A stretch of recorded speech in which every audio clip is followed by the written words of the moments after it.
Appreciate you. Hey, Infinity, what's up? So, yeah. Oh.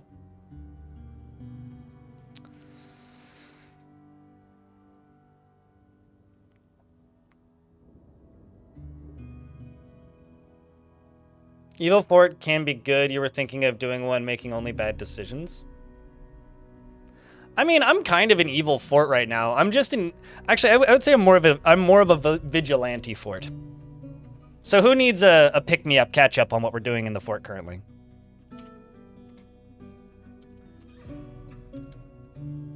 But plan for today, at least for me, is I would like to play another, like in 6 or 7 hours of Dwarf Fort.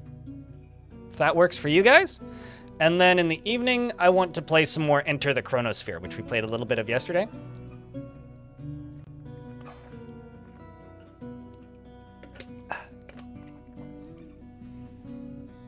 Yes, that is true. Necro. This is the Rescued Experiments Fort. Just let me turn on the video recording feed, which is going to make my face and audio disappear for a second.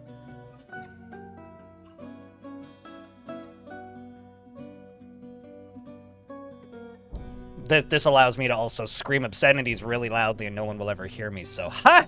Anyway, now that that's done, Twitch chat! Just want to say a real quick thank you to everybody who's tuning in today. Same with you, YouTube chat. If you would like to support the Twitch chat at no extra cost to you, you can do that via this link right here, simply by lurking in an extra chat. Same goes to you, Twitch chat. If you want to support the YouTube stream at absolutely no extra cost to you, I will give you a link once I actually open up the dashboard for it because it was apparently not responding a second ago. And YouTube folks, don't forget one of the fastest ways to help out the YouTube stream is by leaving a like on the stream. Currently there's 45 people watching the YouTube stream and 15 likes. Please tell YouTube that my stream is worth watching and make the number go up by clicking that like button. And we're gonna play some Dwarf Fort today. And then in the evening, we're going to play some Enter the Chronosphere. Enter the Chronosphere is kind of like it's a turn-based bullet hell roguelike thing, and I quite enjoy it. Their Discord is so active, they keep adding me about details and things in the VOD from yesterday, and I'm kind of too heartbroken to tell them that I might just mute the VOD, or mute their whole server if they keep doing that. I appreciate the enthusiasm. We're going to play some dwarfs now, though. Filthhammer is our fortress of choice currently. I do have Legends Viewer open in the background, so if something wild happens, I will open it and check. We are... How do I put this? It's a very old world. I mean, it's 1,063 years old, so it's a pretty damn old world. And combined with it being an old world, it's also a old world with a lot of abandoned locations. And I went into this fort with the theme of, I'm not making bedrooms. Everybody joins the military. It's all military dormitories and dormitories. And I started the fortress off with a couple of adventurers just for funsies, and I have one dwarf named the Commander, and if that dwarf dies, the fort's over. So that's kind of my hard and fast rule, I suppose. And what ended up happening was I started invading locations, specifically old temples, and we realized that a lot of them, are occupied by prisoners. So even though they're listed as nobody's there, if you raid them and explore them, a lot of them have prisoners in them. And these prisoners are, well, we have a human necromancer in the fort named Ted, and she is not a full member of the fortress yet, but she's in the fort, as well as a whole bunch of necromancer experiments. One of them just got elected mayor. So we are a fort that is currently run by a necromancer experiment, which is pretty dope as far as I'm concerned.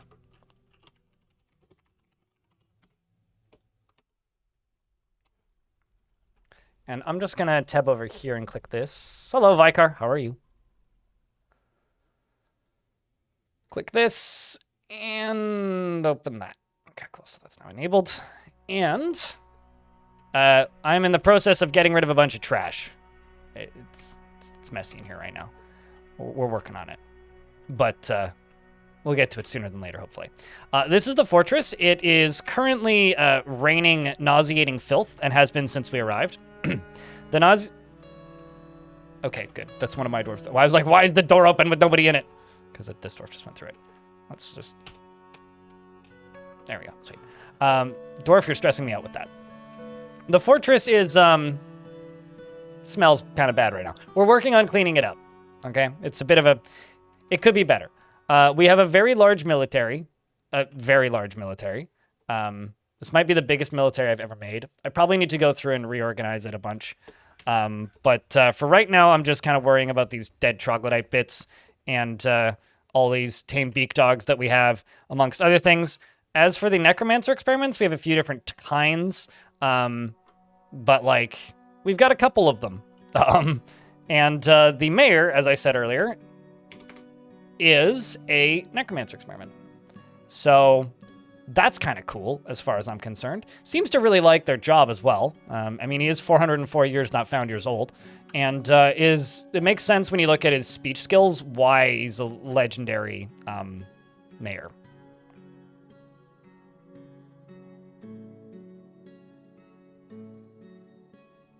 So yeah, naming dwarves should be claimable, but before we get started proper, I would like to remind everybody, this is a crowdfunded channel. I make money because people subscribe to the stream and throw bits around, or super chats, or anything else. So if you're watching this channel, just do know that if it wasn't for the people with the hats next to their name, this channel probably wouldn't exist, because I wouldn't be able to make a living off of YouTube videos alone. So thank you very much for tuning in today. Have I caught any hippos yet? I haven't seen any hippos, actually. I've only seen giant sparrows, which actually leads me to believe that they're probably blocking pathing. Oh, no, they're not. I don't think so. Yeah, they're moving. Depends on if they're moving or not. There's only giant sparrows on the map currently. That I've seen, anyway. They have such a way with words. Wait, what? I'm going to wait for this save to run through, and then I'll read the named dwarves in the fort. Also, hey, Nimlark.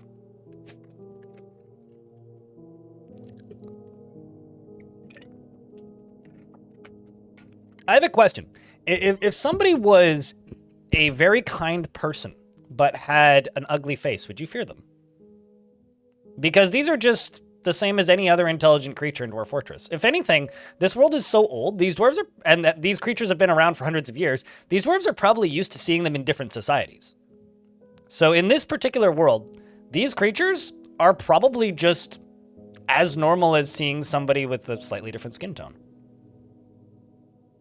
Like, if I were to go to the mountain homes of a lot of the dwarven factions, I'd be willing to bet that these necromancer experiments are probably just kind of everywhere. Or, like, you know, if you lived in the Futurama world, would you freak out if you saw Zoidberg? I certainly would, and I would run away screaming. But at the same time, would you fear Zoidberg? Would you fear Zoidberg?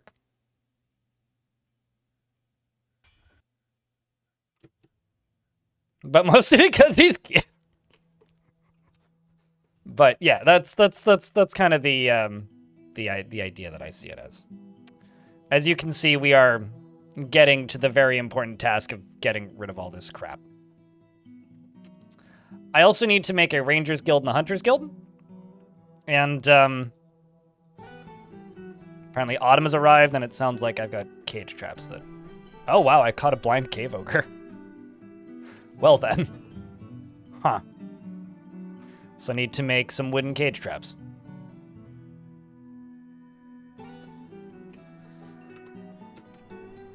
And apparently a force that's vile and dark has arrived.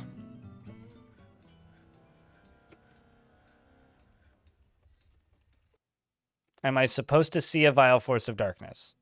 I did just see the goo move. So there's probably thieves running towards my fort. Because the siege also immediately disappeared.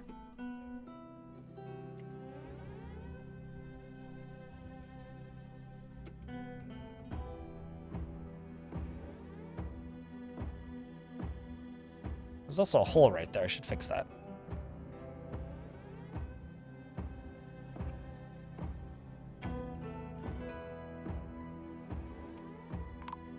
Aha!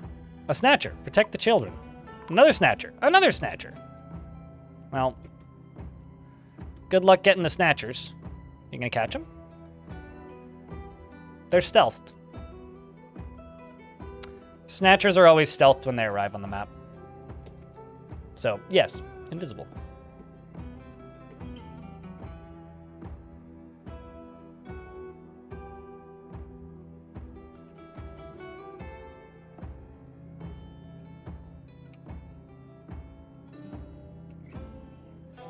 Not too uncommon, actually. Quite common. But we've got a lot of crap that we still need to deal with. As for the rest of the fort, up here, I need to get rid of this stuff as well. But this is kind of the main center of the fortress for right now. Also, apparently I have a ghost.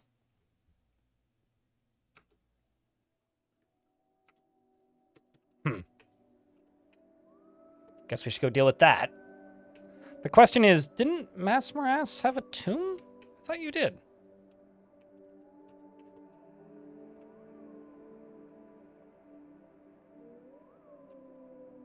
I'd swear that you did.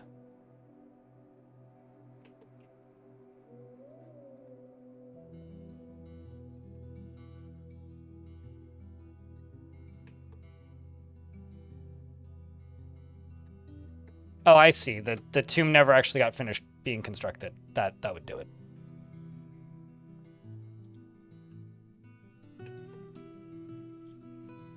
That would do it.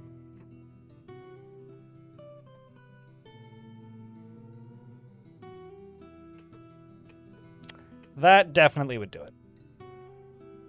We need some radar geese. What about some radar love? Yeah, I mean, there's a few things we need. How about a radar dragon? I could train a cave dragon to be a hunting cave dragon, and I feel like that might be a better defensive critter than geese. I also think this may be a fort where I need to cave and just make some mist generators, actually.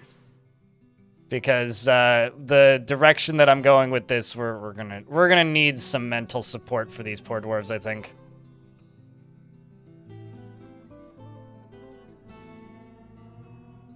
The man in the back said, everyone attack, and it turned into a ballroom blitz. Most certainly. Most certainly. I mean, what else could it possibly be?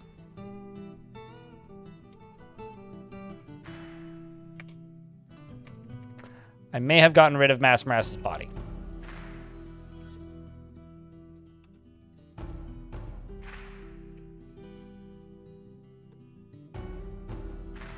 So what I'm going to do, because I'm currently under that assumption, so I'm just going to make you a slab.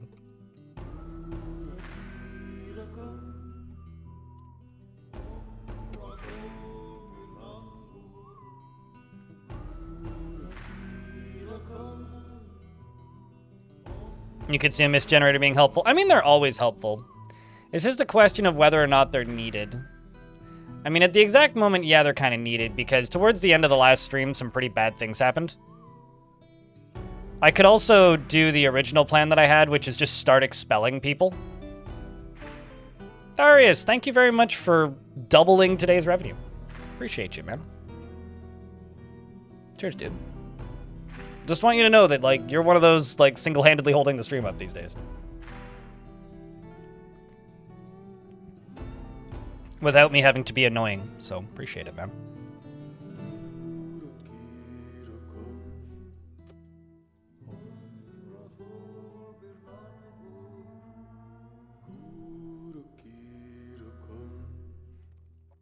Good evening to you, Tibet. Could you get back in the military? No, I don't have any free military dwarves. I mean, there isn't a single unnamed military dwarf. Yeah, I mean, of course. Here, how about this? You can be the militia captain of the top squad. I got tons of military dwarves, man. Then I should read the dwarves that are named. Generally is unhindered by the thoughts of others concerning his actions. He doesn't often feel envious of others and tends to avoid crowds, doesn't mind a little tumult and discord in day-to-day living, is nervous and tends to chew on his cheek, and needs alcohol to get through the working day. Doesn't really care about much anymore. Dreams of raising a family. Finds maintaining decorum silly and a fumbling waste of time and doesn't care about fairness. Likes copper and white jade and green glass and groundhog parchment, gems and traction benches and rings and catapult parts and jackalmen for their resourceful nature, and leeks for their taste, and the words of the maw of music and when possible, prefers to consume barley wine, and absolutely hates cave spiders. YouTube chat, the first person to put, I don't know, 5 @ symbols into the YouTube chat gets to name something. It may or may not be a dwarf.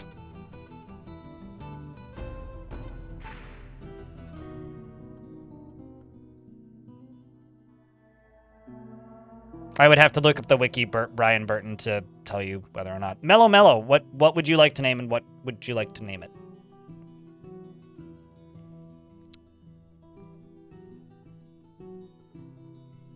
I feel like that should answer the question, Kobold.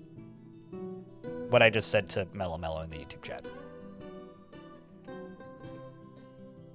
I tend to draw the line at, like, just strings of curse words or, like, controversial popular figures, but, like, yeah, I mean, if you want to name a dwarf Brad Pitt, go nuts. We need to find a father of a murdered son and husband to a murdered wife, and then we can name him Liam Neeson.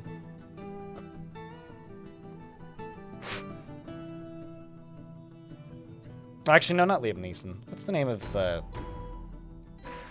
my brain was thinking the line from Taken, and my voice was saying the line from Gladiator. So we need to find someone whose daughter got kidnapped and name him Liam Neeson. There we go. Blah. And then Russell Crowe, yes. Do I use mods? There are several mods moderating my chats. As for in-game, I don't really see the point. It doesn't really add much for me. It just changes the flavor of the game.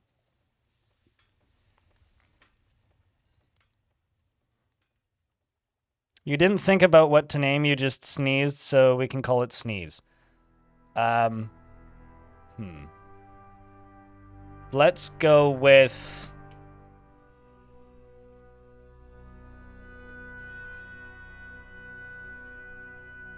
You're a minecart track stop named Sneeze. Mellow, you're welcome.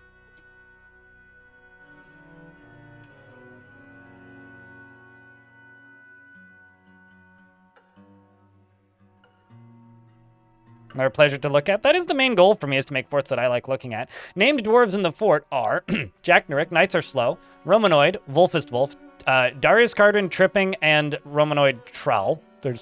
I like that there's 2 Romanoid miners. Gimli, Cthulhu Dancing, Rydern,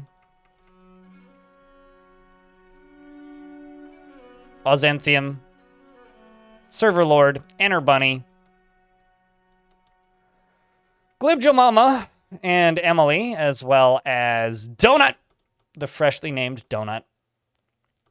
One of the rules with this fort is I'm not giving bedrooms to anybody unless they get a military title. So they get the added name from getting 5 notable kills. We've got Darkish, we've got Squizzly Girl, we've got Wolf, we've got Cthulhu Crafting, we've got Josh, we've got Ice Blue, Buttsworth, which is a good name, Hero, who is my adventurer, who I brought here, Snail, my captain of the guard, who's also an adventurer, and ironically, the bears move really slowly. We've got Bismuth, we've got Brian Burton, and we've got Moreb and Emperor Iron. We've got some children that are growing up too.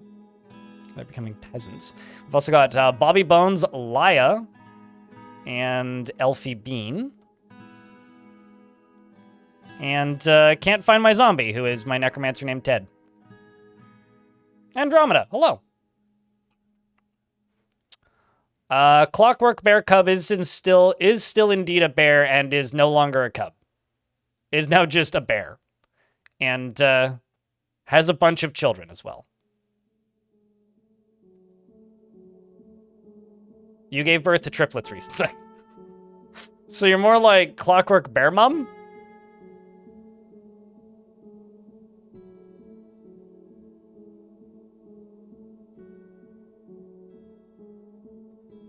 Okay, sure. I could possibly be missing an opportunity. However, you have not successfully redeemed the redemption on the channel to make me name something that. And I'm not going to name anything that, and would have to Google that name just on the off chance that it's somebody horrible that I don't really want running around in my fort. So, well, sure. Am I missing an opportunity? That's certainly possible. Do I care? Not in the slightest.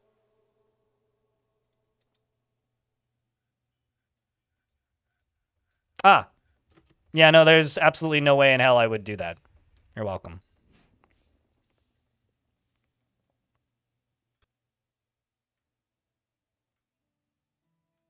Also, thank you very much for giving me a perfectly valid opportunity and time to just maybe time you out.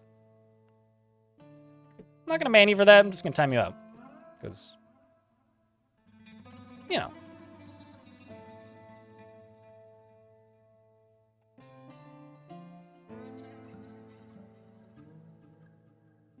Never a pleasant series of discussions.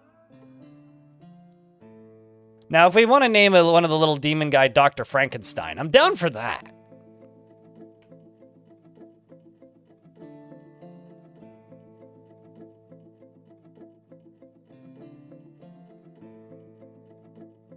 It's funny seeing the little demon guy working in the workshop. Yeah, well, it's more like little Frankenstein's monster working in the farmer's shop, but how is the trash pile down here doing? It's getting better. Let's set up another minecart route. Because I've got to get trash dealing with itself. Sure. You know, stuff like that. The thing that I like to remind people is, you know, you're more than welcome to name things after things within reason, but the within reason rule exists for a reason. Which I don't feel like I should need to explain. It's the reason for me to be like, yeah, nah. Yeah, nah.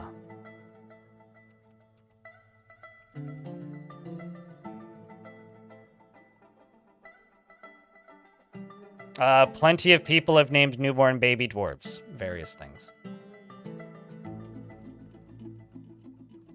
In fact, we've had people name baby dwarves and then have that dwarf grow up in the fort.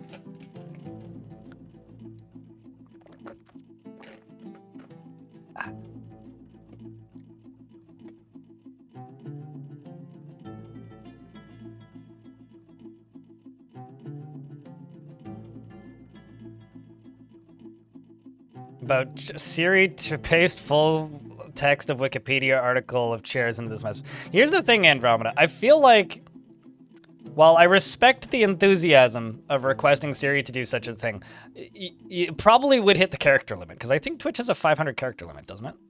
I don't think they've changed that.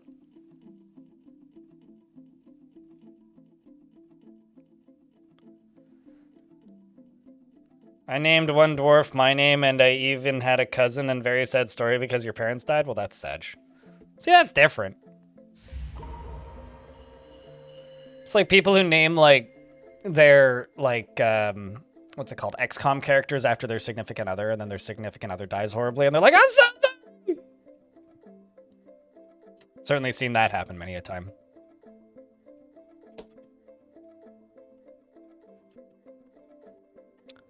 Okay, so this one is just going to be called that person I banned once, which is why this is my trash bin. And it's just gonna be for corpses and refuse and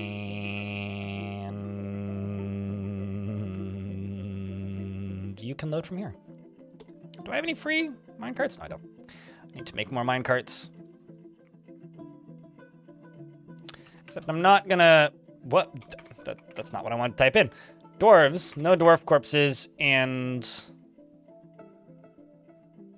no fresh hide? And no bones. Well,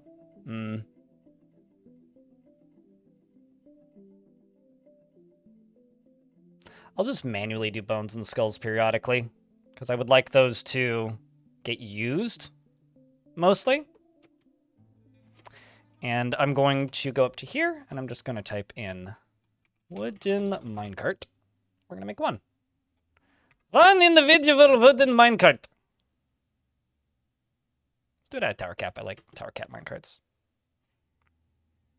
Kenshi has sold tens of millions of copies. It's not like you really need to get excited when Kenshi gets mentioned. That's like freaking out when someone says the words Star War. I like Kenshi. It's a neat game, but it's funny to me how people treat it like it's this super underground, weird niche indie thing. When it's like, it's one of the, like, the most successful like indie games of the last decade, guys. You realize this, right?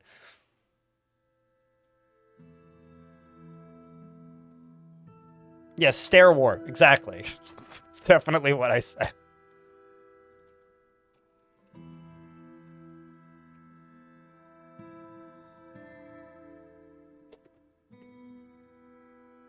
And Cthulhu crafting withdraws from society.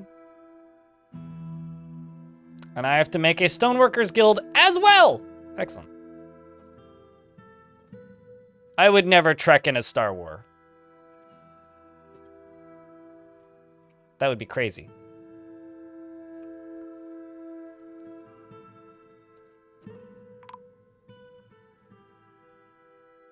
Also, a caravan has arrived.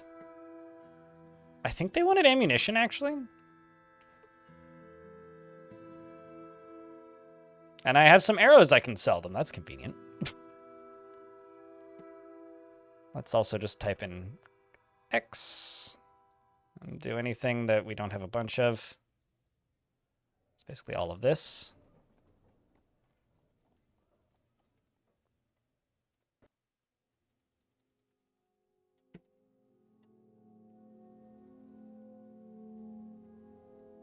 All the way up to that. And then starting at the top here, I really wonder how well cougar eel leather would hold up. I feel like it can't be that good. Cannot be that well. Got some shoes in here I gotta sell, but I'll let those ones sit for now.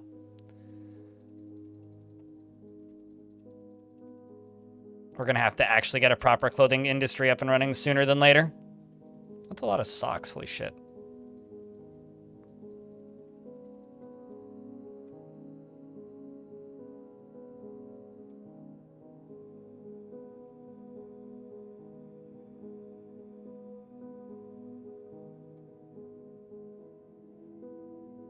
And handwear as well, which I think should ideally mostly be gloves. If there's mittens in here, I'm in trouble, because then I have to make mittens. I do not, which is good. I'll just sell all of these.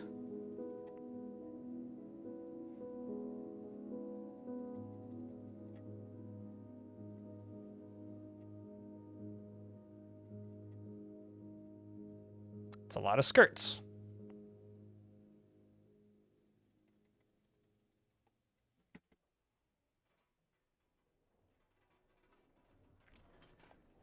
You want to try Country, but you're afraid because of the DF obsession, like you spend a crazy amount of time, or it's just mediocre, and just trying to be mediocre at it. My issue with Kenshi is it's just a lot of walking. To me, Kenshi is almost closer to like a weirdly in-depth Mountain Blade with a very different theme, mixed with a bit of an RPG than Dwarf Fortress. So they're pretty different games in that sense. I mean, obviously Kenshi's really, really, really replayable, but like, they're a pretty different thing, I guess.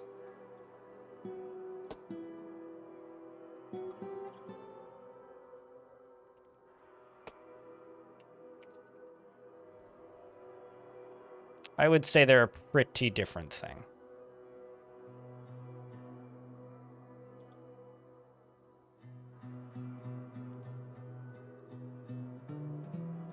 It's classic samurai period dramas, except they didn't cut the part between the episode where he's just walking for months. Yeah, pretty much, from what YouTube chat just said.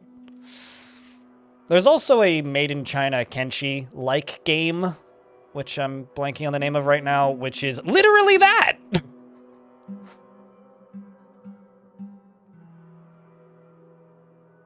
You always go insane in the brain with the clothes. You queue up 100 of every piece of clothing to be made once a year, and then sell the excess every trading season. And either just use the silk that's provided, or queue up a processed plants job at the beginning of the year. That's literally all you need to do. This fort, for me, is going to be a pain in the fucking ass, because I've got multiple different sizes of creatures in it. But in a normal fort, like, there are two things that I don't understand that seemingly the entirety of the Dwarf Fortress player base finds completely impossible to comprehend. The first of those two things is clothing. I don't fully get why clothing is so difficult for people. Like, why they find it such a complicated thing to manage. Like,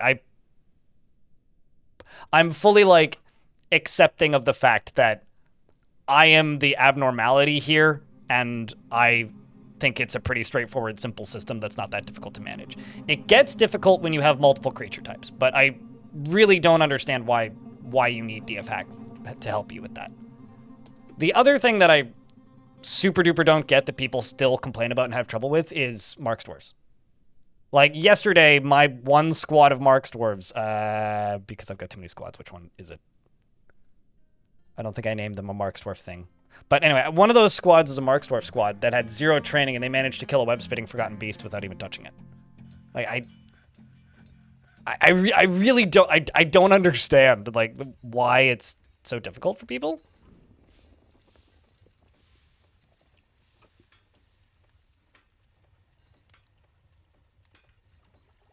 Have you not claimed anything? Oh, you're a glassmaker. I don't think this fort has sand! Great. Although traders did just arrive, so maybe we can save you that way.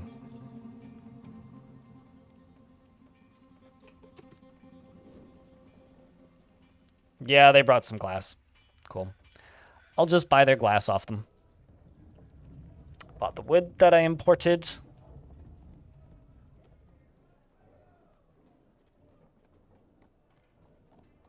I love it when they bring honeybee venom.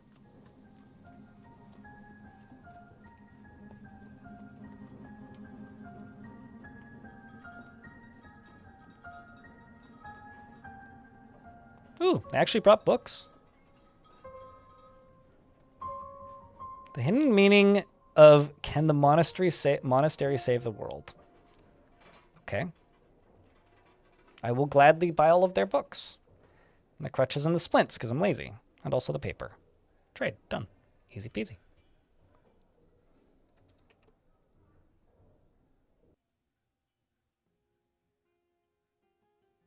I also don't personally think that Dwarf Fortress is that micromanagey, but that's also just because I don't play it that way. Like, I think Dwarf Fortress is as micromanagey as you want it to be. Like, if you want it to be crazy micro-heavy, you can absolutely play it that way, but you don't have to play it that way.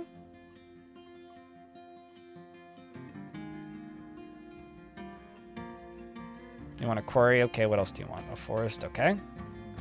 Stacked leather? Okay, we have that. Are you telling me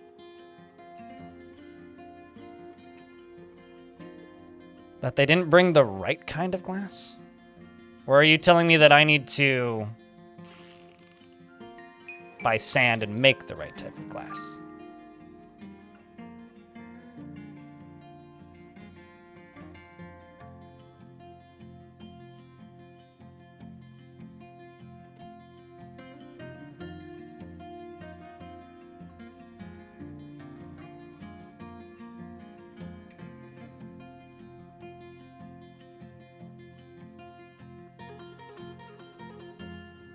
Yeah, that too, Dravis. I usually just set one to go off once per season. That's approximately 1/3 of the number of livestock that I have.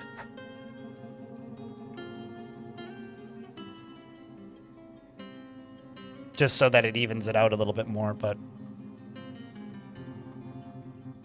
Also, butchering livestock shears them, and you can spin that. I think that dwarf's just dead.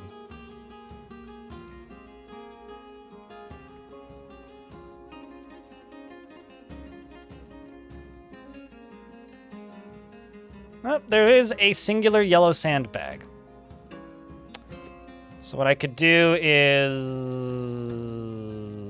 Sure, I'll bring some amulets over.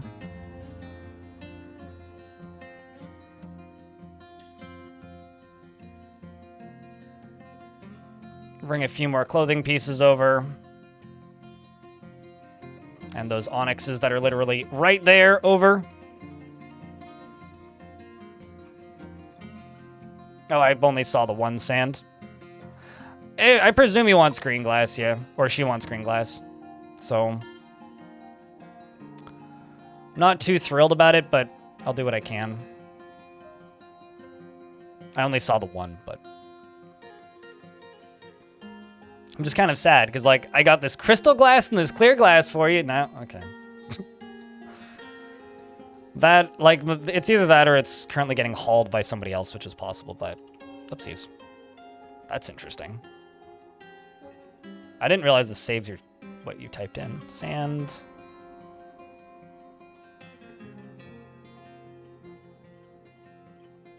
I only see the one sandbag. Where's this other sandbag?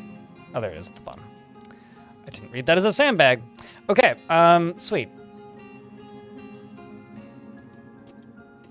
Then let's go over here and make another one. Grumble.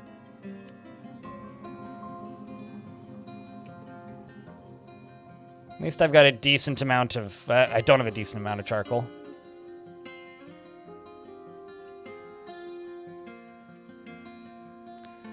Let's just make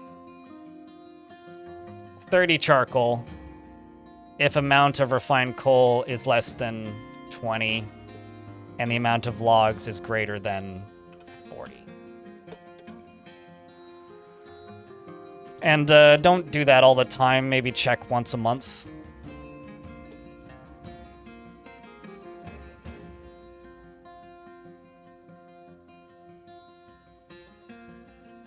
Without thinking about how you misheard zombie enemies in the Scooby-Doo games moaning ring... Wait, what? I have zero connection to that, but... that's kind of a... that sounds like a thing. Let's see what you want, my friend. This dwarf is really lucky that they happen to do this right...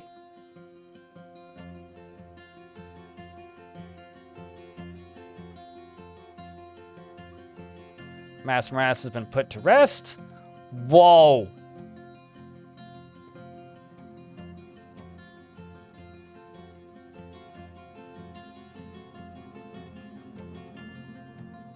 Whoa.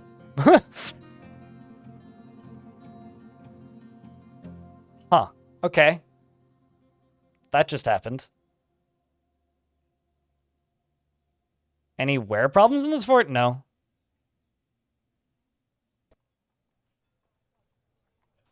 You know, just to spite you, I'm going to do my best to stay friends with the elves for as long as possible, Peter.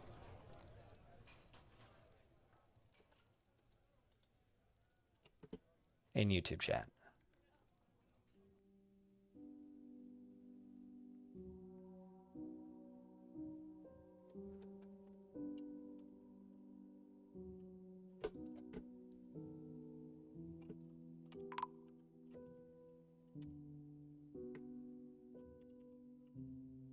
How do you carry 3 children at once?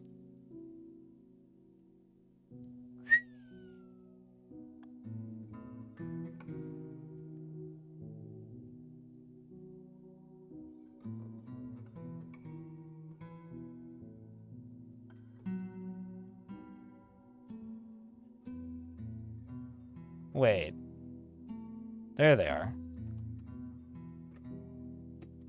So hold on, are they already full grown? I think they're born full grown.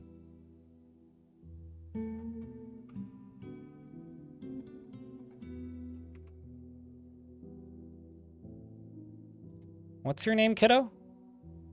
Cuddle. Motherfucker, they're born full grown. Huh.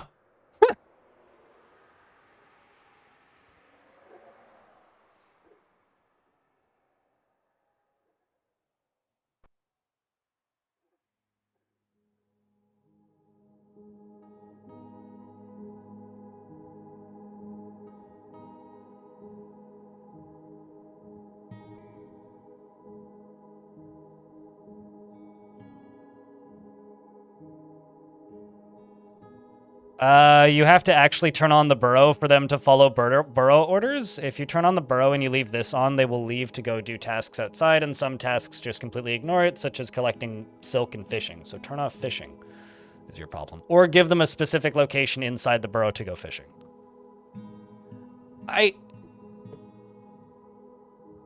Huh. Okay, well.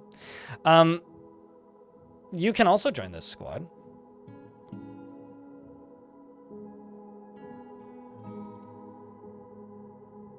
That's wild, man. That is...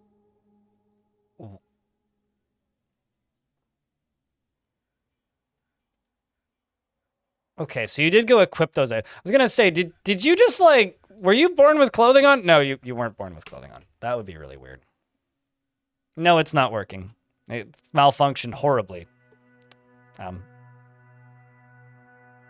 There's no such thing as an unimportant sideline character in Dwarf. So I'll give you somebody who's actually unimportant and a sideline character. I'm gonna give you this Cavy boar.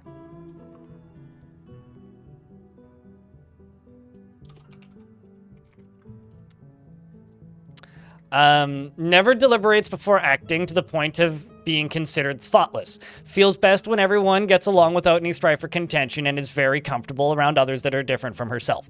She tends to consider what others think of her, and she is pleased by her own appearance and talents and does not tend to be swayed by emotional appeals. She is assertive and she is moved by art and natural beauty, and she's troubled by this since she dislikes the natural world and often is nervous, rarely feels discouraged.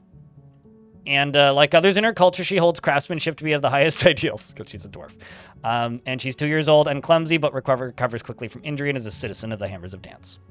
Welcome to the fort. You are now my most hated character. Well, the most unimportant sideline character, the most useless animal in the game. Speaking of, down in here, you. Oh, did I not make a minecart?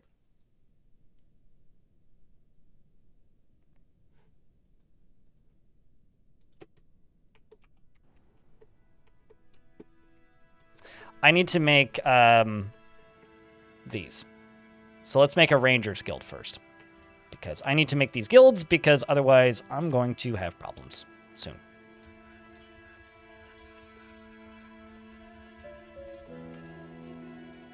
Let's just go down to here. This goes up to here and goes down to where exactly? Down to there. I may actually just close this off because I'm not using it anymore. Because now I'm using this right here. So let's close this off and just dig around here.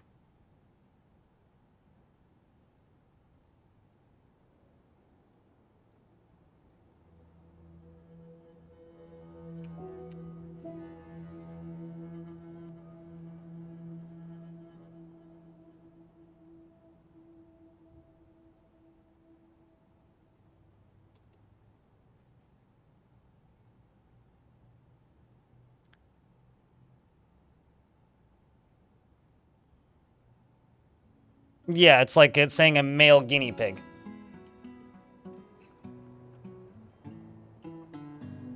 By saving the fort in the most unexpected ways. Yeah, clearly the KV boar is going to take its own life by giving it to the fortress.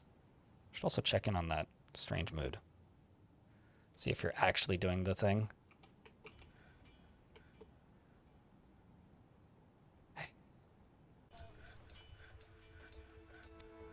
Guess I have to make both of the raw green glasses.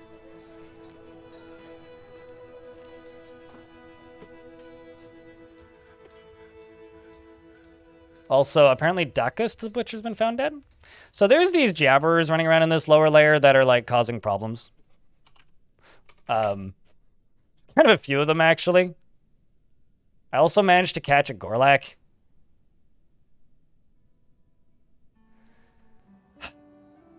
Chad, I should make own this guy into the fort, shouldn't I? That KV is definitely a male KV, but you can be whatever you like to be at the end of the day.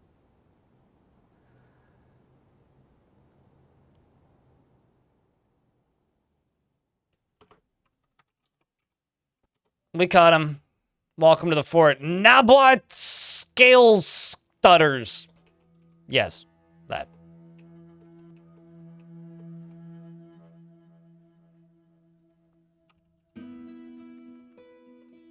I guess I need to build your cage and remove you from it. Gorlak.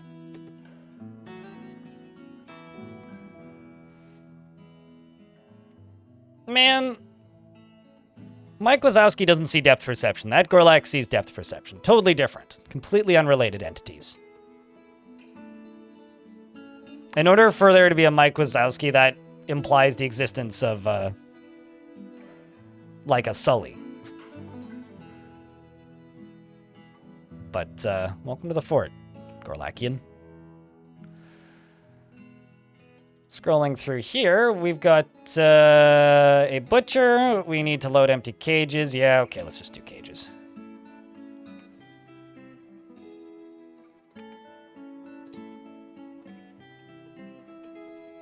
Do I not have a carpenter's shop right now? Is that the problem?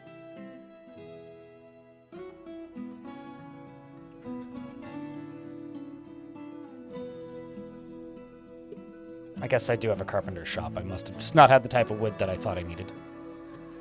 Also got Dakust there, who's now dead. Kust.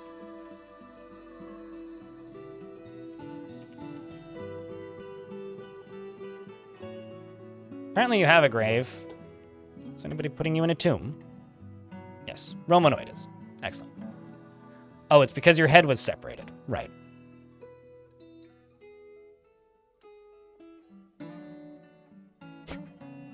I very rarely call out viewers who follow the stream, so pardon me if this is an unfair call out here, but Wasabi Chunk just followed me, and I just have to say hats off. That's a great username. I like Wasabi. Wasabi's good. Lanix, hello. What'd you miss? One of my necromancer experiments gave birth to triplets. And they're born full grown. So do with that information what you will.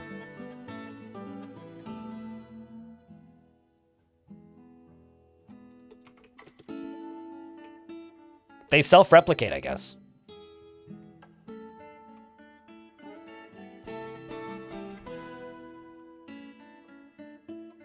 Get stepped on. Yeah, get stepped on by a giant or something. Gandhi. How are their experiments, immigrants, or adventurers? I rescued them from abandoned sites. They were slaves, allegedly, at one point.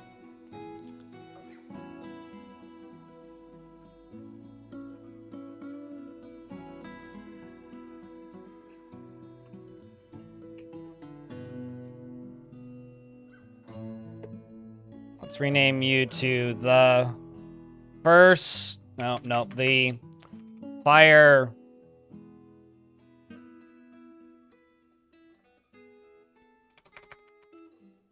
I don't know. How about the...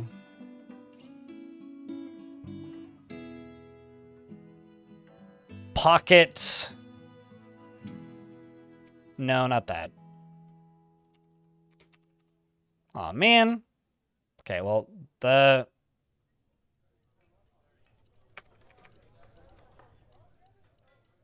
pocket sand. Done. Is my first squad, and they can go train. And the pocket sand is going to train up top here. They're also going to sleep in here. Where you going to get them training? You want to be one of the triplets, Lanix, okay.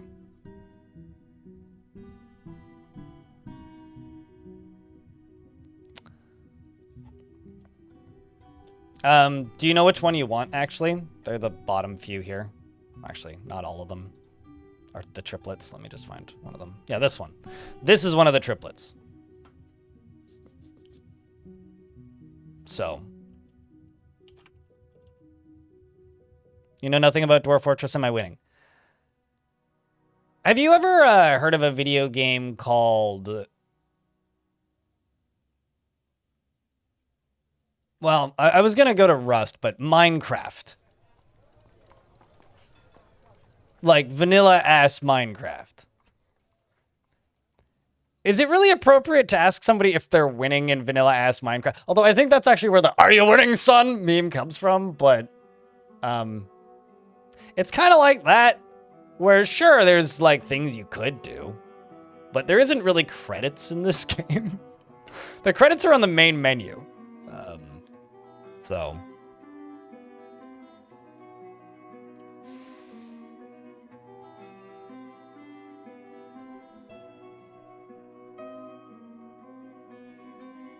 Pablo El Nano 2. What happened to the first one? Can there be only one? Or are you being hunted by the original? You winned at Minecraft, you beat the game and never gone back. I played Minecraft before you could beat the game and got bored. So, you know, I gave a guy $5 on PayPal for it. Lanix's creature is as follows. Is not bothered in the slightest by deviations from the norm or even extreme differences in lifestyle or appearance. He presupposes success in any venture requiring his skills with what could be called blind overconfidence. What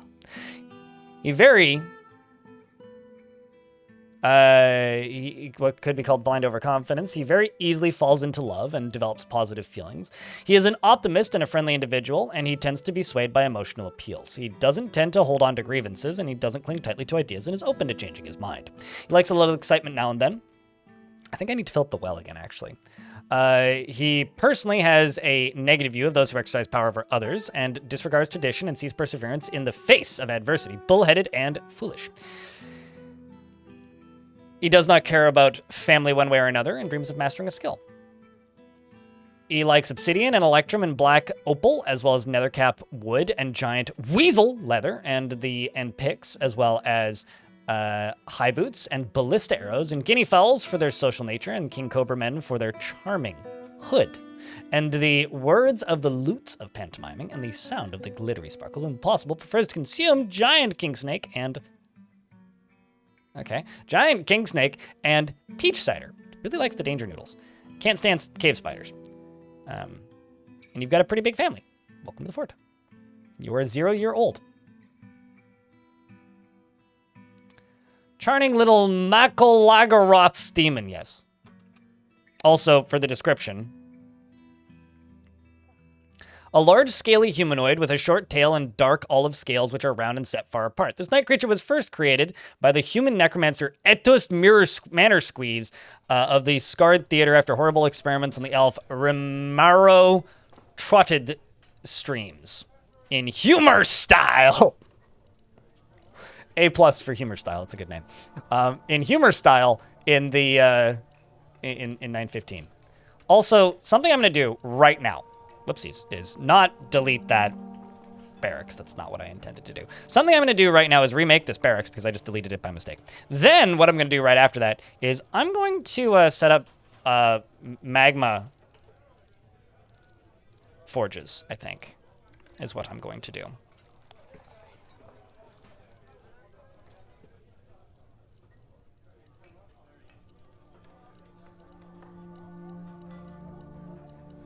And the reason I'm going to do that is fuel is kind of a lot.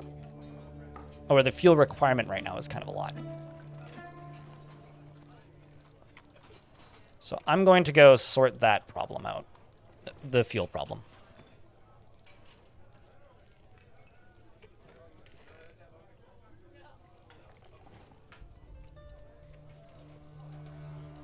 Down here is layer with fuel. And then that's fun tube right there. Although I did just remember that before I do that, I should probably finish doing this. So let's just make some guild halls. Once we're done with guild halls, we will then go make that down in the basement. It really makes me curious about how many of these necromancer experiments I'm going to end up with, because if they make kids that quickly, that's going to be a lot of little necro experiments.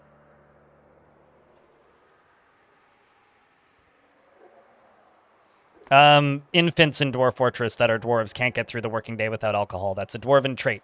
It's like how a human can't get through the day without water. Dwarves need alcohol. It's not like an inherited habit. It's just the way dwarves are. YouTube chat is once again confused by the dwarves' need to consume alcohol. Some things never change.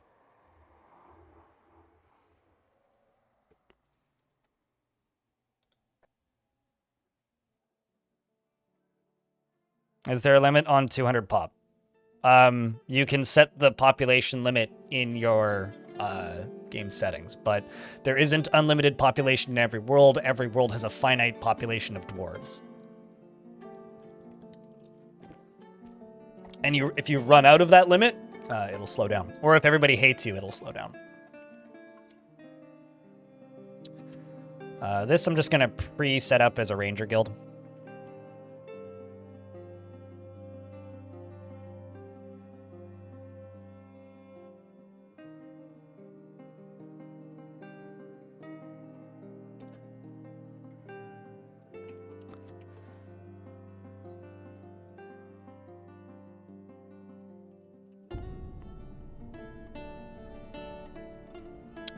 You will have a lot of necro management. I'm not entirely sure I agree with that because they're not necromancers. That's quite the... That's going to be a very valuable artifact. Like, damn.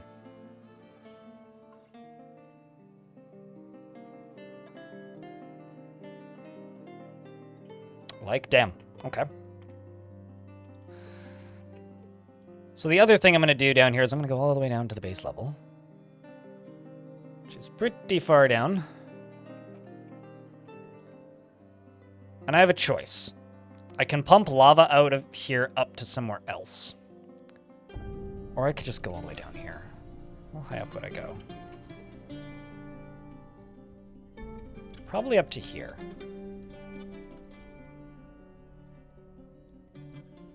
Also, that's my trash bin, which is kind of funny. I think it's this that goes down.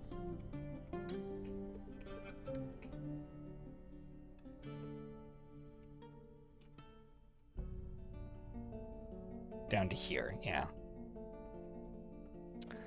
Let's actually just dig into here. I'm just going to tell them to do this, and a lot of it's going to cancel. So we'll see where they end up when it's done. While we build this.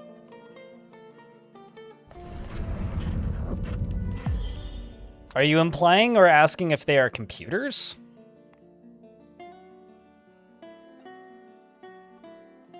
We also have a Gorlak running around in regards to having everything. Athil, Cthulhu Crafting the Glassmaker, has created Uthmikdeb, a green glass scepter, and offers it to the Abyssal Torch. Do I have an extra one of these lying around? I do! I do. Would you look at that? Awesome. Moods have also sorted themselves out quite a bit as well, which is actually kind of lovely. Oh, crud. I messed up.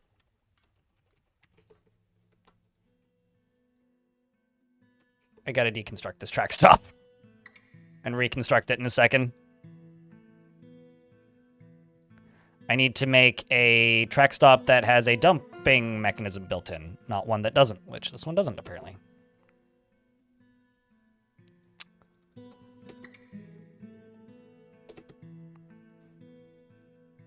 Because this is currently full of a couple of bodies.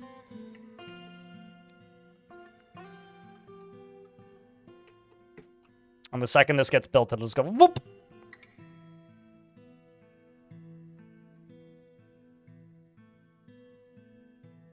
What's the DF hack feature you enjoy, changing them on the fly? Yeah, I don't know. I don't need it. I'll tell you a DF hack feature that I wish that they would snipe out of existence with a Gauss cannon, which is disabling this every time you turn the game on. And one of these days I'll remember to figure out how to disable it. But today is not that day because I didn't remember how to disable it. Now all this stuff should just get dumped out when it gets moved over. Yeah, there it goes. All right. You lava to see it.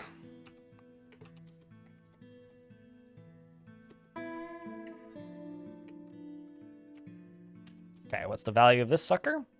Not high enough yet. Well, we can increase that.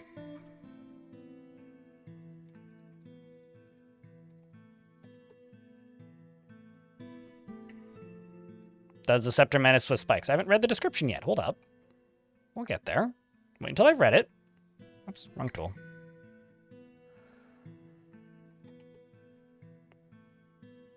It probably menaces with something.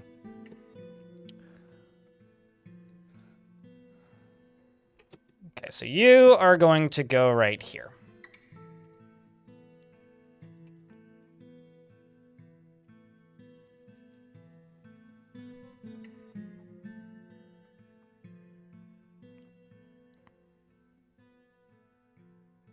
Well, I'm not implying they're computers, so instead I will state, I don't think they run Doom. I'm pretty sure they just walk Doom.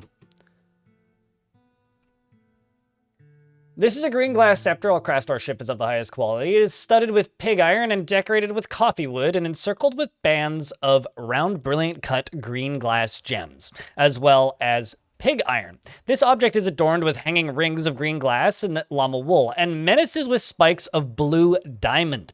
On the item is an image of an anvil in shale. On the item is an image of a thick crescent. Okay, in yak leather. That sounds like quite the thing. And meanwhile, my mayor is conducting 435,000 meetings simultaneously.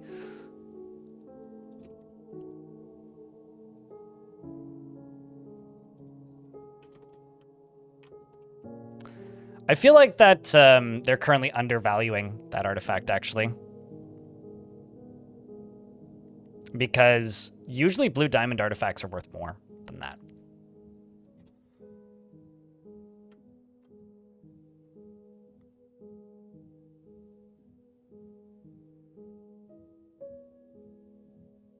It's mostly children, so I would say babysitter Alphibine.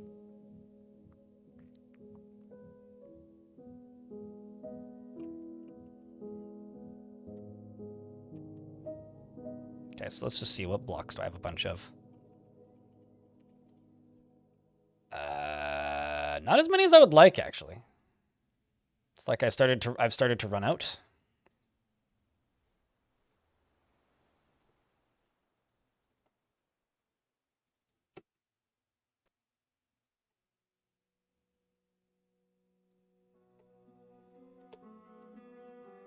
Am I currently making rock blocks? I don't think so.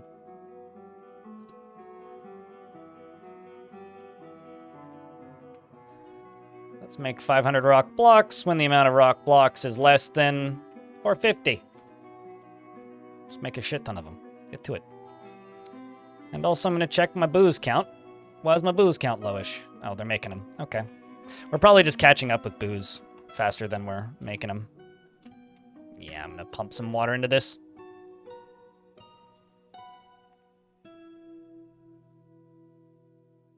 Best I can do is $4.50. Kobold.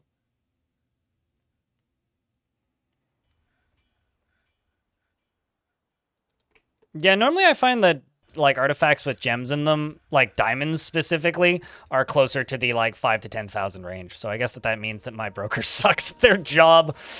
But, you know, such is life.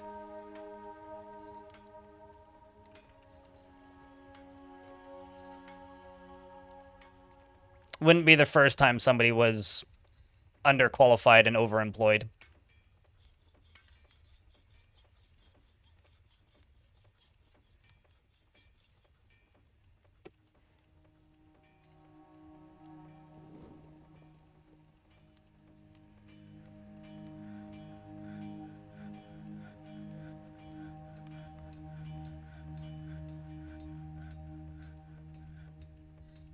In YouTube chat, I have a question. 90 dwarves, 20 military, and constant training. I've sealed off a small part of the first layer of the caverns. Do you need to go deeper? Do you need to do anything?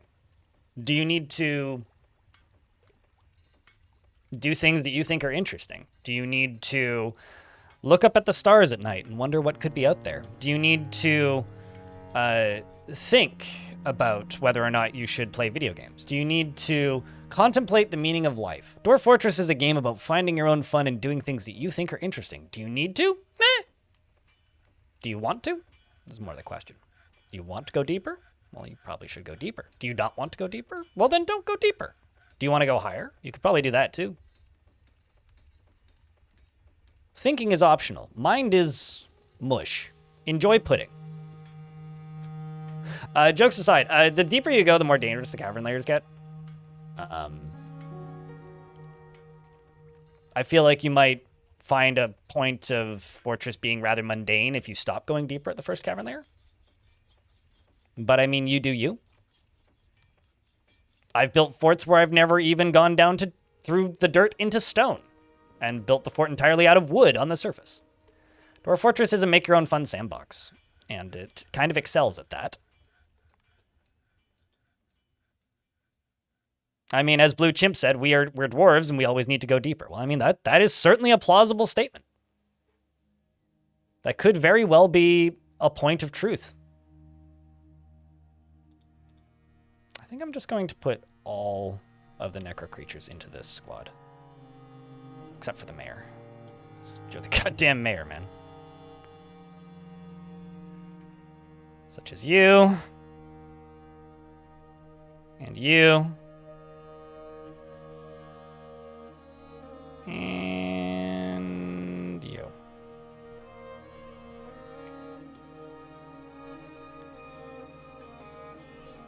So that's the Rangers Guild. This will be the something else guild.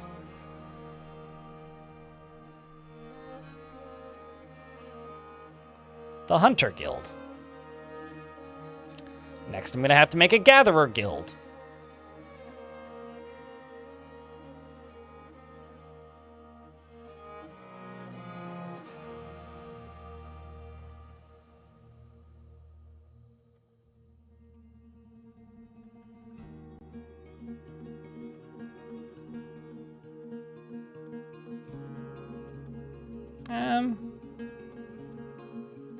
Let's just do 25 of these.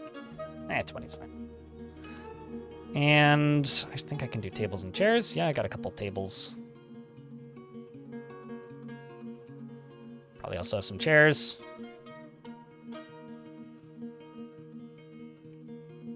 Over here, some migrants have arrived. Excellent. We'll have to work on that in a little bit, but I'm just going to focus on this for the moment.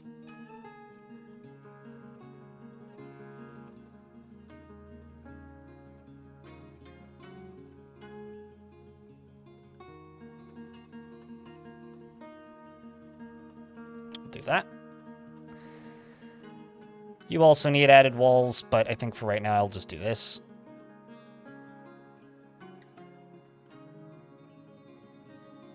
I don't think I have any statues. Probably have these though.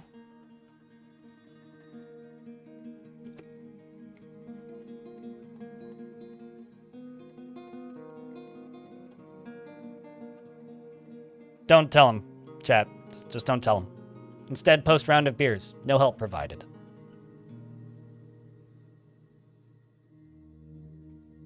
Please load the stream's wiki page to find the full instructions. Damn, I wish we had a wiki. That'd be cool.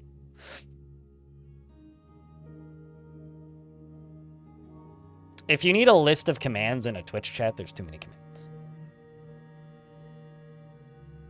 And if you're incapable of asking a question to answer the thing that you're looking for, then you don't deserve the answer.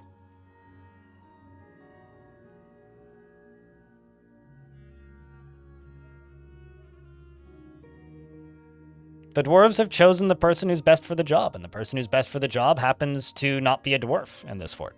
YouTube chat.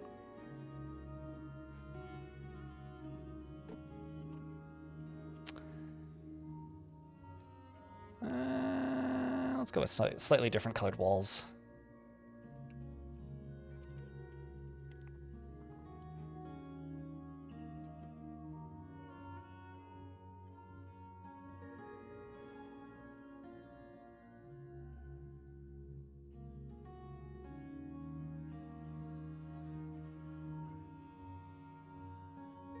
I think it would be fun, but you don't risk dying to a random bitch-ass monster that kills 90% of your dwarves, and then you'd have to start again and replay basically the same 2 to 3 years.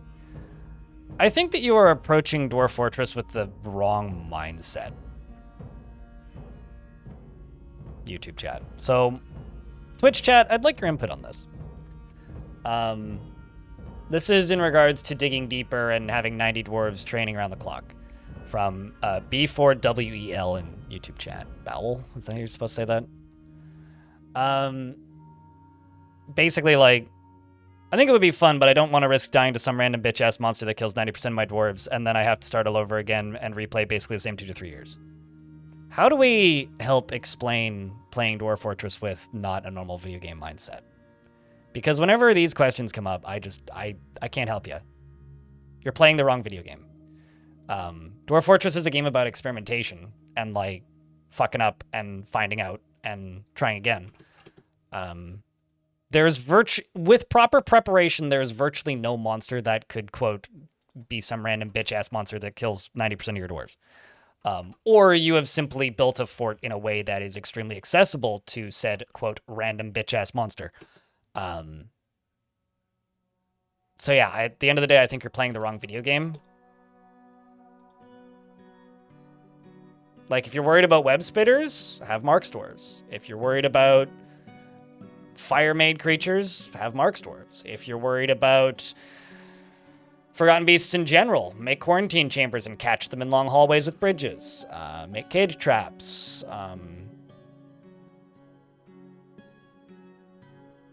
Yeah, I don't know. I don't really want to help you, to be honest with you. Dwarf Fortress is a game about playing the overworld metagame in the long haul, not about one fort in its entirety. And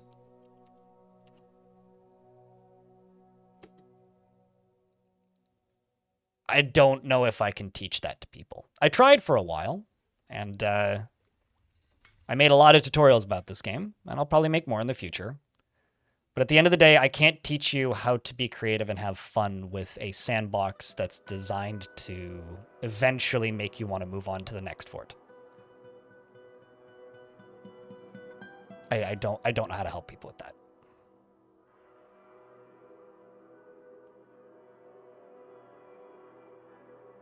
Yeah, fair, Necro.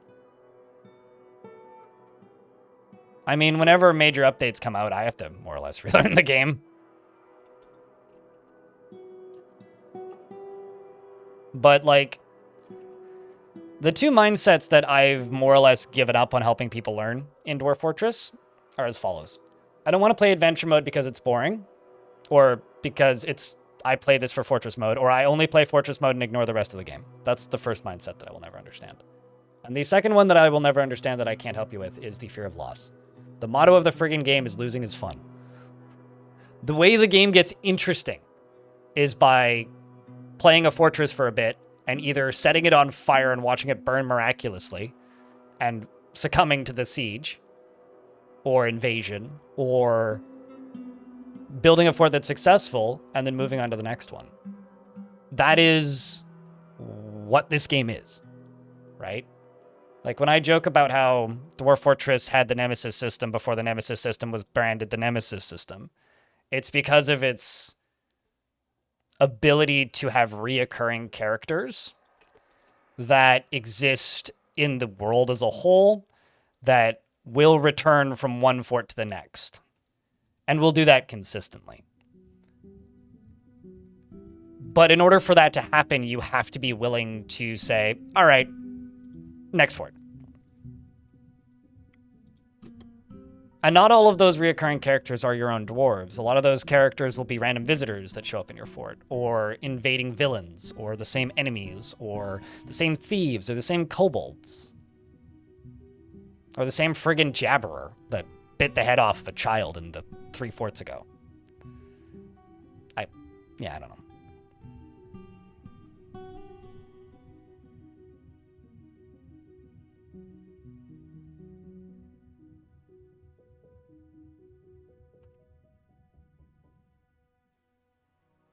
Still wondering who the Dwarven Adventurer is?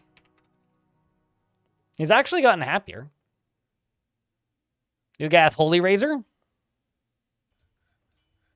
Speaking of clothing, it's time for me to start making clothing.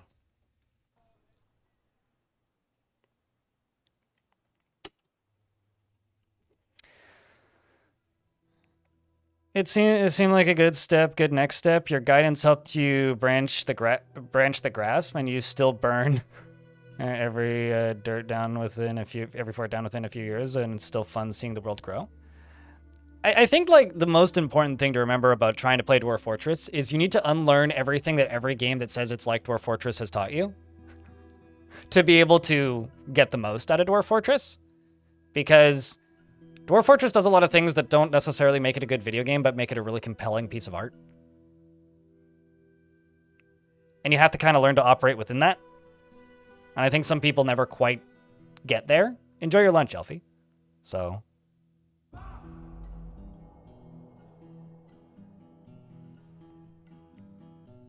And the goal was to understand and get used to the button layouts, and the long story short, you got bored after about 3 hours and set the game aside for 7 months before coming back and turning enemies on, and you've lost count of how many forts you've lost in. Here's the thing. I could make every fort that I play 100% impenetrable and perfectly self-sustaining. Every single fort that I play. I could do that. I know all the tricks. I know how to do that. I don't. And the reason I don't is because that is extremely fucking boring way to play the game. I could do that, but nothing interesting would ever happen. It would just be like watching Cookie Clicker except with a little anthill. And being direct, some people really like that. There are portions of the Dwarf Fortress player base that play the game like that, and they enjoy it that way. I think they're nuts.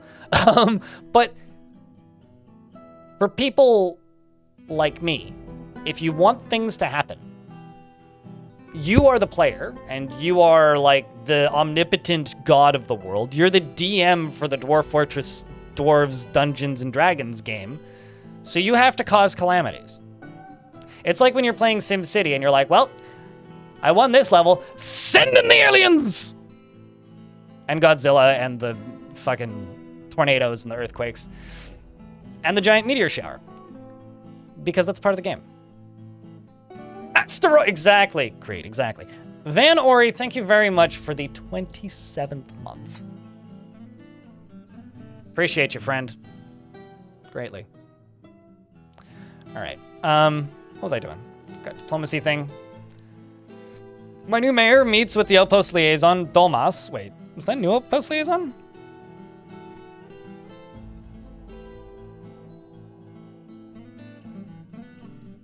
Maybe, no, it isn't. Okay. I thought it was. I didn't recognize the name. We're in an ad break, so I'll just wait. How you doing, Creed? It's good to see you, mate.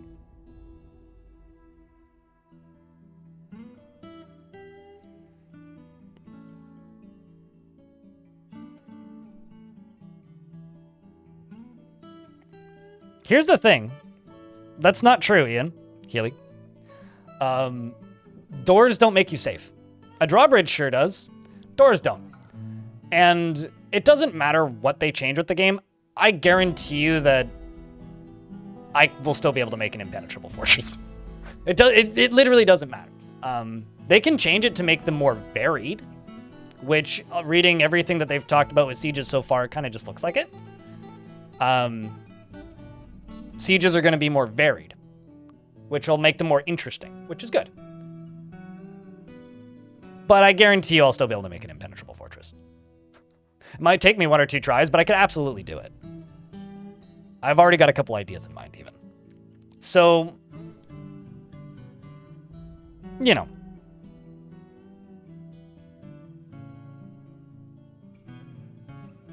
Yeah, I would literally never use it. I'm so happy there isn't. Mellorated. That would actively ruin part of streaming, the joy of streaming this game for me. Anyway.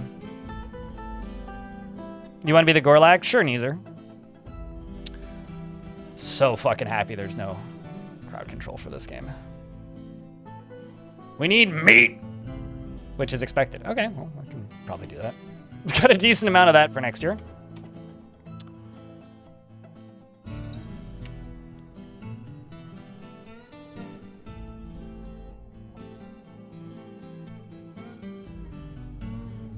Everyone he wants to be Gorlak. Yeah, well, see, here's the problem, Mellerated, and this is why I'm happy it doesn't exist, is because this is my full-time job and I stream for a living. And, you know what the most annoying thing in the world is?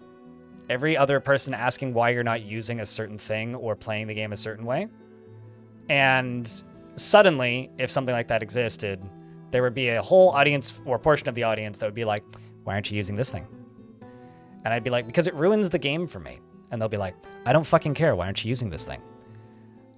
So no, I'm happy it doesn't exist actively, actually.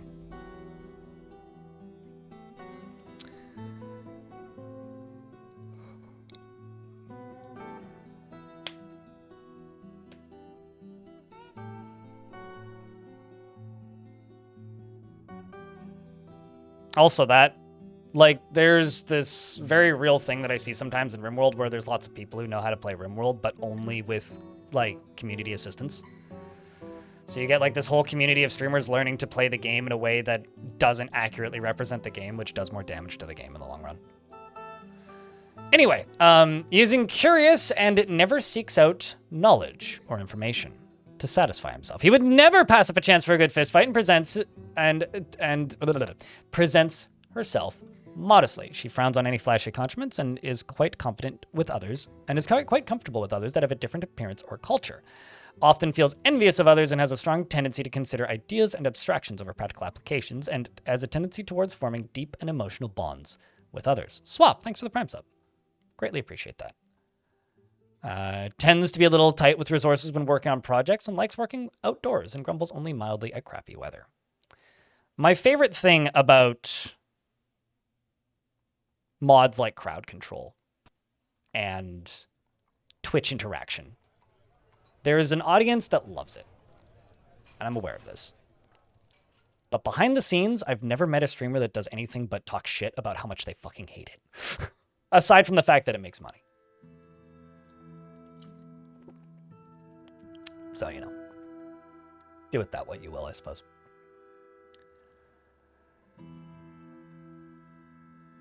Likes working outdoors and only grumbles mildly at crappy weather, and personally strongly believes that a peaceful and ordered society without deceit is best. Finds sacrifice to be the height of folly and respects commerce. Like slate and sterling silver, and praise opal and black bear leather, rope reed fabric, head veils, scepters, and sea otters for their fluffy faces. And when possible, prefers to consume potato wine and cottonseed oil, and maize flour, and raspberries, and absolutely hates purring maggots. One final thing I'll say about Twitch integration and stream integration stuff in general. I once had a discussion with a friend who was complaining that they didn't want to play a certain game with Twitch integration because it was really annoying to play and chat made it really difficult. But then went and streamed it anyways because that's the only way they paid bills at that point. I'd hate to see that happen to the Dwarf directory, where people are just kind of like begrudgingly streaming something because it's a modification that makes money for them. So you would change the consistency of my world. There's a 20% chance that your squad disappears in the void. You realize that if your squad disappears in the void, they got killed, right? Right? You know that, right? Like, that's what happened. Go check Legends.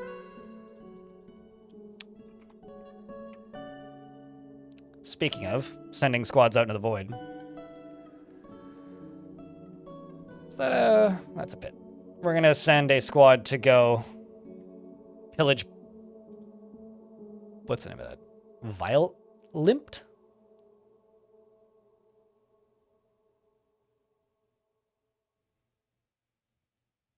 No. If nobody returns, you don't get a report, mate. You only get the report if they return. I need to move this now that they've left.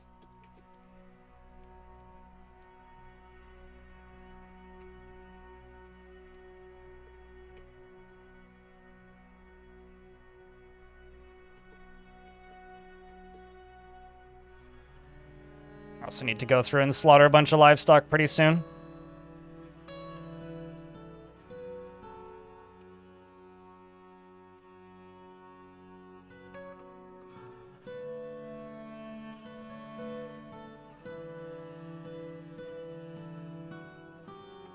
Slaughter a couple grizzlies. I'm also going to war train a couple grizzlies. I'll war train the 2 cave dragons. Slaughter the baby alpaca because I don't want that. Slaughter the yak because I don't want that. Slaughter the peachick because I don't want that. Slaughter the pig because I don't want it. And, geld the bunny. And do I have any cats? I don't.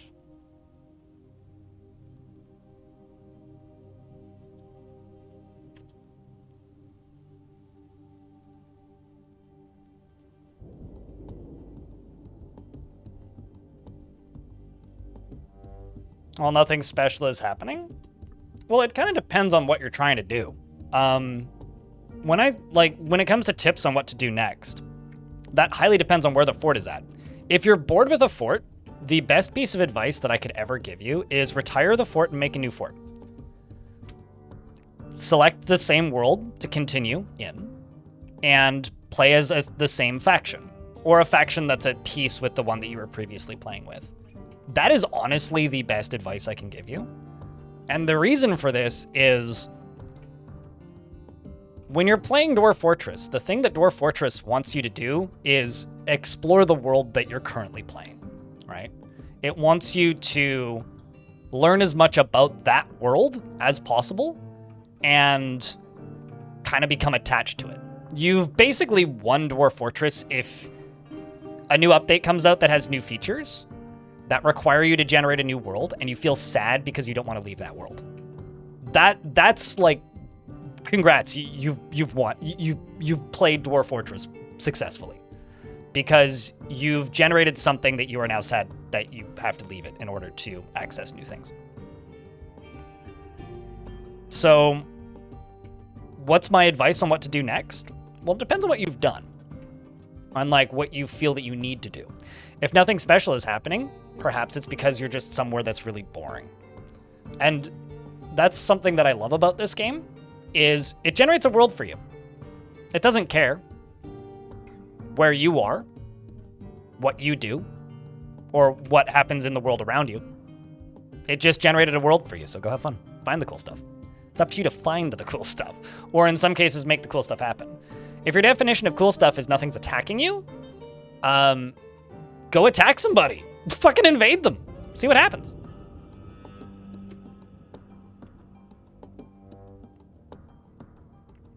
You usually hit that point where you have the basics, growing food, making drinks, you know, the necessities. Okay, well, maybe build a library. So you need books. Well, you got to acquire some books somehow. So start stealing books from somebody. Find a bunch of abandoned monasteries and start acquiring books. Find destroyed sites on the overworld and acquire books. Dig down. Try and like occupy a cavern layer and completely secure it from the wildlife down there. This to me is a... Dwarf Fortress's greatest strength, I think, is its biggest weakness in some ways. Its greatest strength is that it doesn't tell you to do anything and it doesn't hold your hand. Its greatest weakness is that it doesn't tell you to do anything and it doesn't hold your hand. The reason it's such a big weakness is because people are very used to a game gently caressing your forehead and telling you it's okay while giving you every single basic instruction the entire length of time, which is honestly good for video games as a whole because, like, games are complicated and most people don't have unlimited free time. But the fact that Dwarf Fortress doesn't do that is why I'm still playing it. You know? Like, maybe it's time to play adventure mode for a little bit and convince 3 of you, the dwarves from your old fort, to leave with you that you really like, put them in a little party together, and walk to a new fort and retire there, and start in that new fort with your old adventurers and maybe 2 of the artifacts that you made in that first fort, right? Like, that's kind of what I did in this fort. I was bored of the other fort, so I started in an adventure party and walked here after making this fort. The VODs are all on my VOD channel, so I'm just gonna let them build this and see what it ends up looking like, and then I'll go from there. Is adventure mode finished or still in beta? Nothing in Dwarf Fortress is finished, so that's a trick question. But adventure mode is in the main branch and has been since April. But nothing in Dwarf Fortress is finished. Like, if you want to go on technicality terms, Dwarf Fortress is still an alpha. The whole game. Fortress mode, adventure mode, world gen, everything. And I mean that in, like, the actual definition of the word alpha.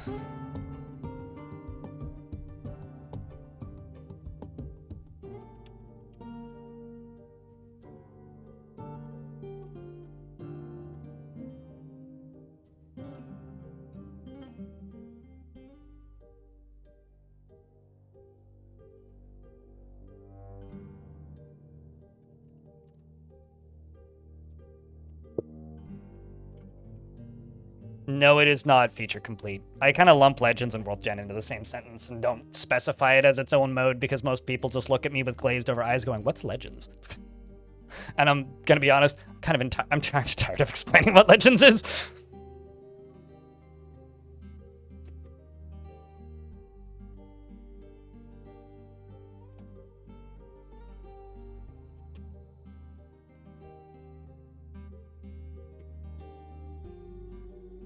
But, you know, such is the life of being a tutorial person. Yeah, let's just throw you in there.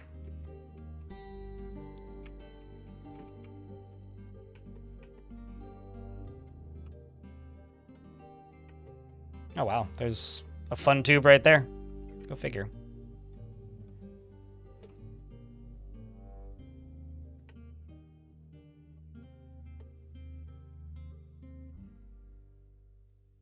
You thought it was a fort that had high chance of legendary skilled migrants? Ah. Yeah, I can't help you there, man.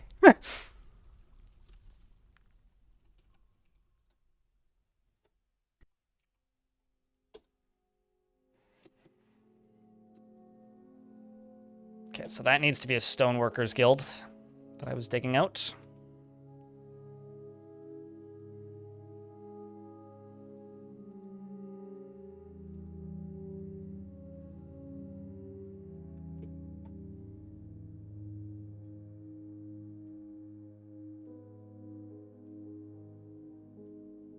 And you know, being me, Quitogi in YouTube chat, that is genuinely a really cool thing. Like, me once buying a 700-page novel that was masterfully written, that was encrusted with gems. Then I made a bunch of copies of it and sold them. It was cool.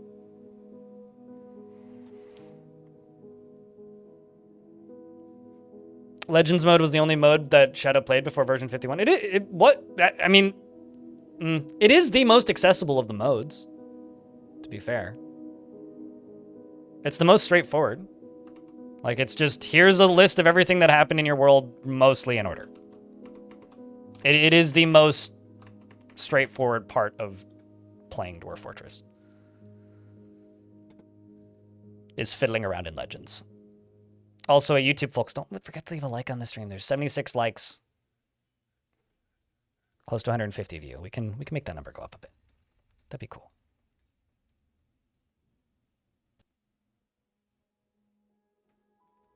You know, it's very rare that it actually describes an elf as devouring something. It's normally like a more generic, like, post-battle and a glorious victory, the elves or so-and-so devoured their foes.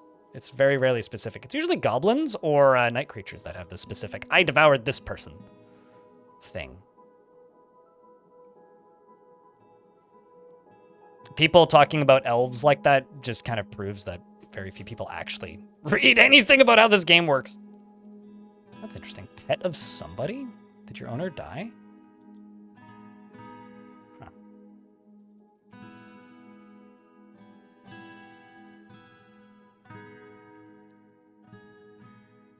Elves only eat sentient creatures that they've It's Wednesday, isn't it? Makes sense. Fire alarm test day. It should only go off once. What's the word? That just threw me off completely.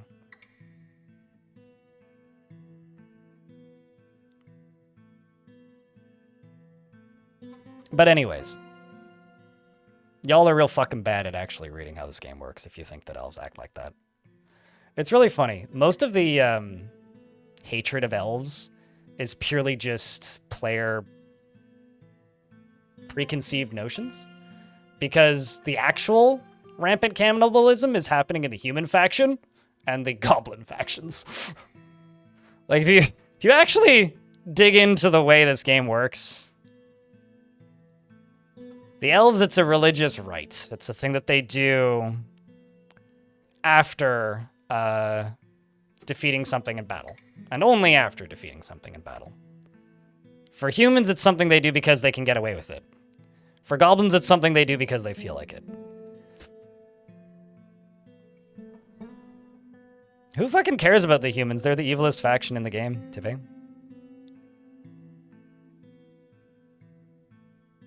No, chat's just fantasy racist, says Erdy in YouTube chat.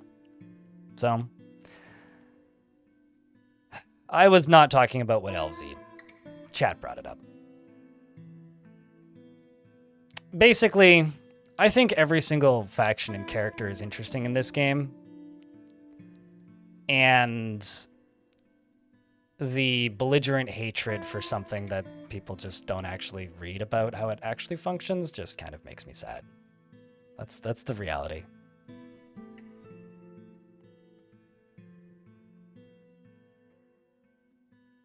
You made elves badass monster hunters in your comic? They kind of are. They're sort of like the Witchers in a way.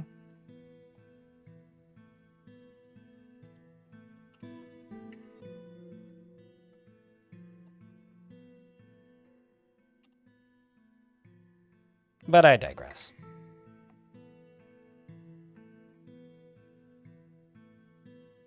No, it's 100% what they're doing, J-Hole.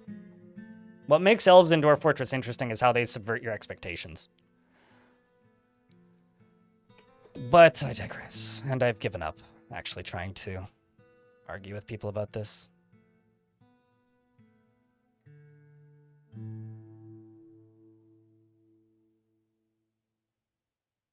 You don't like them because they get iffy if you accidentally sell them a wooden bin? Well, you made wooden bins. That's your problem. Make bins out of not wood. Problem solved.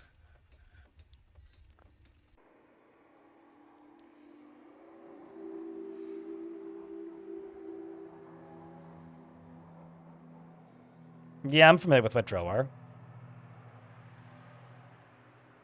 Fair enough, Tibbe.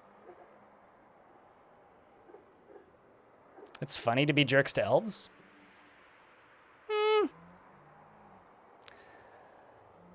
I think it's exhausting to be jerks to elves. Because it's the only thing anybody ever wants to do. It's like, in RimWorld, the only thing anybody wants to do is take the guy they don't like and make him into a sofa. In Dwarf Fortress, the only thing that anybody wants to do is be jerks to elves. It's kind of like... You know, the internet has this bad habit of taking a joke and ramming it so deep down the same fucking hole that it just turns into a pile of pulp that is unrecognizable from the original joke and no longer funny and hasn't been funny for the last 18 years. And why did you say the cake is a lie still? The cake is still a lie. That's just the least offensive equivalent I could think of. That's how I feel about elves. Is it just comes off as belligerent nonsense and missing the whole point of what makes this game interesting. Like, it almost does the game a disservice. And really makes me wish that Tarn would figure out a way to make clothing less tedious for most people so that we could just have the actual populations from everybody migrate into your fort. I just want to see people get extremely mad when they realize that their dwarven faction is 30% elves. Like, I just... Anyway. Hey, the squad's finally returned.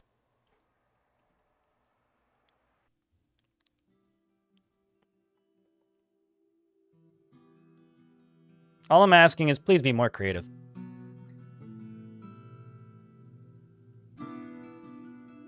Uh-oh. That's crazy. I don't think I've ever seen somebody get shot and killed.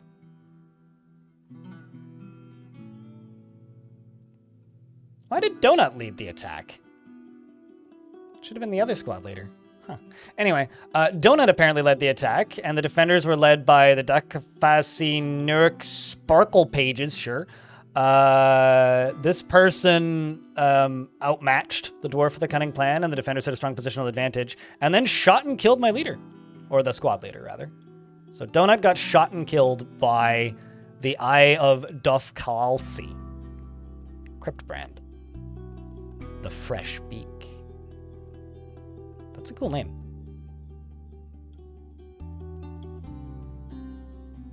No migrants want to come to your fort? Do you trade with your home faction? It's weird that migrants wouldn't want to come to your fort.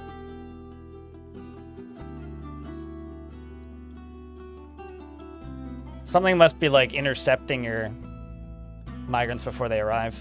That might be worth looking into Legends. Like if you have a world where you don't actually get migrants, that would be interesting. Unless like you just accept literally every single poet that shows up in your fort as a citizen.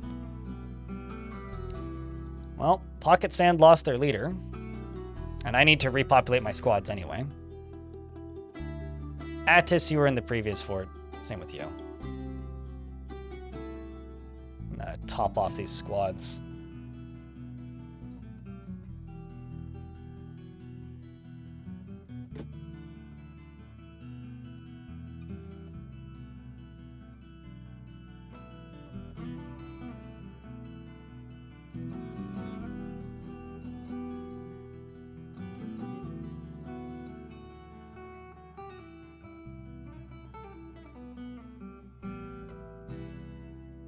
This is my Marks Dwarf squad. It's my ranged dwarf squad. That's my experiment squad. You guys can all just go into here. This one may also end up being a Marks Dwarf squad. This being a Marks Dwarf squad, you guys can be the something bolts. I'll just put the word bolt in it.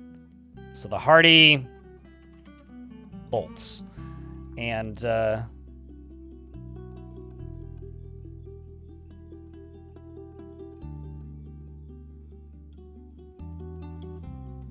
let's just assign both of these to be crossbows.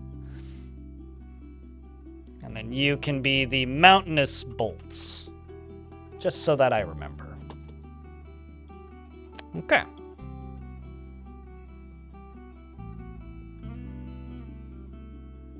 The only time it matters is with ranged weapons because they use different ammo types. So, like, if you have an abundance of arrows somehow, because dwarves can't make them, then if you're going to do an archer squad, they should only use bows.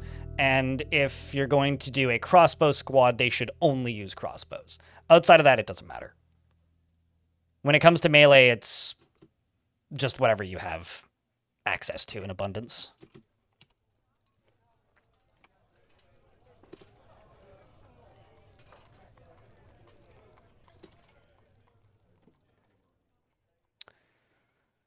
It's just generally whatever you have access to in abundance.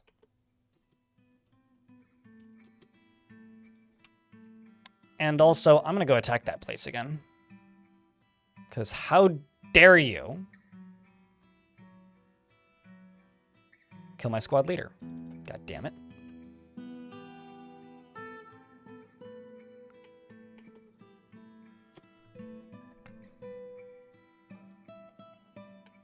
If you want to put that to use, select the dwarf you want to use it, click this button, and then hit details.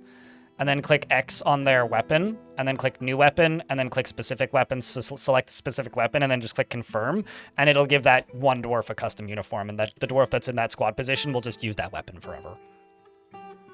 Until you delete it.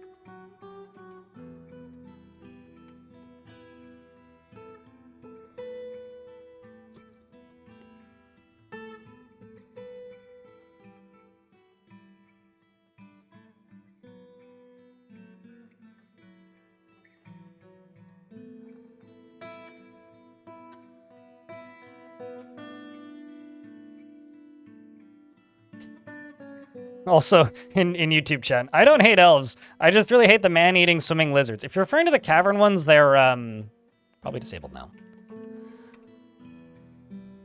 Also, just gonna select everything for a second and check weapons, because I'm really behind in weapons. Actually, not that bad. Not that bad. Okay, so let's check you. What's your value?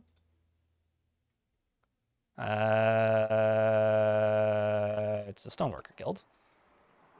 Down here, your value, 4,000, cool. Your value, 3,000, cool. Your value, not good enough yet, but we're getting there. Just need to smooth some walls probably, and engrave a few more things. And build that along the bottom. That's claystone. Okay. Holy shit, I need to cut some gems. Let's actually just straight up remove gems from this stockpile, and I'm gonna move gem cutting elsewhere. Let's just do that. Ooh, no, I'm gonna move gem cutting down to the basement. That's what I'm gonna do. That's what I'm going to do. Let's go down here and start digging. Or start constructing, actually.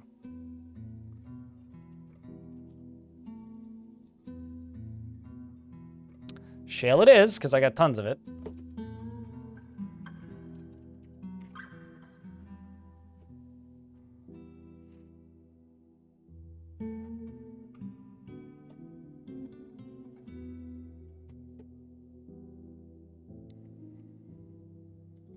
Can you make your armor fancy? I could. Actually, that wouldn't be too hard to do. But this would just be convenient for a multitude of reasons.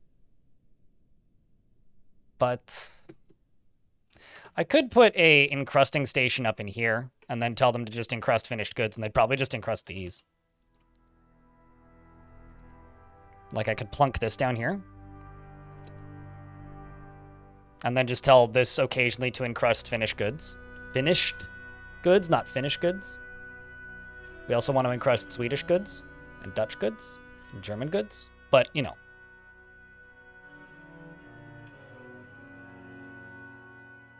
Weapons are considered finished goods, aren't they?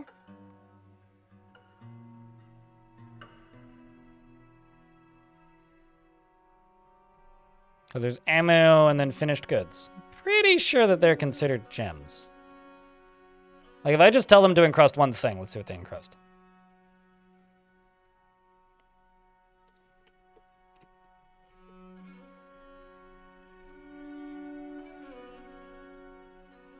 I'm also just going to move that there for right now because I don't really have a better spot for it.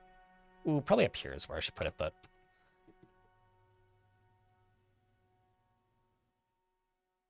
Yeah, it's based on what's nearest to them. We'll just see what they encrust here. Or, like, the way to actually be specific is using give and take stockpiles. This is, like, the one instance where you kind of need to use them.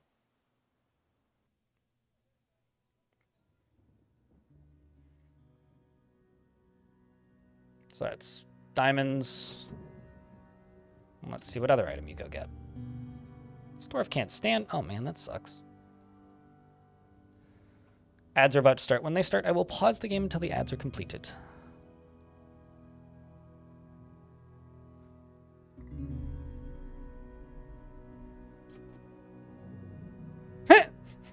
Scrapping a large troll leather loincloth. Well, I don't want you to encrust that, so I will just get rid of that. But, yeah, you can encrust armor. I've definitely managed to make that work before. Okay, the other thing I want to do is go, why are my drinks so low? Oh, am I out of food storage items? It seems to be a good chunk of it.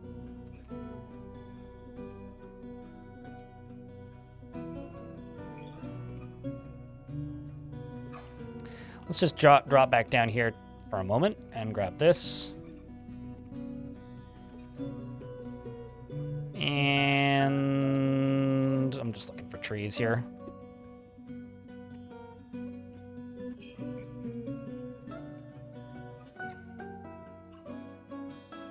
because I don't feel like agitating the surface if I can avoid it. And then I'm just going to go here and type in wooden barrel. And just say make 50 of them. Also going to get rid of you. I'm going to get rid of you, and I'm going to get rid of you. I'm going to get rid of you, you, you, and you. And now I'm going to wait.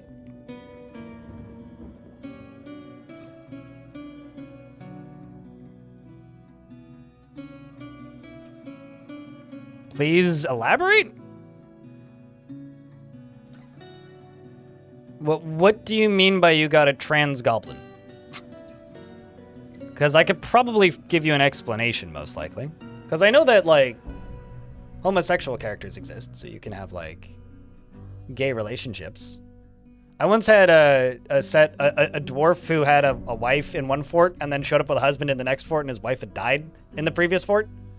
And his husband was identical to him. Like, literally identical to him. Different age, but, like, visually they looked identical. It was very funny.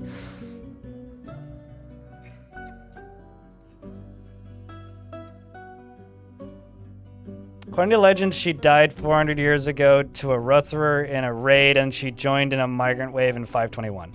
Okay, so first question. How the fuck did a goblin join in a migrant wave? That's my first question. So you're also not giving me any actual information here. But cool.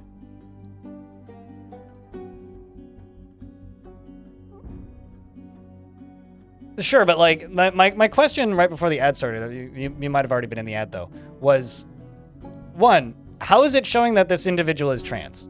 2, how the fuck did you get a goblin in a migrant wave?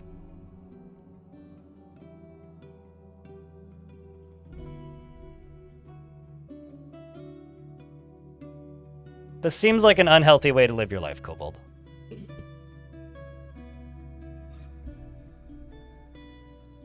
Please don't. Are all of your drives mounted? But also, please don't ask me for Linux help. I'm not even remotely talented enough. But just check to see if all of your drives are mounted. Oh, although, you know, this is one of those things where, like, you could literally just go Google it. You have to force compatibility mode. Right-click, go to properties, and then go to compatibility mode and click force compatibility mode on games that aren't compatible, and then just install them.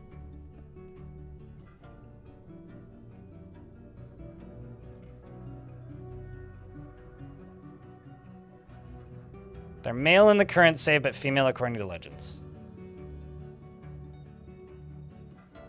How did you get a goblin in a migrant wave? You still haven't answered that question.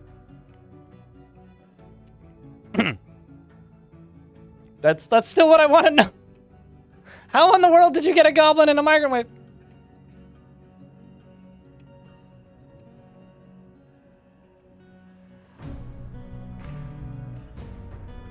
No clue, and you can't figure it out either. Okay, so I have a theory. I don't know how you got a goblin in the migrant wave, so this doesn't explain it. This might be a stolen identity. So this person might have assumed an identity, as in, is lying about who they are.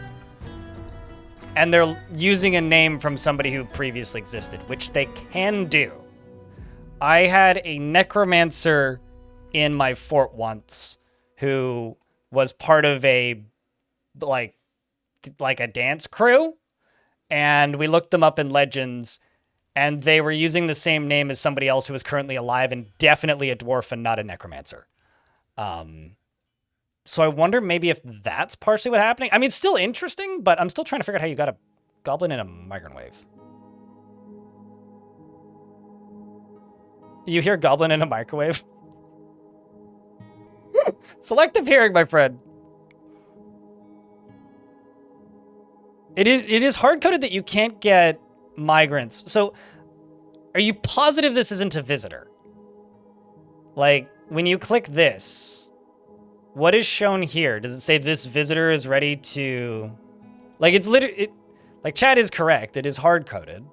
So, like, something fucked up wildly, or something is being misunderstood, or something weird is going on.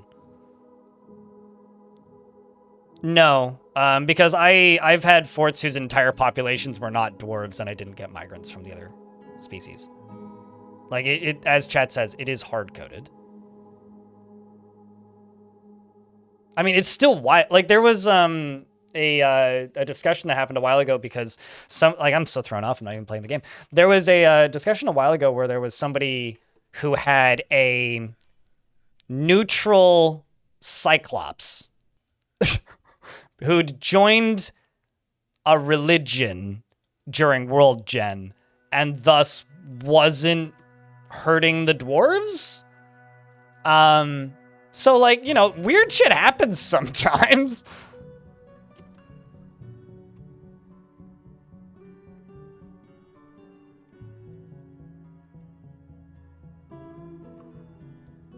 They're doing tasks and acting like a citizen, and there was never a petition.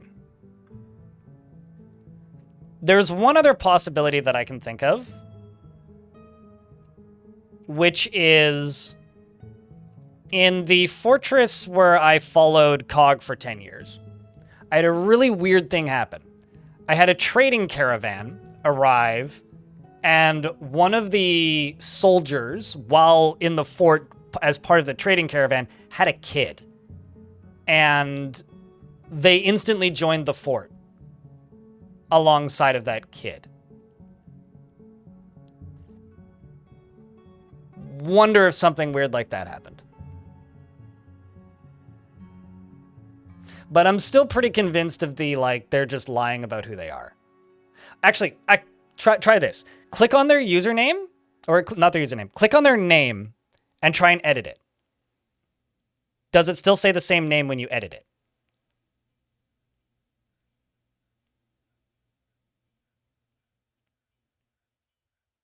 I'm like third party going through all the steps that I would if I encountered something wild like this, because this is crazy. But go into fort mode and try and edit their, like, try and give them a nickname.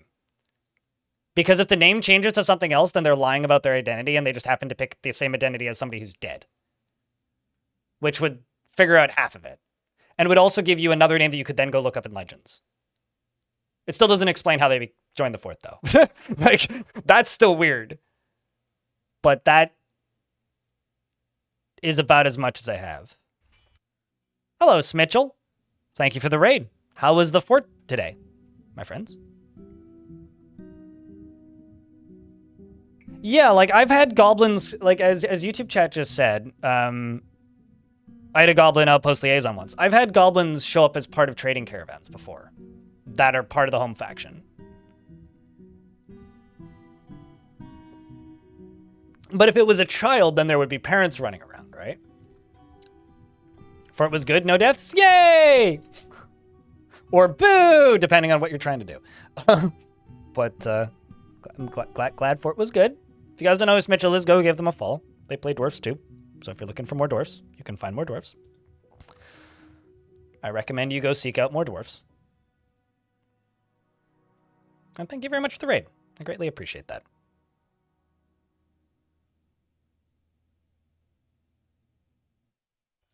$89 million Steam accounts leaked? Change your password? Huh. Is there a list?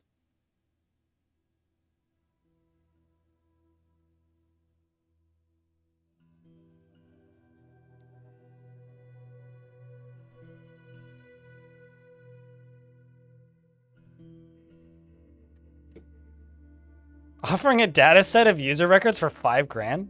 They're selling 89 million Steam accounts for $5,000? What? Why so cheap? My shit's worth more than that. The fuck? Yeah, that's spooky. I'll have to look into that this evening. Not a fan of that.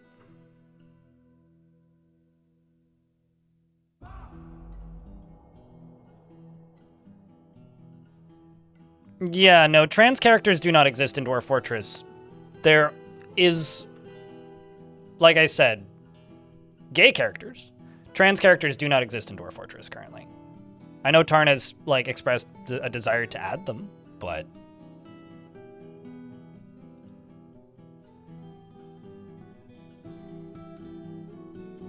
oh, okay, I need to actually read the article for one thing. Zetheris.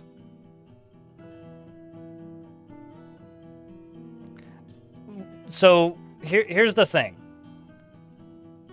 I don't think this is that is what is happening. I think that's what the outcome looks like. I think this is probably a bunch of other things colliding to cause the impression of that. I don't think that's actually what's happening. Like, I'm pretty convinced of my theory right now that what's actually happening is you have found a character who is lying about their identity and they just happen to select the same identity of somebody who died. Like, it's fun to think about, sure. I mean, like, just like the Cyclops Pope. Of course it's fun to think about. But the puzzle of interactions that have happened here... Like, there was one time I realized that, like, when something is resurrected as an intelligent undead, but they don't keep their memories, it states that an unknown entity has occupied the soul of this thing in Legends, or something to that effect, instead of was reanimated by so-and-so. So basically it's like, this entity was inhabited by unknown creature, which implies that there are unknown creatures that can inhabit the corpse of a dead body. That was a fun week, but like, unrelated systems can cause outcomes that can be interpreted in a way that aren't actually functioning in that way. But anyway, have you tried editing their name? And it seemed to work. Sure, but okay. If you go to edit it, and then you press enter, like, I don't have somebody who's lying about their name that's here, so this is difficult. Basically, it gives you quotation marks and a different name will appear temporarily. So if a character has assumed an identity and you go to rename them to something else, it changes their name temporarily. Like, it gives you the different result.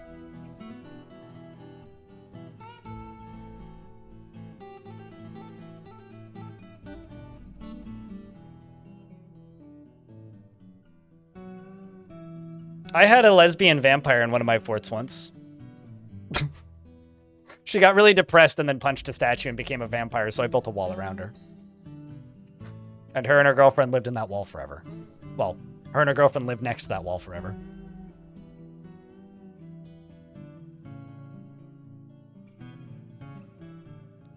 The bottom field you put Bradson. You don't need to actually edit it. That's the thing, right? Like, if you go to edit the top name, it'll give you their other name, their real name next to it. It's hard to explain. I don't have like a character who's lying about their name to show. At least not that I'm aware of.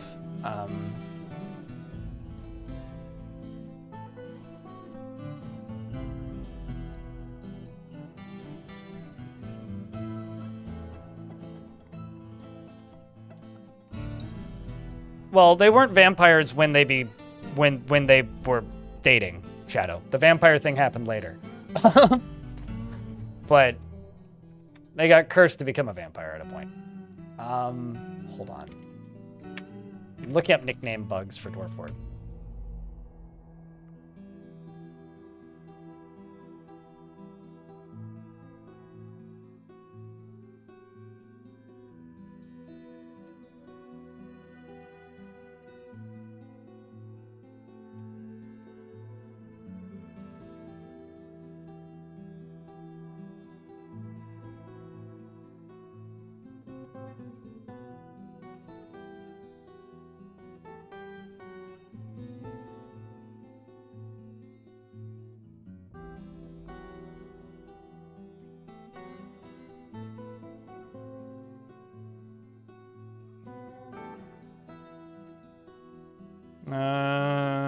Somebody's been fixed. The wiki needs to be updated.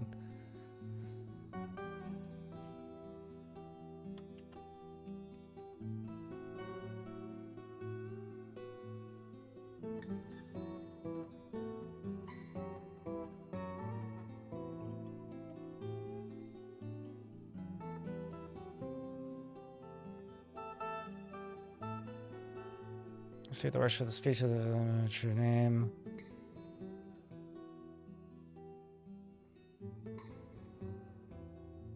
I'm also wondering if there's like a df hack command you could try to type in to figure this out, or exactly what's happening here.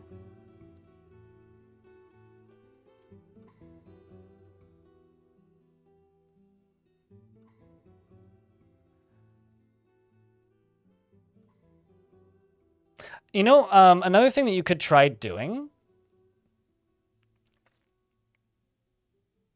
is make engravings of that person and see what it tells you.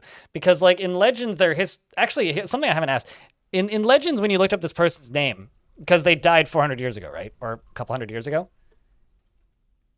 Did history continue again when they migrated to your fort? That's something I don't actually know here.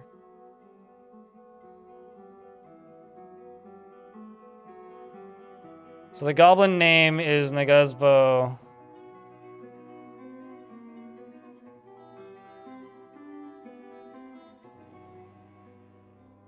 Oh, and the second row is also. So look up the name that they didn't show up with, the second row, the other one.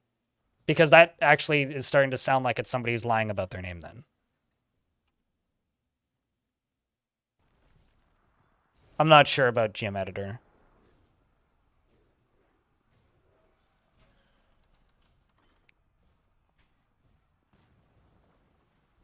So Legends did start up again? So their histories have continued. I am very convinced this character's lying about their name. Like very convinced. And they just happen to pick somebody of the opposite sex. I mean, you could like self-identify that as a trans character in game if you want. I'm not going to keep that from you. But I think that's actually what's happening here. So they're probably a criminal that is associated with a necromancer that's trying to get into the fortress and took a false name.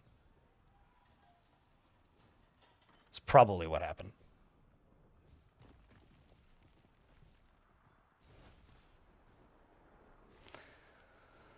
Also, Rolf, hello. Hey, hi. How's things? Also, if you have a captain of guard, try interrogating them. Which feels bad, given the context, but some goblins have arrived and are sieging the fortress, or attempting to.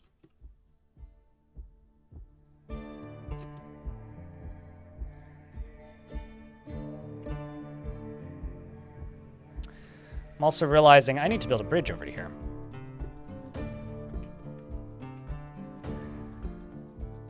These goblins are about to have a pretty nasty surprise when they realize that most of my fortress is armed.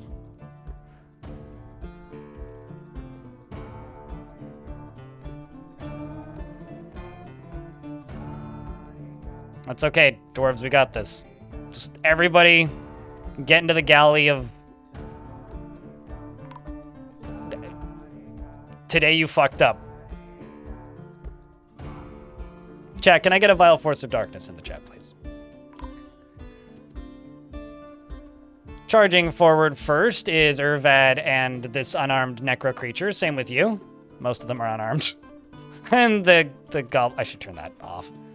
And the first of the goblins has died pretty quickly, and the dwarves are now turning them into a raffle stomp machine. And the siege is already broken. So... You know, this is what happens when your entire fort, more or less, is armed, I guess.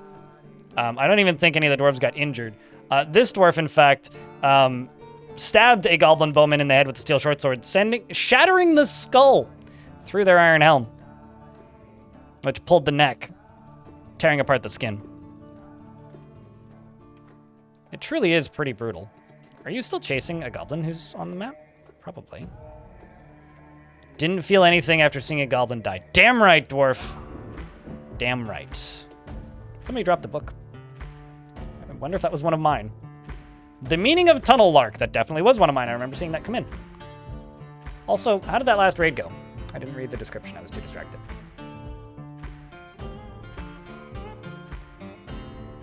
The Hammers of Dance attacked Vile Monsters. The dwarf Attis led the attack, and the defenders were led by the Eye of Dafaki Nakua Sparkle Pages. And it seems like this character has killed another one. Man, what a guy. The defenders once again had a strong positional advantage. I should find somebody else to attack, because Server Lord has been struck down. I agree, this tune slaps hard. It's pretty good.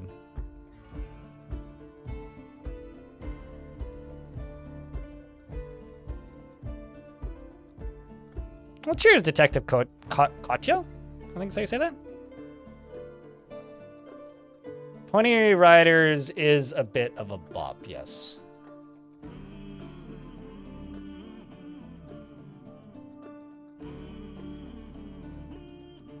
It's this bite paddle person. Or this person, not Attis Bite Paddle. It's Nikwa Sparkle Pages. Well, instead of that one, let's go after Greased Dooms.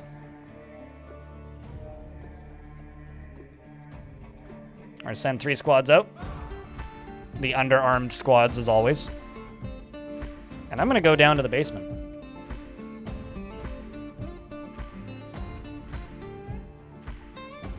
So we got to finish this up. Get this thing functional.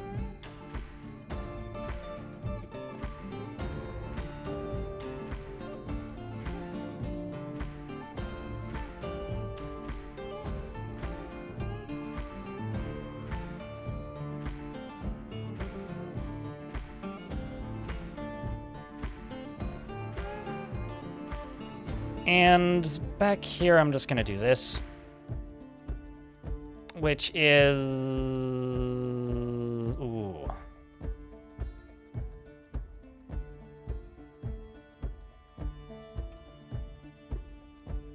Let's go to...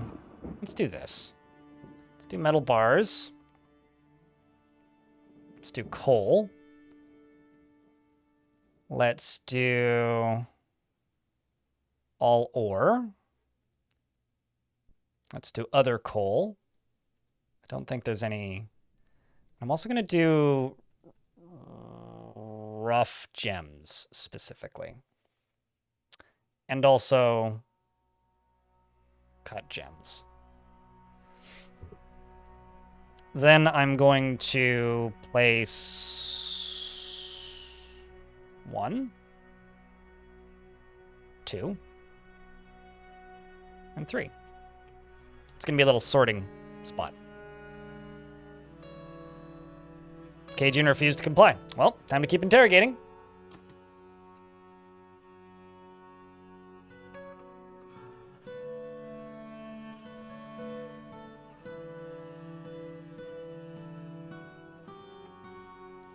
I would rather cut my toes off than ask an AI to do something creatively for me on my behalf. Toots in YouTube chat. The question for anybody who's wondering was, if you thought about making a fort based off an AI-generated fort layout. Fuck no. I'm one of the people that's hoping that the AI bubble bursts and all that nonsense goes away sooner than later, instead of encouraging it. Unless me doing something with it would be the final straw that causes that industry to burst and vanish and go away forever, then I would consider it. But I don't think that's the case, so instead I will simply say, fuck no.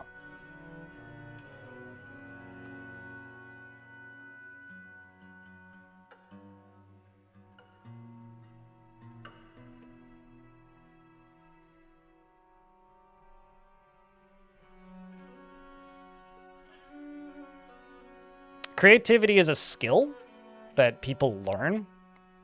So if you don't exercise it, and you don't work on it, and you don't practice it, of course you'll never be creative. And like with all muscles, if you don't use it, you lose it. So if you don't keep being creative, it becomes harder to become creative. It's a self-fulfilling cycle. If you tell yourself you're not a creative person repeatedly and then proceed to convince yourself that you're not a creative person and refuse to practice, of course you're not a creative person. And of course you're going to just slowly fall into a lost sense of lack of creativity because you've convinced yourself of this.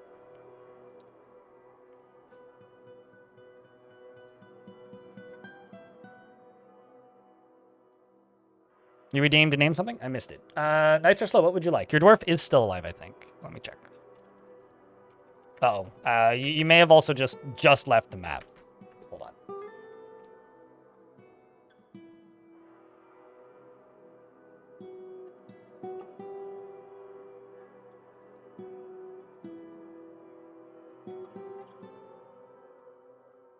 I don't think you're dead. But you may have... Oh, nope, there you are. Yeah, you did just leave the map. So what was the other thing you said?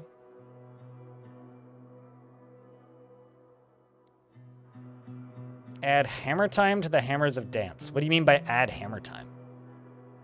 I don't have Lewis Hamilton and I can't make him go fast. So, what do you mean by add hammer time?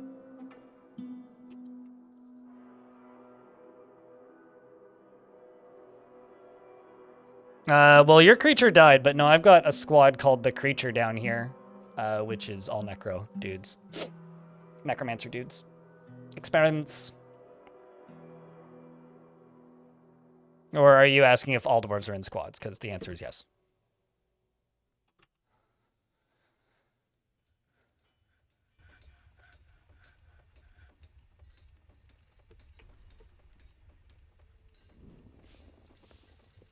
The Hammer of Dance is my faction. I can't edit the name Hammer of Dance.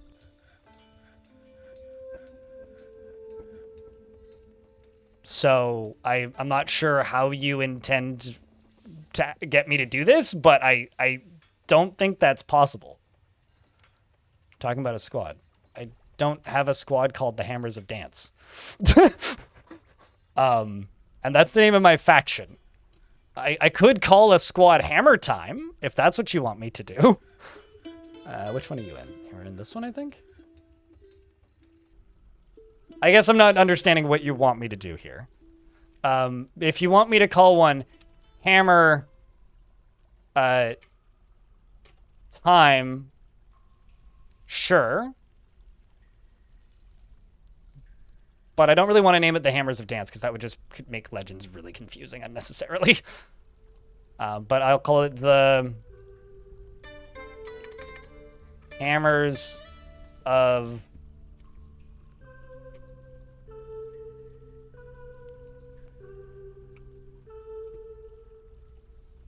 Splitting. Splatting. Hammer Time, the Hammers of Splattering. There you go. That's just like dancing, right? Happy to help, Nick. Do I have a favorite weapon? I'm partial to spears.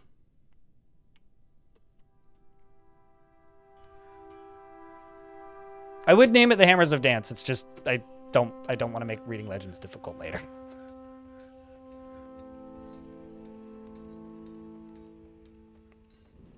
Well, splat isn't a word, it doesn't look like, so you couldn't name something Splat Hammer.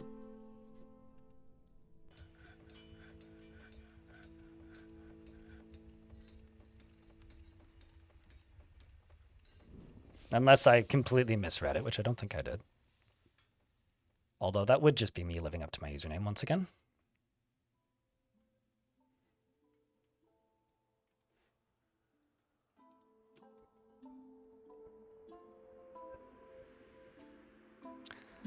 Another thing I need to do is go up to here and type in cloth. Well, I was like, I'm just going to let them work on cloth for a bit. All right, let's just make everybody clothing. Tunic, cloak, sock, glove, shoe.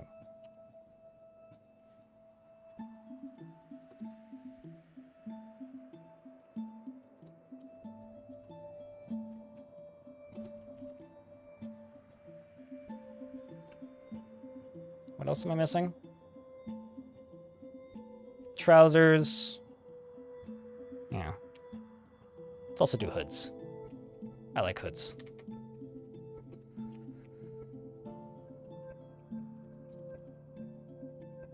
And let's do cloth robe.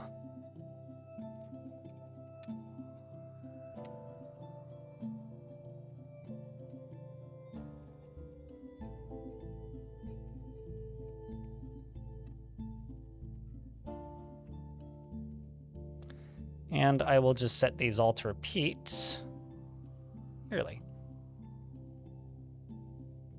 Oh,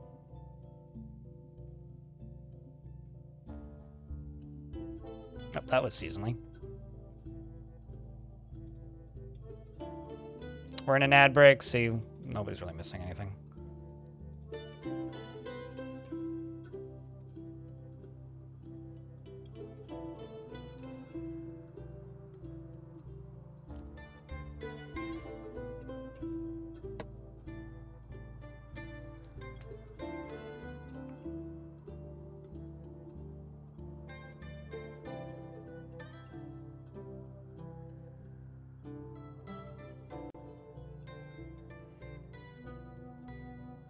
No, it's all good. It was just, I wasn't sure exactly what you wanted me to do or name in that instance. Nights are slow. It's all fine. Since YouTube chat asks, Twitch chat, do you guys have a favorite weapon in Dwarf? Like I said, I'm partial to spears. But Cobalt, I don't answer non-subbed questions until after the ad break is notably done. I see a giant thing at the top, so don't worry, I know. Do I have any farmers or cooks? I don't know. It's hard to tell because most people are in squads half the time. But yeah, there's tons of farmers and brewers and butchers and things. Also tons of weavers. There's always plenty of the general things, but it's hard to tell a lot of the time because the fortress is constantly depopulating and repopulating thanks to the constant sieges.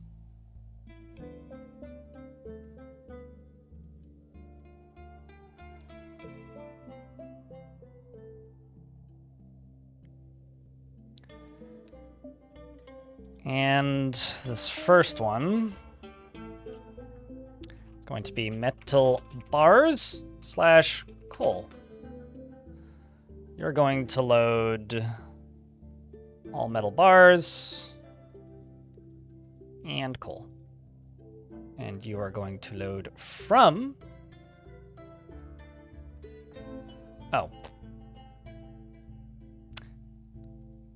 I just screwed that up. Wrong thing. One further down. Clicked the wrong button. Let's try this again. Metal bars / coal. And then you are going to load metal bars and coal, as well as load from here. And then I'm going to get rid of these. And I'm going to have to make more minecarts. And then this one is going to be gems. It's going to load from here.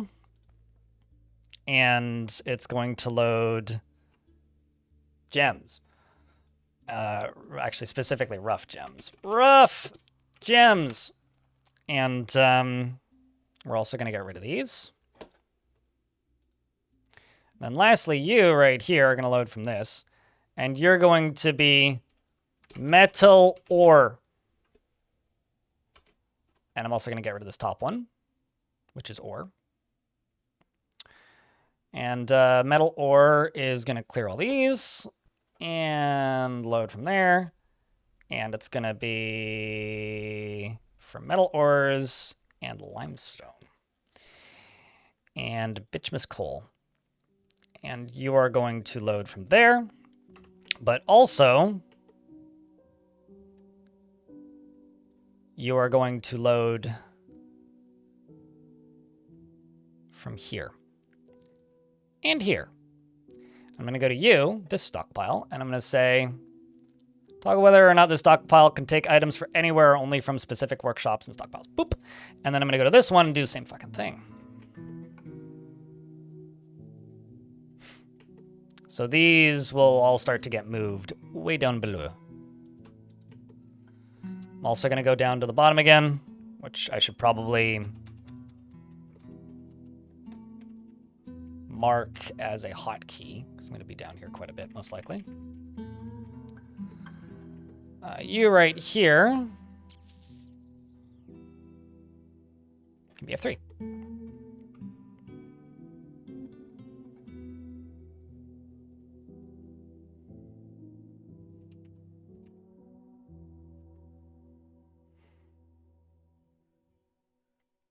You're partial to axes and hammers just because of your Tolkien upbringing. Axes are pretty good. I like axes, but the one issue I run into with axes I find like makes me have to micromanage woodcutting. One of the wildest moments for me in Dwarf Fortress was learning that halberds could like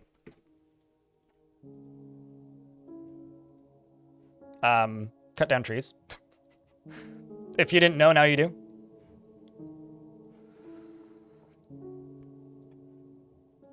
Oopsies, that one was too long.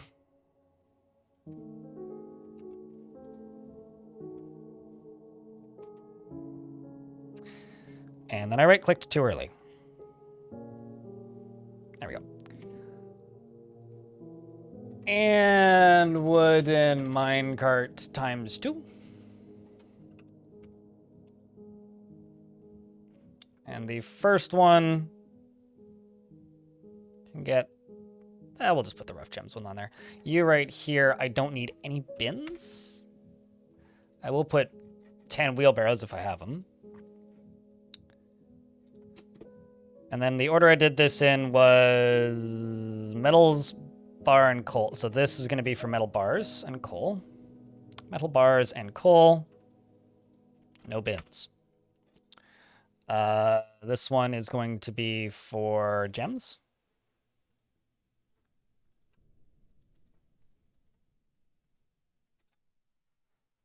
No bins. And then this last one is going to be for, I think that's the order I did them in, right? Yeah, ore. So you're just going to be for metal ore. Well, did that super wrong. Metal ore and limestone and bituminous coal. And no wheelbarrows.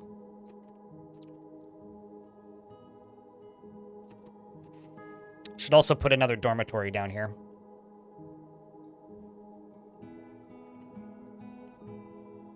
Maybe a dining hall as well.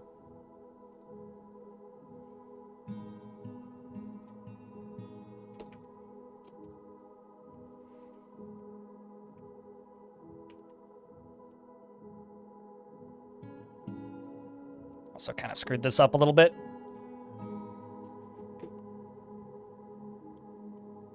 Seeing if I've missed anything interesting in chat. How many work orders is too many work orders? This is from a while ago. You feel like you end up with too many, but you also feel like you don't use them and you always end up running out of stuff. What's my tips for that? I say just do what you're comfortable with and find something that works for you, which I realize is like a generic non-answer, but like that's genuinely how I do it because it's one of those things that it's infinitely easy to see ways that it could be improved and made better. And it's just a matter of them, you know, getting it there. And it'll get there eventually, but it's clearly not there yet. If it was there yet, then, you know, it'd be something people complained about less.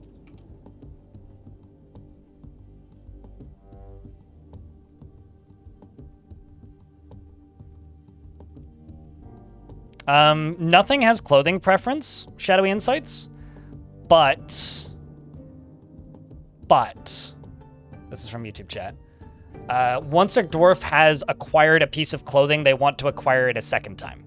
So, as an example, a dwarf that comes from a faction that doesn't have the ability to make shirts and only makes togas, won't want to wear a shirt. However, if they acquire a shirt, they'll be very sad if they can't acquire another shirt because they will wear that shirt that they acquired until it rots off their body or until another shirt becomes available.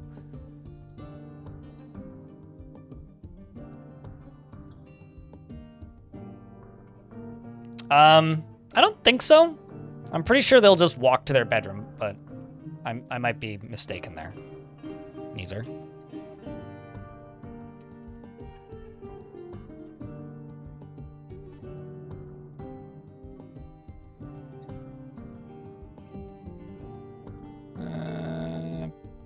Kitten has grown up.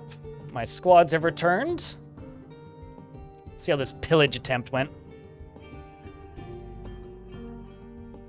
Which is why, for me, Premium will forever be not the day that the UI got updated, but the day that Tarn made it so that dwarves can make underwear, so that getting attacked by the elves was significantly less dangerous for your dwarven long-term sanity.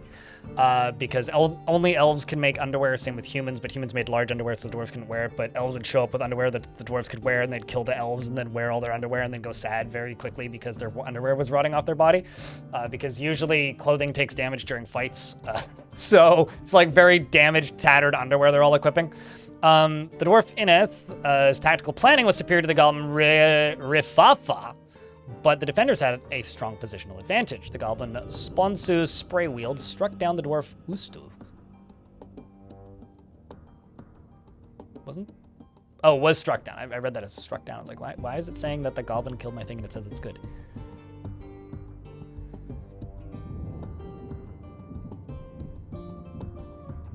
Yeah, I'm not sure. I don't actually use dorms all that often. I usually just connect them to my... Dwarf Mebzuth was struck down by that goblin. Oh boy. These goblins are pretty tough. They've had thousands of years to train, I guess. Celebration of Life, led by the dwarf Zon, clashed with 7 goblins, slaying them. We also struck down the goblin who was leading that squad, so that's a good thing for us. That was this, Grasped Dooms. I also need to check this squad real quick, because I'm curious if that dwarf actually died. Yeah, Server Lord did die. Okay. Well, that's unfortunate. Rest in peace, Server Lord. Oh shit, Moreb migrated here. I missed that.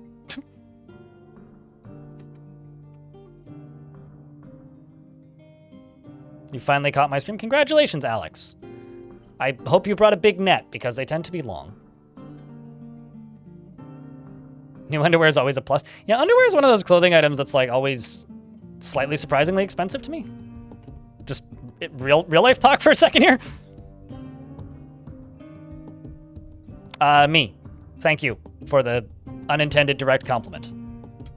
I named Pocket Sand Pocket Sand. I thought it was funny. I didn't like what the main squad's name was, and I couldn't think of anything better, so I went with Pocket Sand.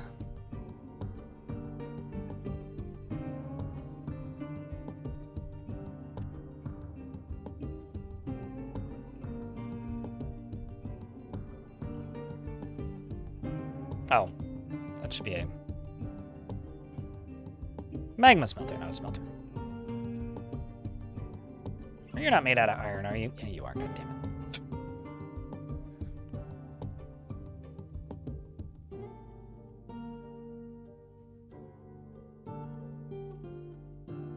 For clothing that touches your genitals, it does seem to be a tad overly expensive. I mean, like, actually, counterpoint. I can go to the dollar store and buy a pack of 5 pairs of boxer shorts for like $4. They last about 3 weeks and you never really want to wear them anyway because they are very uncomfortable. So maybe like the logic here is starting to make sense in my dumb brain for the sake of this discussion at the very least.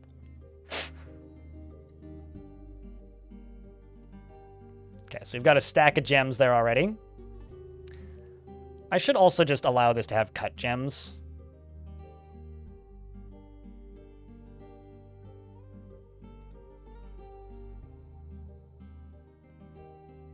Okay, because I don't think I told the minecart to load cut gems. Yeah, no, I didn't. Well, now it is. And you can take cut gems. And you are going to take this, and you are going to take that.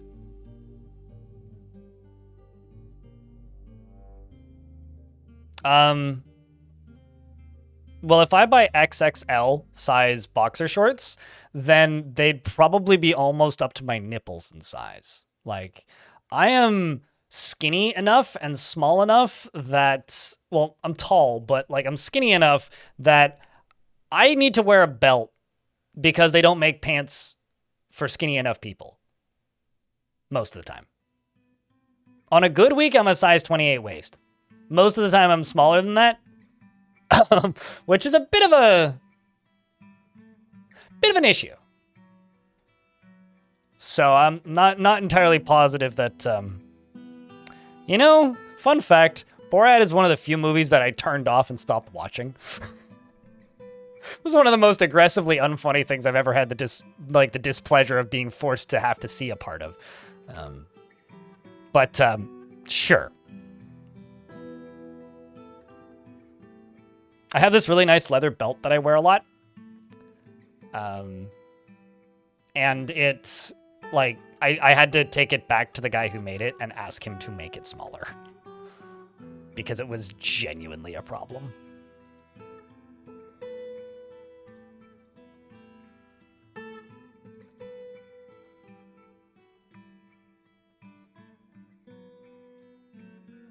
So this is going to be like number one job, number one mode for a while. And all this down here needs to get removed. I may also just go up here and just put a dump zone right here. So it's right there right now. And then go down here and then just say, get all this crap out of here! Please! Shouldn't take too long.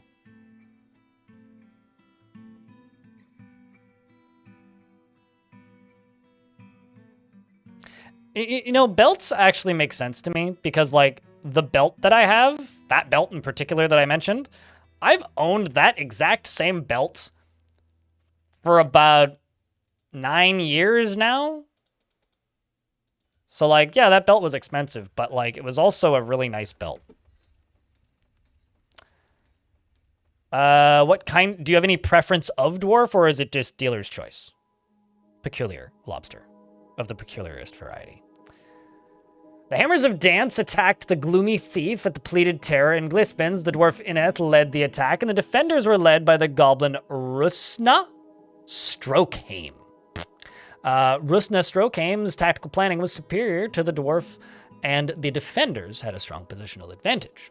God damn it. One of these years we'll actually be able to successfully start beating them in fights. Our tactical planning is really not good. I like that we're also fighting with dwarves, too, in these fights.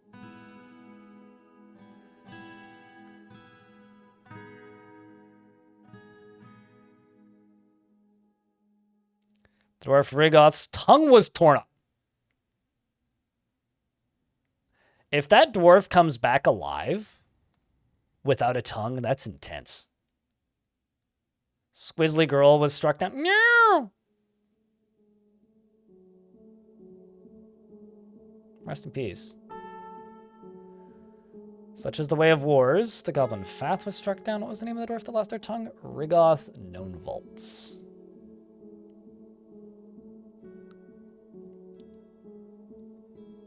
The Pocket Sand, led by the dwarf Attis, clashed with a single goblin and grasped doom, slaying them, and they looted treasure and seized livestock.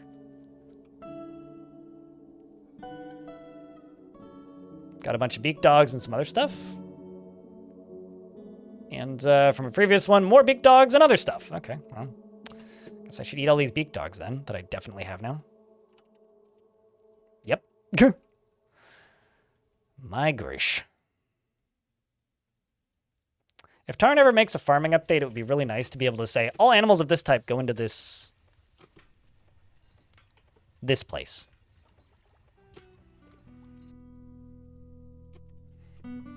So I would just make like a quarantine room right next to my butcher table. What country, if I can ask? Giguchu.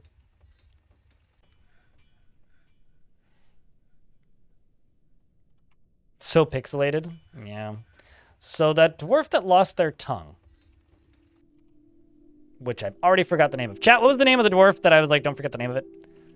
Is that Doran? No. It was something Volts. But I don't have the translated names. What the heck is that last name? Boot? Coggeb? I don't think I've ever seen a dwarf with a last name like that. Romania. Ah, well, best of luck.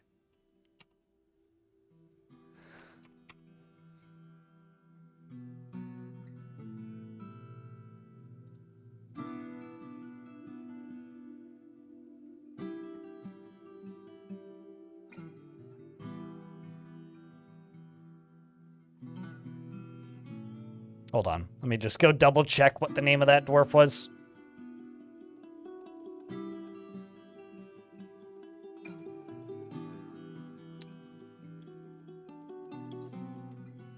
Rigoth known vaults. Rigoth.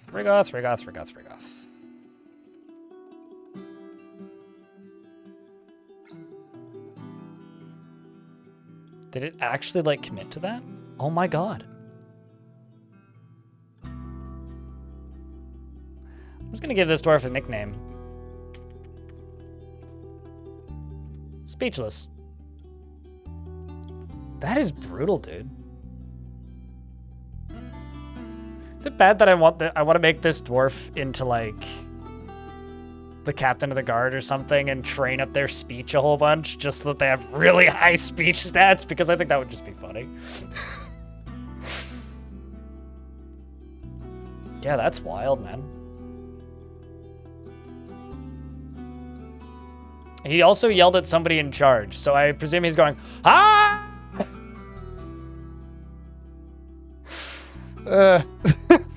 Well, honestly, I would too. If I was in that situation. Why are we recovering wounded? Who's wounded?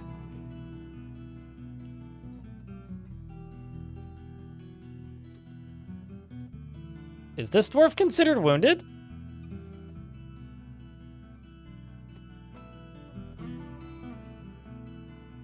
No? Oh, I see. You carried somebody who was. Huh. Anyway, I'm going to send these squads back out. We're going to go do that again.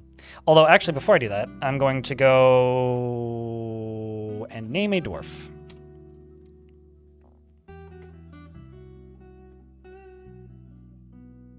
When available, obviously, dealer's choice. Okay, happiest unnamed thing. You are now Toulon. Congratulations.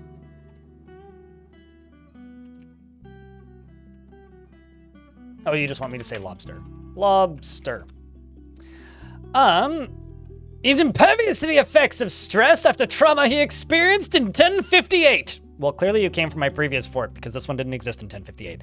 And almost never feels discouraged. Generally is unhindered by the thoughts of others concerning his actions. Finds the thoughts of others almost never feels discouraged, and generally is unhindered by the thoughts of others concerning his actions. There we go, I figured it out. Finds obligations confining, but is conflicted by this for more than one reason.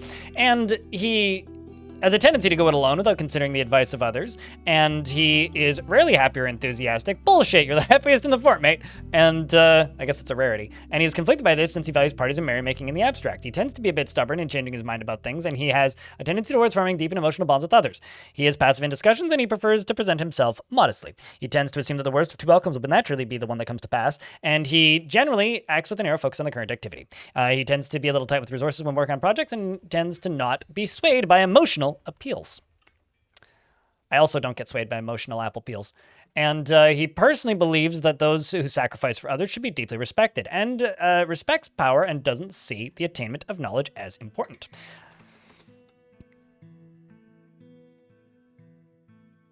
Like at all, really. And also thanks to YouTube chat. We figured it out. He dreams of raising a family, and this dream was realized. And he likes rutile and black bronze, as well as large rats and turkeys for their wattle and Christicola. He also likes rats for their strength, large rats for their strength, and when possible prefers to consume clownfish, turnip wine, finger mullet, and can't stand slugs. I agree. I hate slugs so much, I made sure that I got an apartment that was not on the ground floor so that I never needed to see those slimy little motherfuckers again. And for the first time in my life, I actually have lettuce. In quantity, instead of, you know, instead of the alternative. Really now, this so-called Steam leak has been a hallucination of AI. I was gonna say, like for realsies? You forgot you have a thing in Seattle today, so good luck. We'll still be live when you get back. You'll be leaving on the pre-C on Lurkin, though. What time will you be back, Elfie? Where'd you find this, Stone? I'd like a source on that, actually.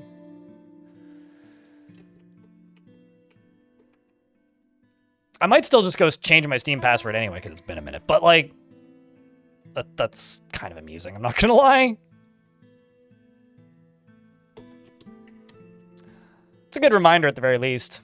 Let's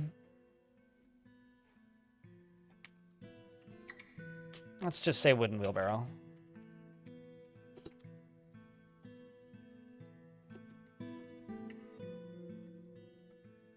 The other thing that I was going to do is I was going to go to the leader of this squad. Go to labor, work animals.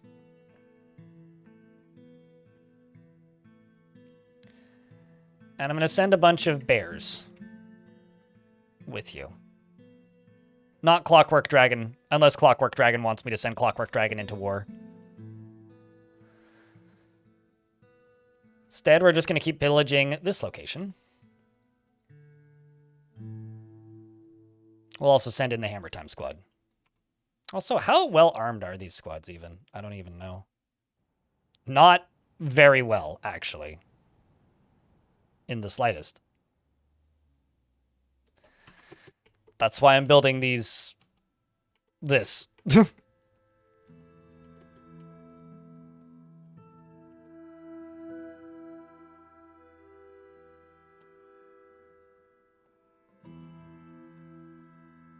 You can send me, I have children. What a sentence. Okay, noted. We'll send you in on one of the later ones. What a fucking sentence though, mate.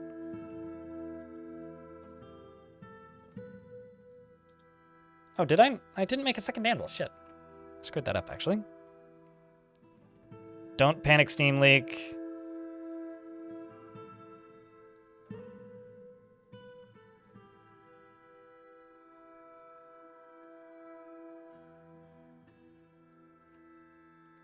Okay, so now I don't know what's true.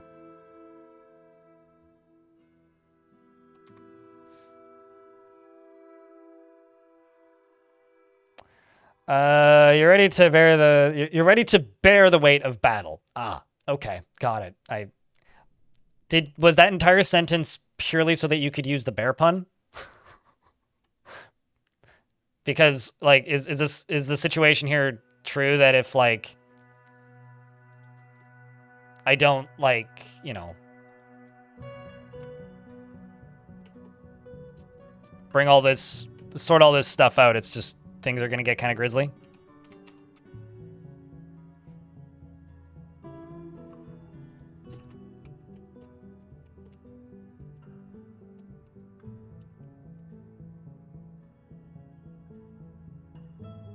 Kind of amazed I haven't actually needed to make a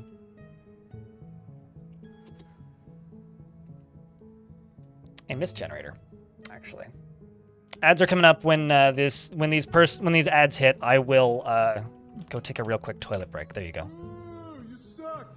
I will go take a real quick toilet break, and then when I will return around the time the ads are ending.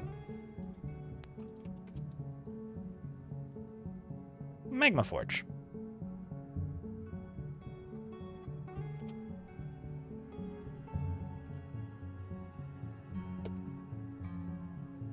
There we go. That's what I need to see.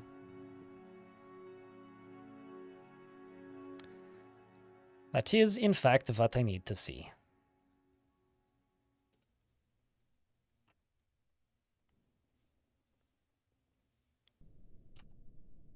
All right. Dwarves are putting stuff where I need it to be.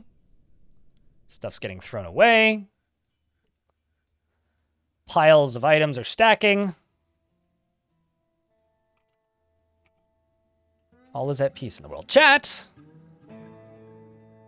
Can I get your favorite emote real quick? I'm gonna go use the washroom. I'll be right back.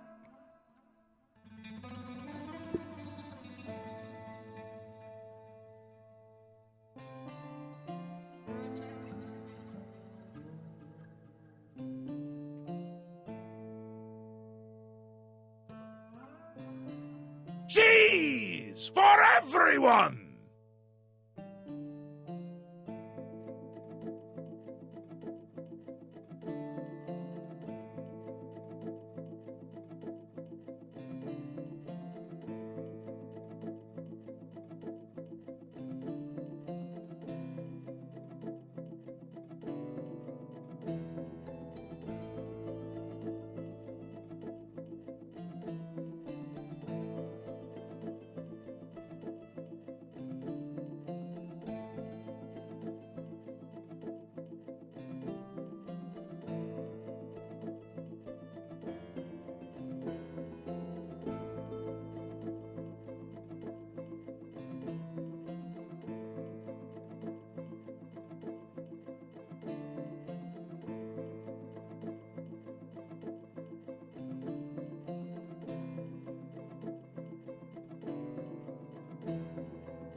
right.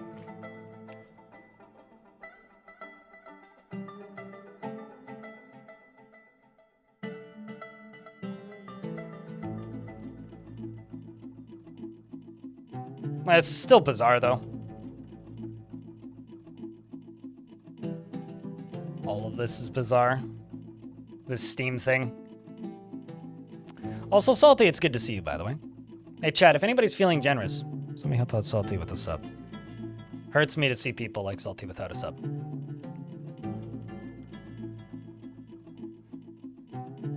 I gotta be a little bit annoying today, because we're not even halfway to the daily minimum, so... just a little bit annoying.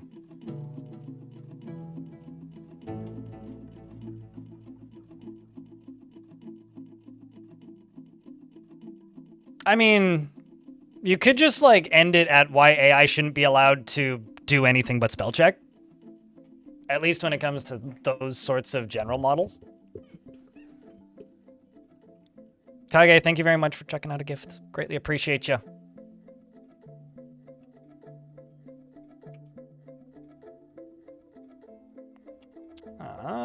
Wheel. And Darius, thank you very much for the 10-pack. I think it may actually be a bug, but it seems like it is, in fact, a male goblin with a male soul that is incorrectly linked to a female historical figure, not an assumed identity. Okay, well, I mean, that's fascinating. I mean, like, the actual way to figure out what happened is give the save to Putnam. Just, like, DM the save to Putnam and be like, what? That's actually the way to figure out this whole thing. But that's it. That's fascinating. Well, congratulations. You have your character. Putnam has been notified in the bug discussion serum. Yeah, and because Tarn went and moved to the UK, the entire Dwarf Fortress team has very strange sleep cycles these days, so...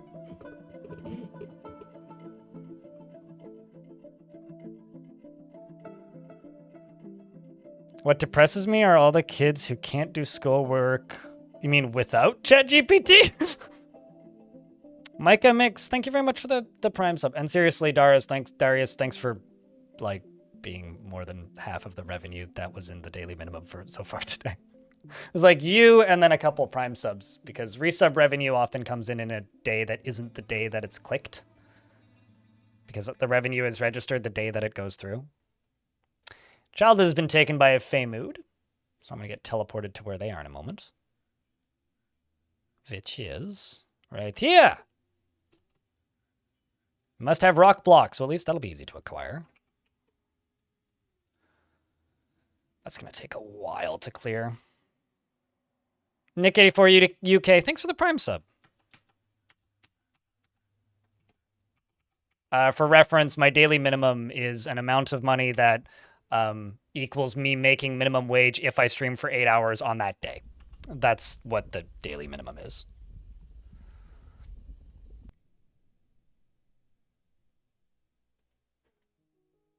So I could, like, hit my daily minimum, but, like, you know, not make minimum wage if I stream for more than 8 hours. So I don't have it listed publicly because I think that having goals and alerts on streams is kind of cheesy. So I just verbally mention it. Void's Umbrella, thanks for doing the nicest thing you possibly can for me and subscribing 3 months in advance. Appreciate you. It's also a little hype train, so thanks, guys. Cheers, everybody. It's a very light energy drink, if anybody's wondering.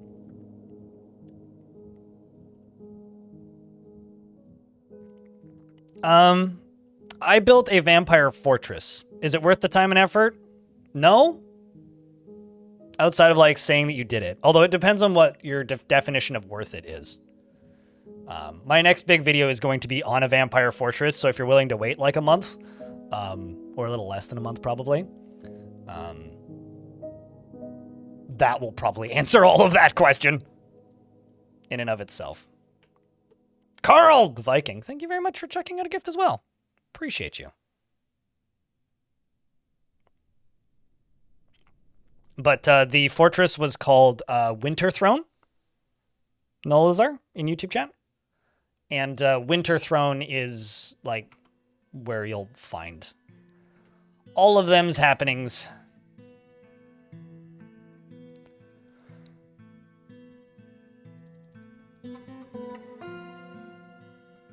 And we're starting to see the wheelbarrows showing up, which is what we need, because that will allow jobs to happen at a more reasonable pace.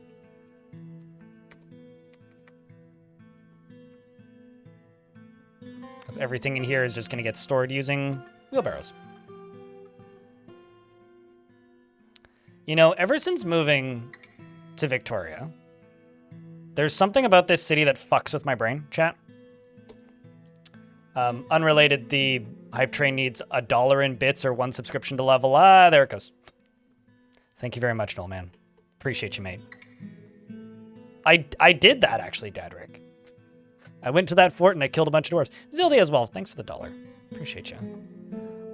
There's something that bugs me about this town. And what's funny is it's something that shouldn't bug me. What bugs me... Okay, the thing that shouldn't bug me is there are these beautiful bike lanes, which don't bug me. I love those bike lanes. And they have street cleaners, which clean them, which is awesome. And that also doesn't bug me. What bugs me is the backup sound that these street cleaners make, these like small bike lane sized street cleaners. Sounds like the fire alarm in my old building. So I think this is going to bug me for the rest of my life, actually. Like, it is the exact same tone, the exact same beep. It happens at the same interval. Like, it is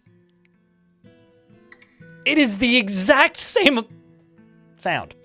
Cobalt, thank you very much for subscribing at Tier 1. Appreciate you.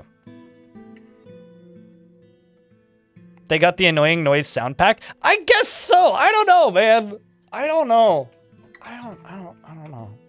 It's certainly an annoying sound. Like, I've gotten more used to it, but every now and again I'll hear it and I just like perk up. I'm like, what? Deviled thanks for the 5-pack. I think we've probably cleared the daily minimum at this point, but appreciate you guys. I will check once the hype train is done. Although it does take about 30 minutes for gift subs to register and revenue for some reason. But Tosid Angadastot, the child, has created Ansut, a tower cap bracelet, and offers it to the Abyssal Torch. I think I will... Do I have a free pedestal somewhere? I probably do. I say probably, and then I super duper definitely don't. I'll put it here.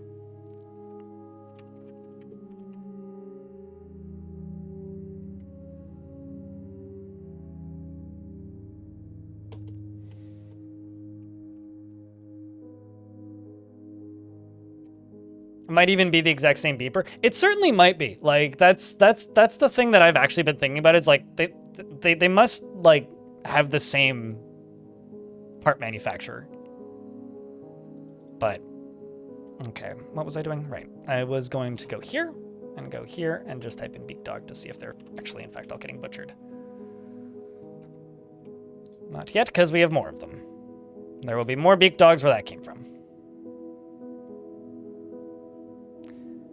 Toronto has decided they're going to remove all their bike lanes. Isn't that something that they do every other year? Like, Toronto, we're building bike lanes. We like humans. Followed by, oh no, what's his name? Rob Ford looked at us funny. Now all the bike lanes are getting demolished. Like, I feel like that's an every other year thing for Toronto. Which is like I realize this is impromptu politics moment, but like, apologies, plug your ears if you're allergic. It's the one good thing about Trump getting elected for Canada is that it made Rob Ford really distracted for a hot minute. So he had somebody else to yell at that wasn't Toronto. It's like, you know, growing up in Vancouver, I'm used to just like making fun of Toronto because, I don't know, city to city, like, poking fun is fun. And at this point, I just kind of feel bad. Like, I can't even, like, in good faith make fun of the leaves anymore because it's like, I just feel bad. But anyways, chat, thank you very much for the hype train. Greatly appreciate you. Means a lot.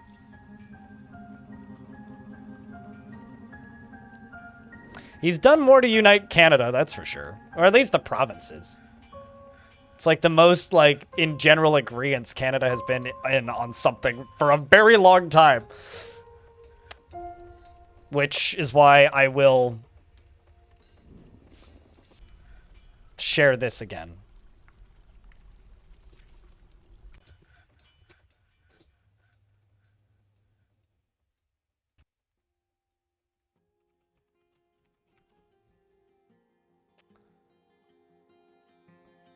This is a strip club in Vancouver that got banned from Twitter.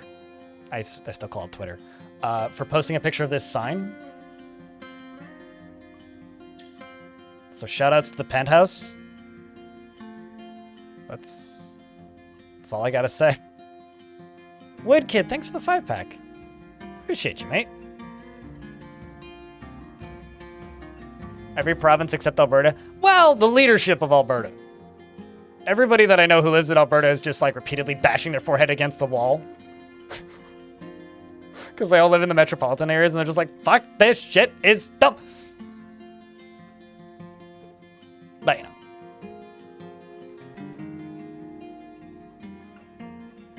And seriously, thank you very much for that 5-pack. 45 seconds left on the hype train. Needs 3 subscriptions to level up another time.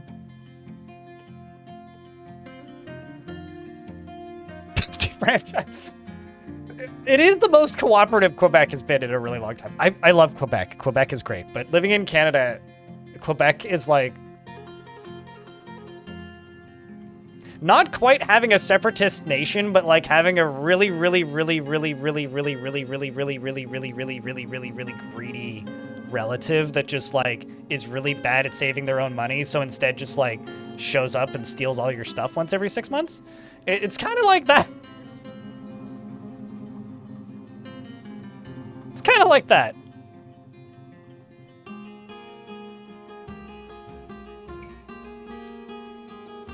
So California or Texas? I don't live in the States, so I can't speak to it.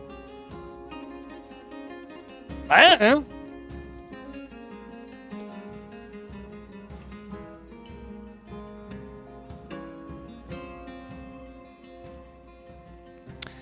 Loaf of bread. Gremlin was looking forward to trapping. I was looking forward to trapping. Got armlocked by a forgotten beast. How rare are gremlins? Oh. Kind of really rare. Like, the most gremlins I've ever seen appear, and I know for a fact it was 2 separate ones because it was a male one and then later a female one showed up, was 2. And I will go months, years worth of fortresses without seeing them. I would go back to a save if you're trying to catch it, personally. Like, if that's, like, the goal that you were trying to hinge on, I would quit without saving and go back to a save. Is that a fire snake? That is, in fact, a fire snake, yes. But seriously, chat room, thank you very much for the hype train. With 31 subscriptions and 100 bits. Fun fact, that's more subscriptions than I got yesterday. So appreciate you. The burning nope rope. They do melt through all of the animal traps that aren't, like, lava safe, which I think is kind of funny. This is going to be a dormitory. Just kind of waiting for them to finish them walls. As you back.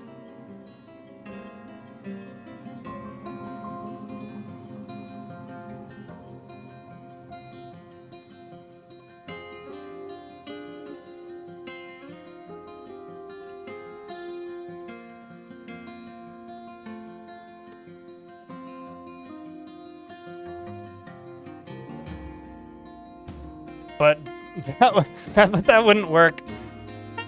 Fire snakes are fine. Some dwarves don't like them, but I don't really have anything inherently against fire snakes. Pocket Sand has returned. Let's see how they did with the addition of war animals. They'd probably do what Forgotten Beasts Made of Fire do, which is just evaporate it all instantly.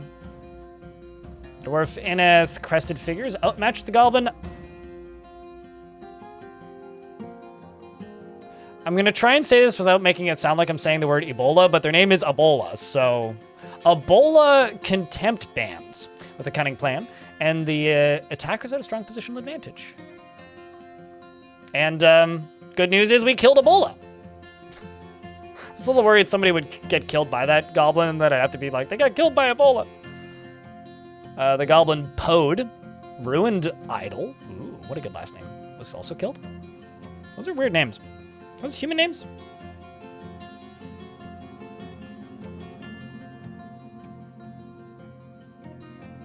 I mean, the fire part is what bothers me about them. I like snakes. Snakes are lovely. One of the coolest things I ever got to experience as a teen was going to a reptile refuge and getting to volunteer for a week. And I saw and got to feed vipers, specifically that were being harvested for their venom so that they could be made into antidotes. It was super cool. The celebration of life led by Zon Parched Tools clashed with 7 goblins, slaying them, and they looted treasure from Grasp Demons. I'm wondering if I could attempt to raise it. Or do I want to take over it? I could also take over it. Let's try to raise it for right now.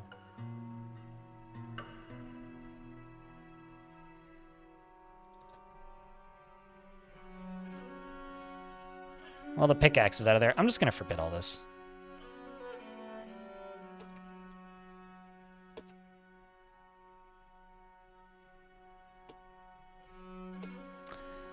And right there.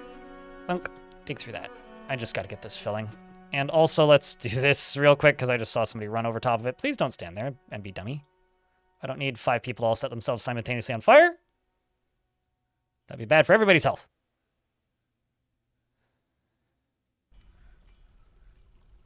I'm also not doing this the safe way, by the way.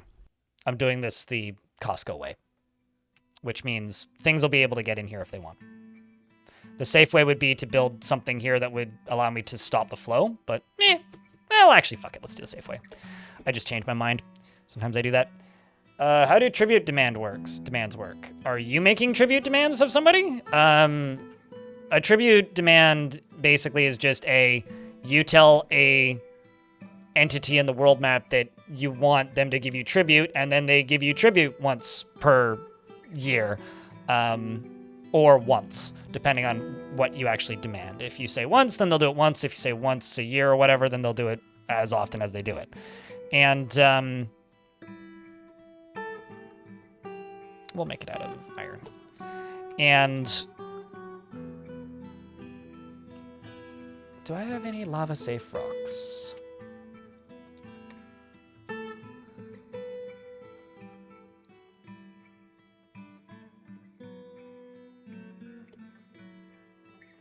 I think shirt is lava safe, isn't it?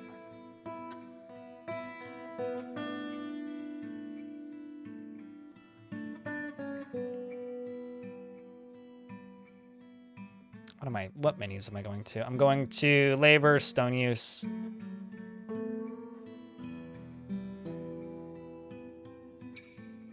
Is lava safe? Okay.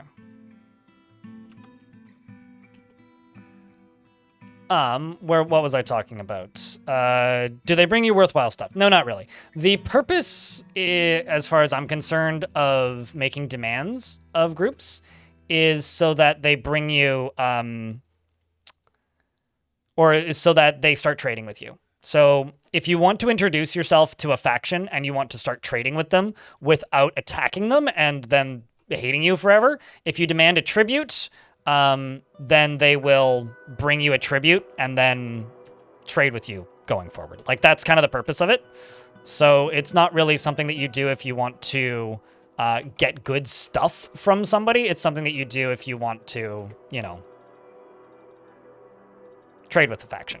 So, like, if there's a human faction that you want to trade with for some reason, or a dwarven faction or a elven faction, you demand a tribute once or ongoing, whichever you prefer, and then they trade with you. But if it fails, then they may go to war with you. But if it fails, they may also just trade with you. So it's kind of a bit of a luck of the draw on that.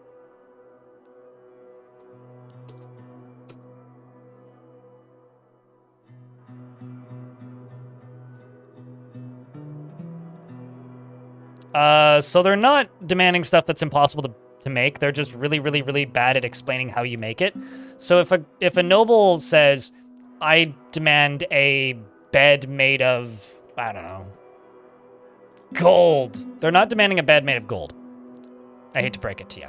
What they're actually demanding is a bed that has gold as part of it. So if you make a gold gem and then encrust a bed with a gold gem, that'll cover the need.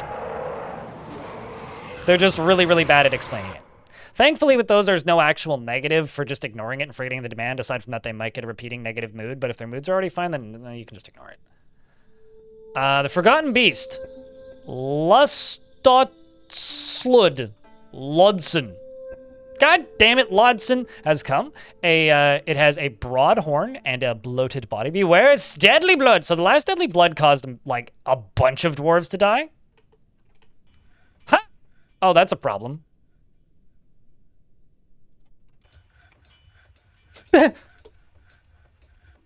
You know, it's very rare that that happens to me. That's real funny.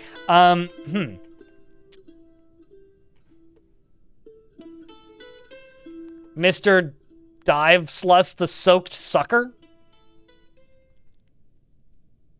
You killed a human in 218. Well, it's been a while, hey?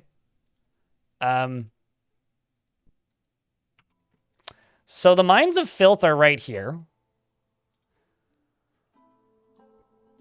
I'm just going to see what happens. Okay, so they back up a little bit. I'm going to take every single squad that is here and just be like, fucking kill this thing. And hope nothing goes horribly wrong. Looks like bolts are already flying. Look at that. This dwarf clearly, or somebody clearly saw that. Because somebody fired a bolt. Well, wish me luck, chat. You know, that's like the old Dwarf Fortress intro.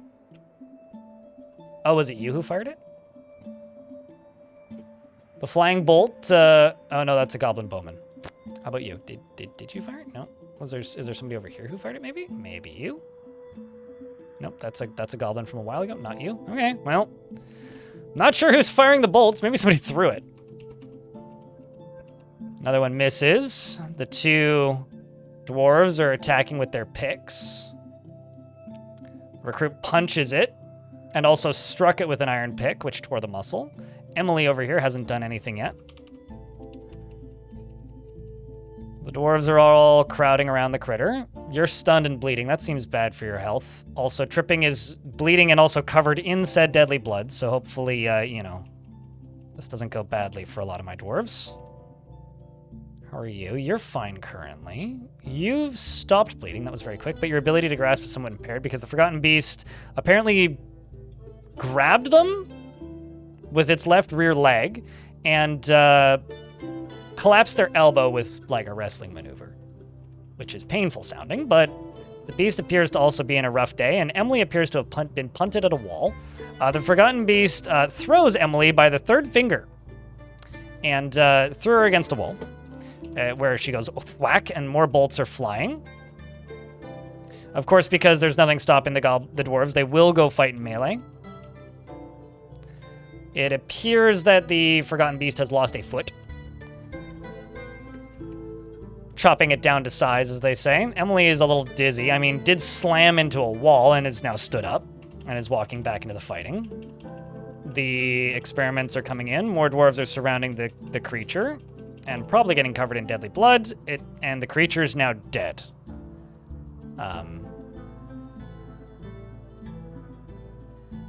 You did get covered in blood.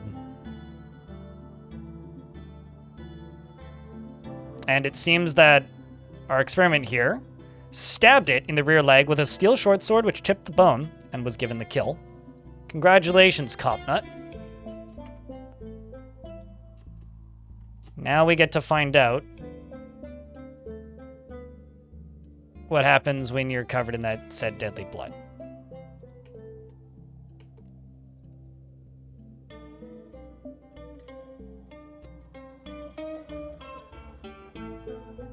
You're gonna go clean yourself, thankfully. Do I have soap? No, I do not. But I do have a very functional well, so it's usually enough.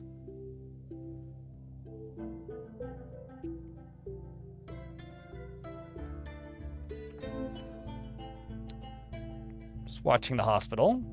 That should get eaten.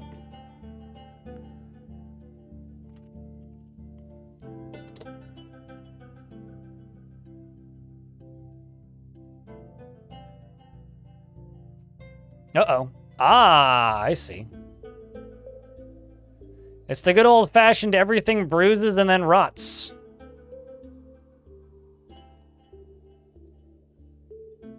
If I'm not mistaken, though, this one isn't too bad. As in, it just requires some surgery. Okay, so we've got a dwarf coming in to diagnose patient.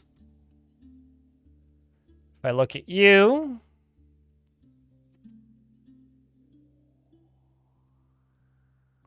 Just minor swelling and bruising. How about you? Diagnosis required.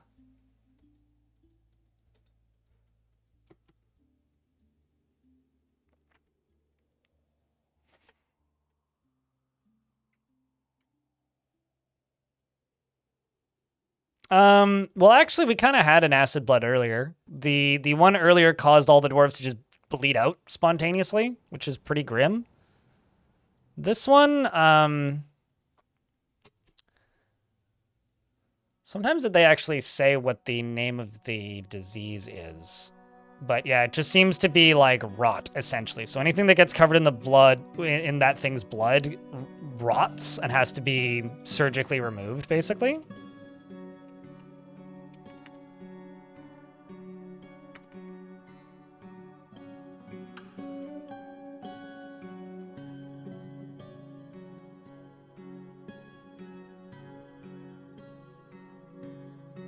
But I'm just skimming around for, I see, clean patient.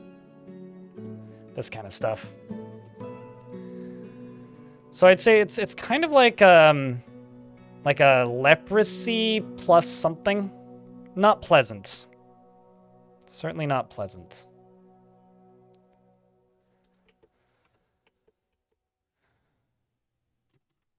And they seem to also be giving off a little bit of miasma, which also isn't pleasant. But speaking of not pleasant, what was it that I was going to do?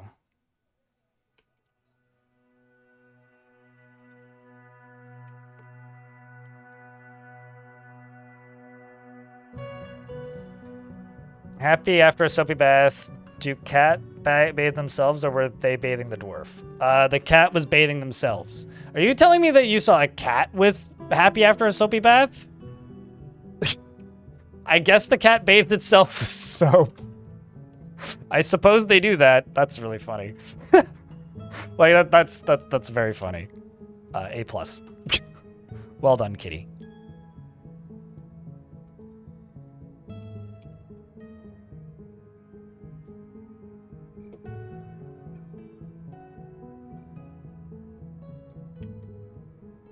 That's very funny.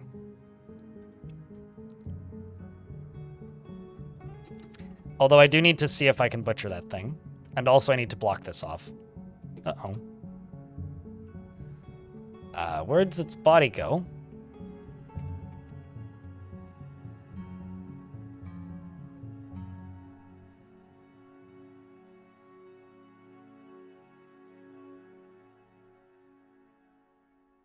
While we're in this ad break, I will find this forgotten beast.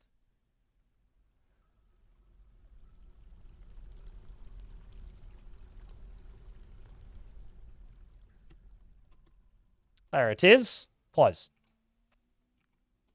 Now where? There you is. Butcher.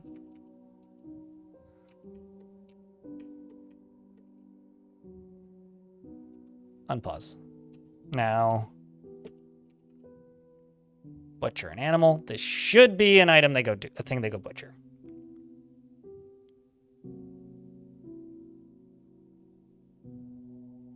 I mean, a cat bathing itself in soap is one of the most, like,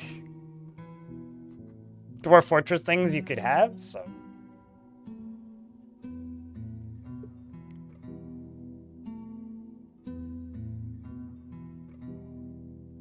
You made it through a huge build without saving? Oh, no.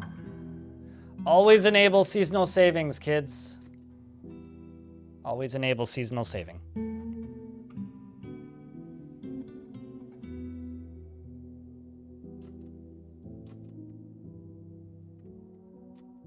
So wait, what are you butchering? Oh, we're butchering its foot, I think.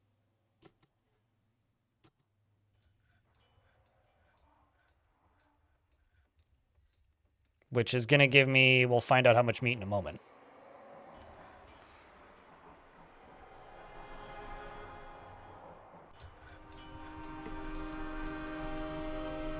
Yeah, I mean, that's one of the things I turn off in...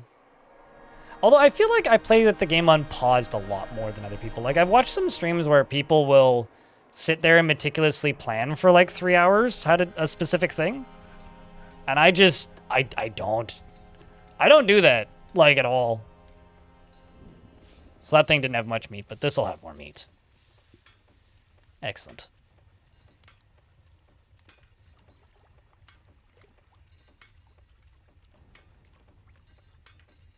Where are you going, though? Or are you going to the lower one?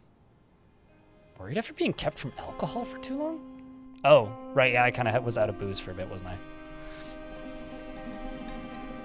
It's interesting that, Wait, how old are you? You're 400 something? Do you need alcohol to get through the working day? You don't. Oh, that's interesting. So wait, if you don't need alcohol to get through the working day, are you going out of your way to drink then?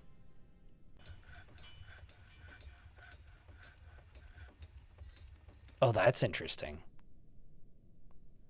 So these experiments don't need alcohol to get through the working day, so they don't seem to be going out of their way to get alcohol, but they want to drink alcohol, so I guess I need to make a tavern keeper. Can you have a creature? Do you want... that? Do you want... that? Do you want... Wait.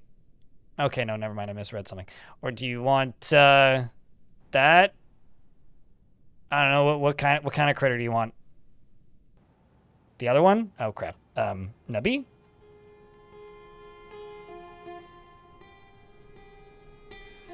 Napalm sideburns.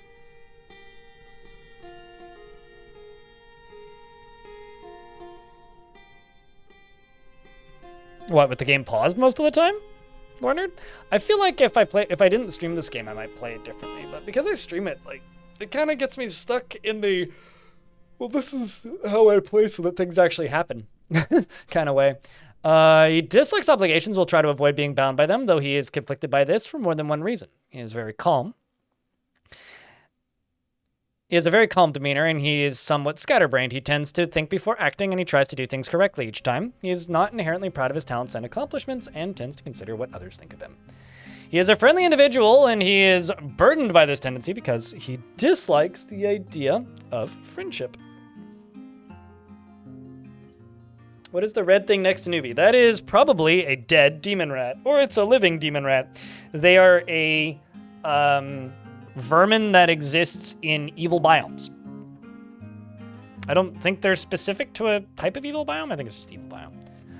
He personally sees merrymaking as a waste and sees war as a useful means to an end. Ah. Good for you.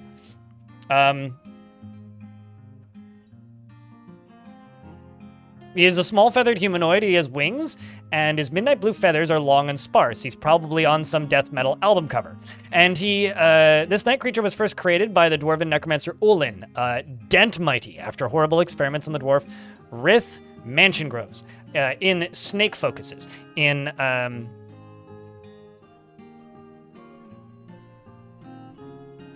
snake focuses in the year 899, he's incredibly skinny and he has some scars. Welcome to the fort.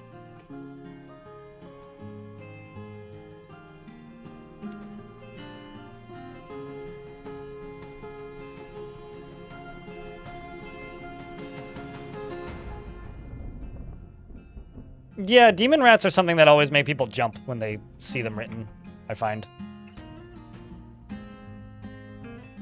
Okay, so I'm trying to see where this goes, because this cavern is really weird. We talked about this before. This cavern is weird because, like, it's, like, completely secluded from the rest of the map for some reason, so I think I might actually just block this off.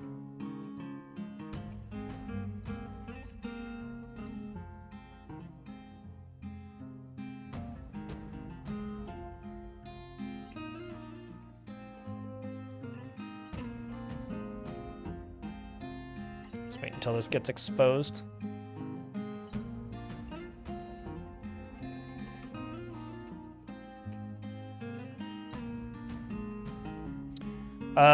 Do necromancers make a single experiment each time, or do they make a whole new species of them? I'll be completely honest, I don't know.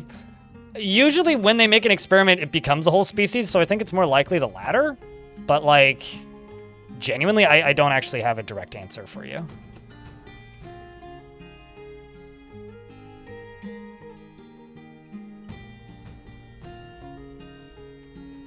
Oh, that's much easier to deal with.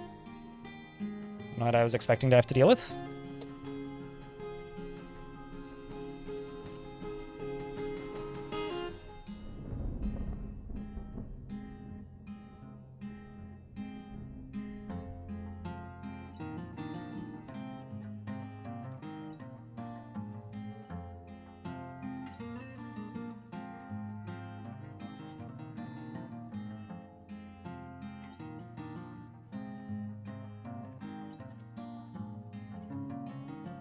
And then up here, there's no other way out.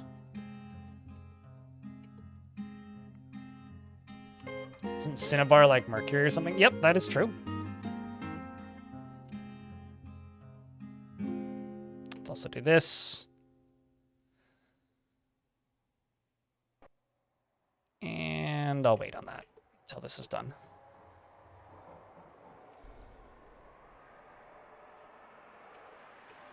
Perfect for goblets. Pretty dense goblets. Actually, it might be bad for goblets, just on the basis that if somebody decides to throw one, it would, like, literally cause whoever it hits head to explode. Although maybe that's a good thing. I don't know.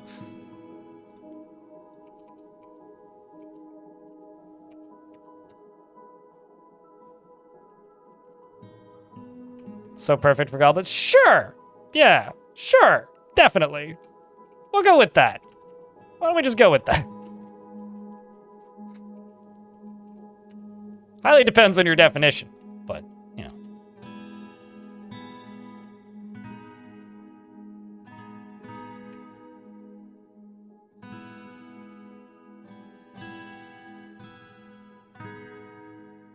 Like good old lead or... Like, that's... Oh, jeez. It's not Cinnabar. Does it start with an R? It's like rhodolite or something? I need to look up what the uranium alloy is. Or they're not uranium ore. Not the uranium alloy, the uranium ore. But there is one. There is like a ore of uranium. Being thrown by a finger sounds like the finger should have been broken. Well, maybe if it was a human finger, not a dwarven finger. Also refreshing this page since I'm in a load screen. Chat, we've cleared the daily minimum. And a little bit. Not that far above it, but we're above it. So appreciate you guys. Thanks for the packs of gift subs and, you know, the primes. I should probably turn my volume up because I certainly did not hear that sound that you used. Napalm. Pewter has lead in it, yeah. In my parents' will, there is a pewter pint glass that is being left to me. Allegedly, as the family story goes, it was brought by my grandmother to Canada by my grandmother's family to Canada from Ireland, from the pub that they lived next to. Pitch blend, that's it, yeah. That sounds right. Squatty of Gobby has arrived.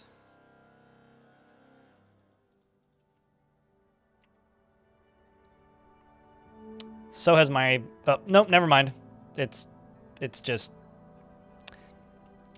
False alarm. It's just an escort for thieves. But our attempt to go raise this goblin fortress... Let's see how this went. The dwarf Ineth outmatched the goblin... Oh, that's... I love it when the goblin has a dwarven name. This is we just outmatched a goblin with a dwarven name. So they were born in dwarven society. Or at the very least had parents that came from a dwarven society. Scarlet tallied with a cunning plan and had a strong positional advantage.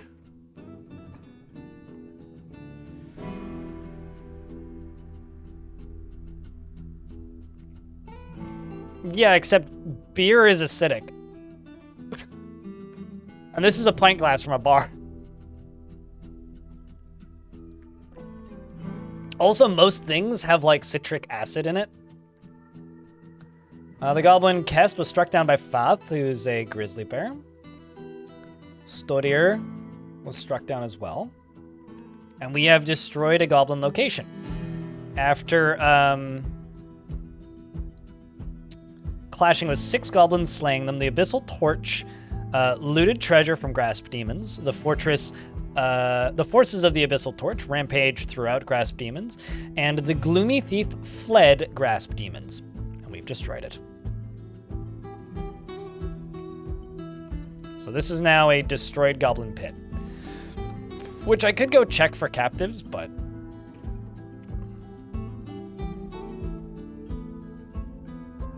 I think what I'm actually going to do is use this as an opportunity to re-gear up my soldiers with the added population. Oh, this can happen a couple times.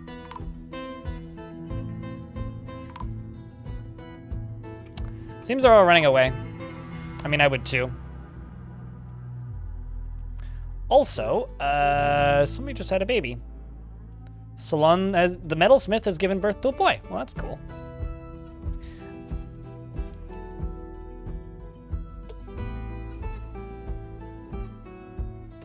So I just need to attach this and pull this lever. And then we're good to go. These are all supposed to be shale.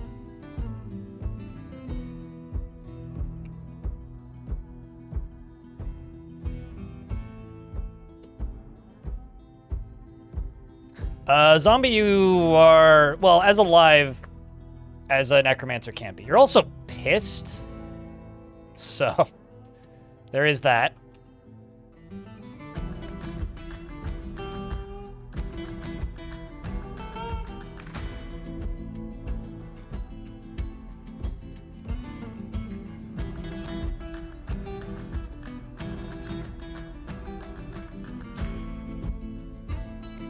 Grumble.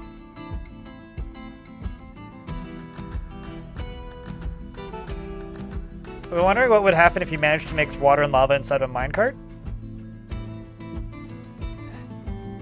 I have a theory of what would happen. This isn't guaranteed. You would probably have a minecart that has equal parts water and lava in it. Because they become a different type of item when they get loaded into a minecart. They become a pool instead of like a container, if that makes sense. So it changes the material properties of the what when it's in the minecart. So I would presume, and admittedly this is just an assumption, I would presume that it would just simply be, you know, like suddenly you now have a minecart with 2 items in it.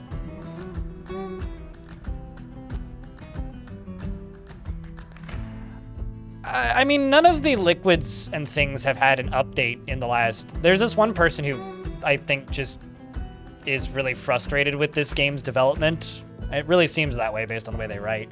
Who comments on my videos pretty frequently and loves to point out that it's been 20 years since any of the generation has had an update. It's been a lot less than that because this game isn't, like, you know...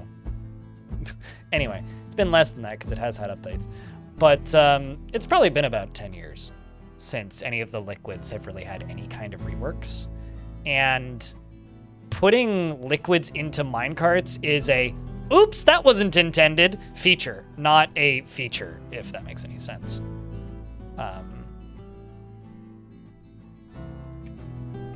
And for whatever it's worth, people like that just kind of make me sad. Same with liquids and buckets. Yeah. Like in adventure mode, I went up to a minecart that was full of lava, okay? And I picked up 40 units of lava in my hand and threw it. Then I picked up 40 units of lava and I put it in my backpack, and my backpack caught fire. So, logic. It's, you know, it's fine. It's very much a hot potato situation, you know? All right. Just waiting for this to get linked. Let's just follow that dwarf. Can you drink lava in adventure mode? Yes. And no, you didn't. I didn't combust. I don't know if it quenched my thirst, though. But a bucket, totally fine. So I was able to put lava into a bucket and carry the bucket around. I just couldn't put the bucket in my backpack because then my backpack would catch fire. So it was a metal bucket, admittedly.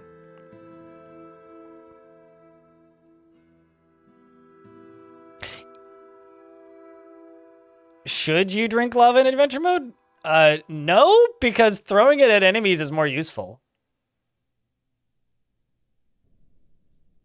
And, you know, like, there is water inside of even dwarves' bodies, probably, so, you know, we talk about kidney stones being bad. Imagine obsidian kidney stones, you know? Also, I'm gonna go into this layer and just dig us this out as a bitus.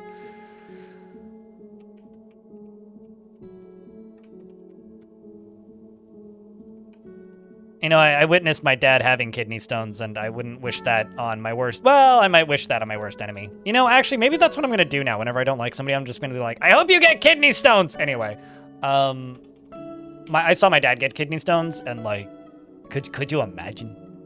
Like, just tiny little pebbles in your body forming of, like, fucking obsidian? Certain kind of hell.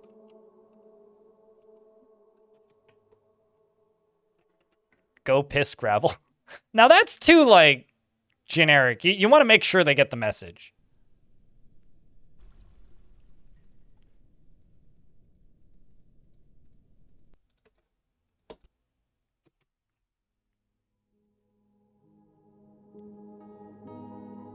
Cobblestone D's nuts, Tilla?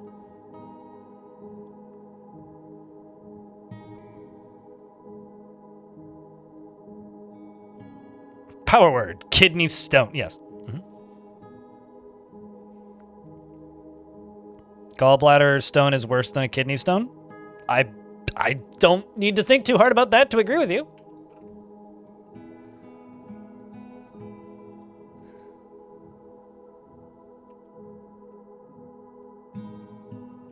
Why is the game paused? I shouldn't have the game paused.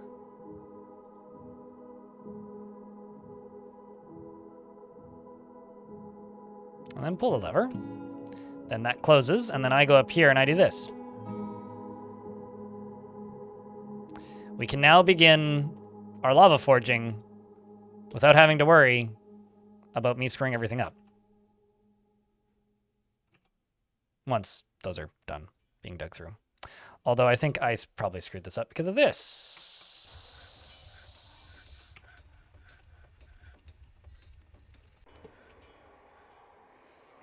This should be a lower priority. Let's just do priority 3. And priority 5.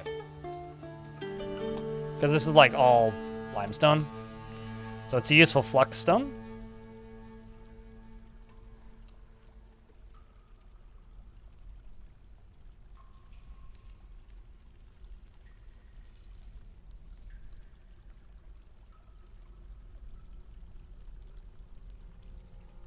Did DF have obsidian casting before Minecraft even existed?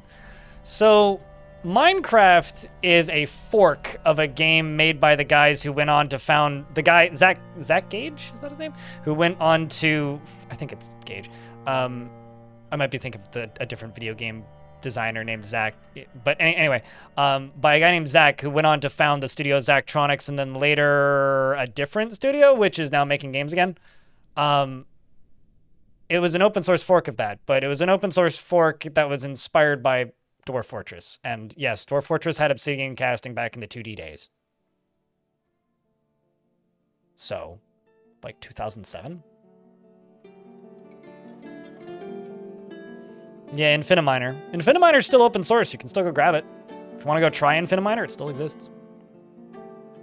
Could you imagine being like somebody who works in the game industry knowing that like you created an open source game in an era when indie games were like not really a thing that existed in the common consciousness, and then somebody took that idea and forked it and then later sold it to Microsoft for billions of dollars, and you didn't see a penny of it or even like a mention in the credits? Could you imagine? Like that would fucking end me, man.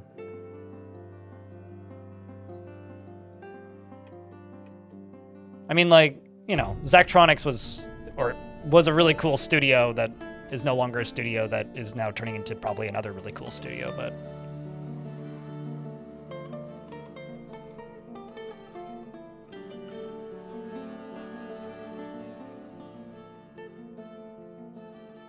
There is a little mini documentary that I watched on YouTube that was done by people made games talking about him. And there's this scene of Notch at GDC. And it's the one time that I'm aware of where Notch mentioned Infiniminer. And he accepts an award for like best indie game or something. Or like something innovation indie game. And says, "Thank you very much. I'm glad that you all enjoy my Infiniminer fork so much." Like he just refers to it as an Infiniminer fork, and it's black to see in hindsight.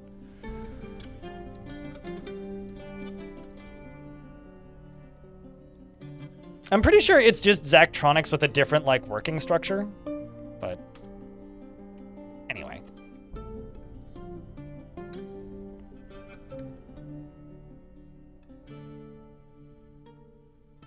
I don't know why I made that out of rock salt, but I did. Let's give this another pull.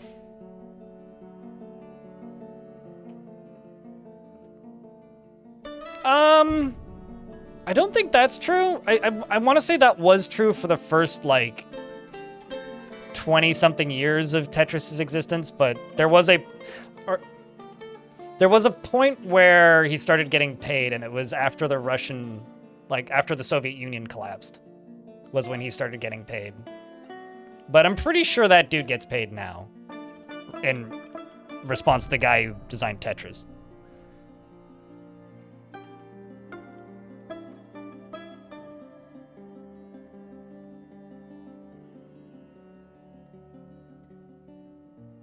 Because I did a deep dive into this relatively recently on my own time. Because, like, Tetris was licensed, but they couldn't legally pay him because he was, like, living in the Soviet Union. So then they, like, flew him... The history of Tetris is nuts. Like, walnuts levels of nuts. Like, expensive nuts. Maybe even a few bolts for good measure.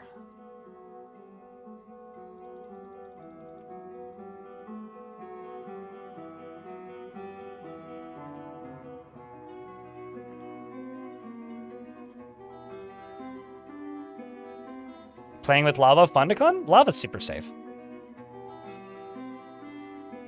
Lava is super safe. So it's very unlikely something scary will happen to the lava. This is fun, though. The Forgotten Beast Mobmu has come. A towering skinless Dimetrodon. It has a knobby shell which undulates rhythmically. Not the shell, it does. And it has a poison nom-nom. And it's somewhere where it can't get to me. So, haha, get wrecked. It's injured? Excuse me. Killed a blind cave ogre. Must be pretty weak.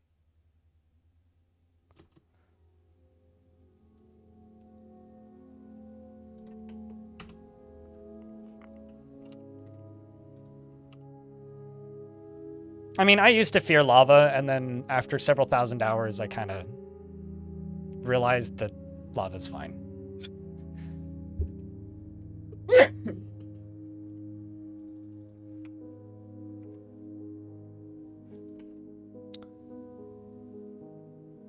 The immortality of morning.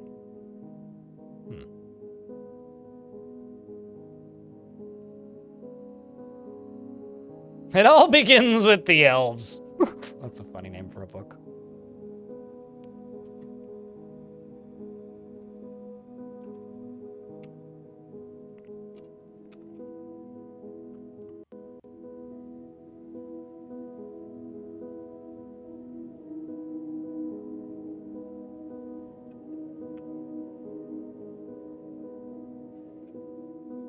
So this should get queued up.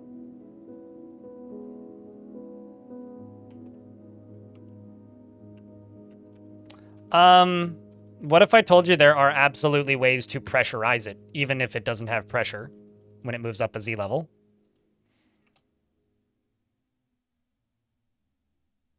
Because 1000% you can pressurize it.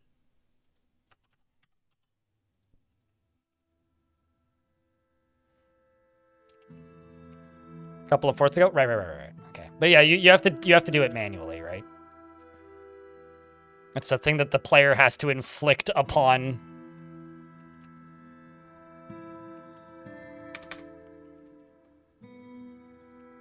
the world. Not something the game does by default.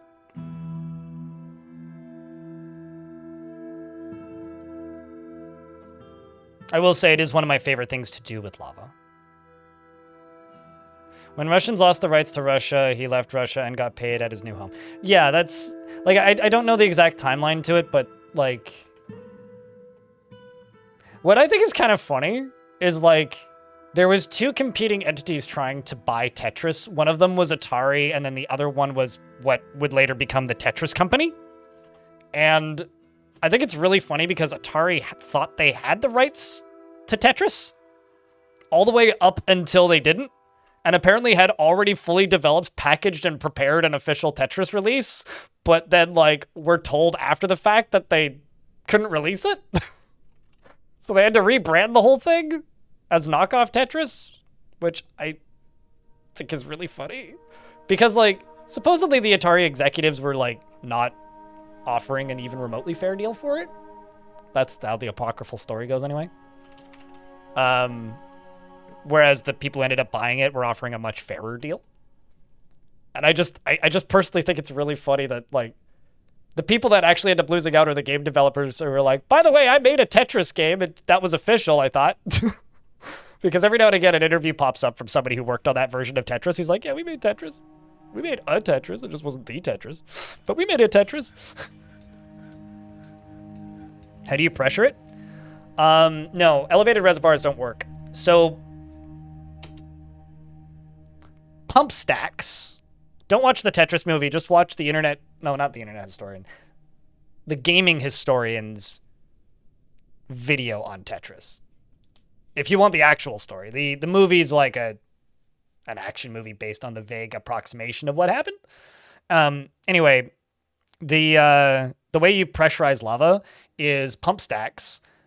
All of the lava in a pump stack is immediately ejected when you empty a pump stack, including the lava that is leading into the pump stack. So if you have a reservoir full of lava that is above a pump stack and you fill up the pump stack all the way and block the top of it, and then you remove the block from the top of it, it'll empty out everything in the pump stack and everything in the reservoir instantly. It also does that with water, but you can do that with lava to, like, eject, like, 5,000 liters of water directly into a room.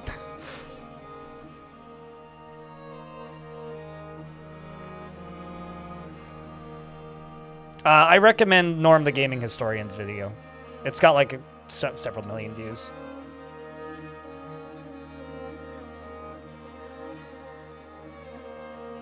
just want to watch the movie for the lulz. Yeah, well, I mean, okay.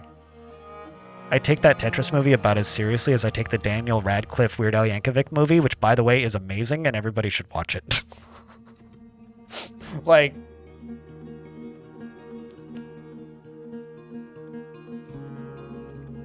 that might be my favorite thing that Daniel Radcliffe has ever done, actually.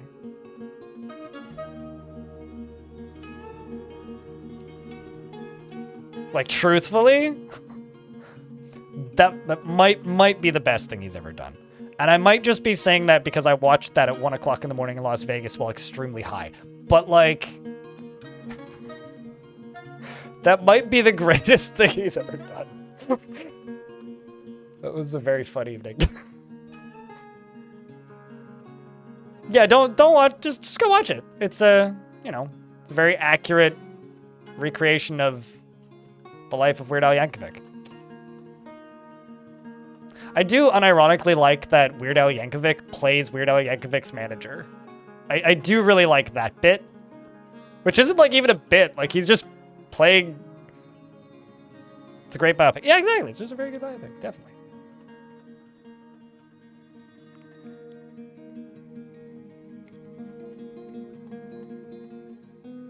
Chicken butt was naturally his response, right? Elmiran?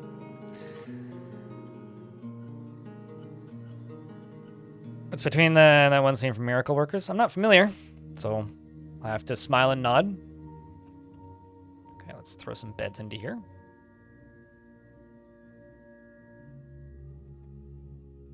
This fortress is just starting to look like a series of sweatshops, more so than most dwarven fortresses. Purely because of the fact that it's just dormitories everywhere. There's something about that that's like a little haunting, actually.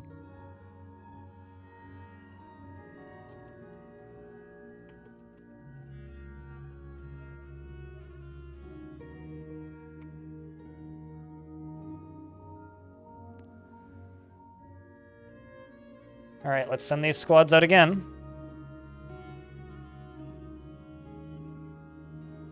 What are we attacking next?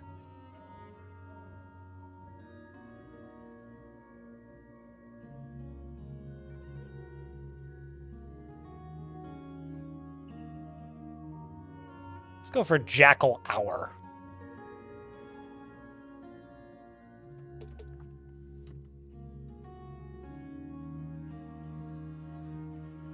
Are you calling me a genie? I don't live in a lamp. But, clother, farmer, or a cook?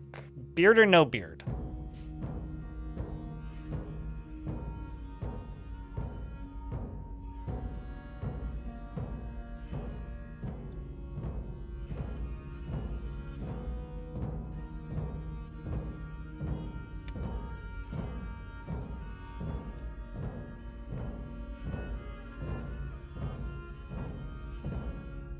Kimball.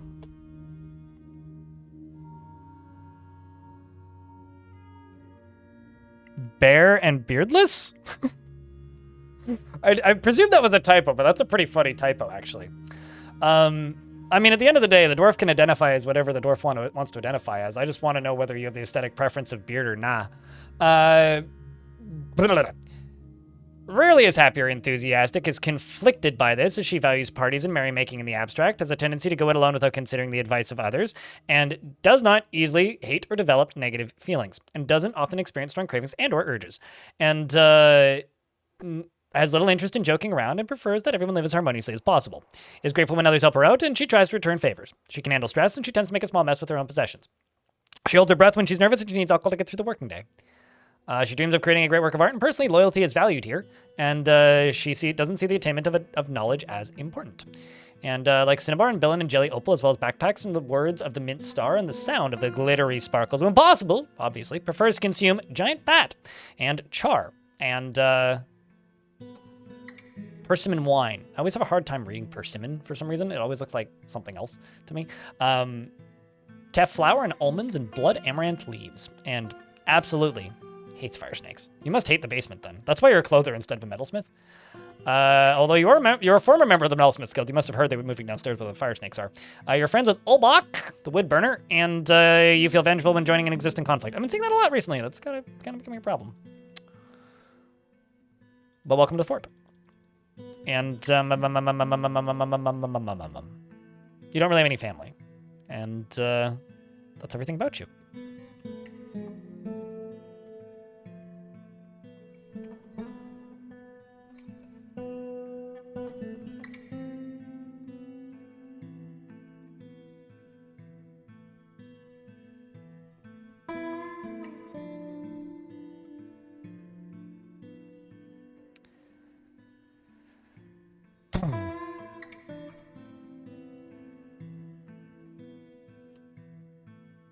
So,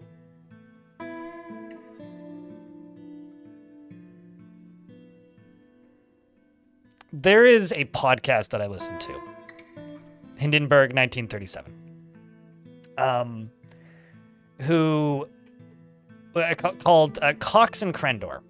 Now, ideally, one person or more in this chat knows who I'm talking about when I reference these guys, so that this makes some sense.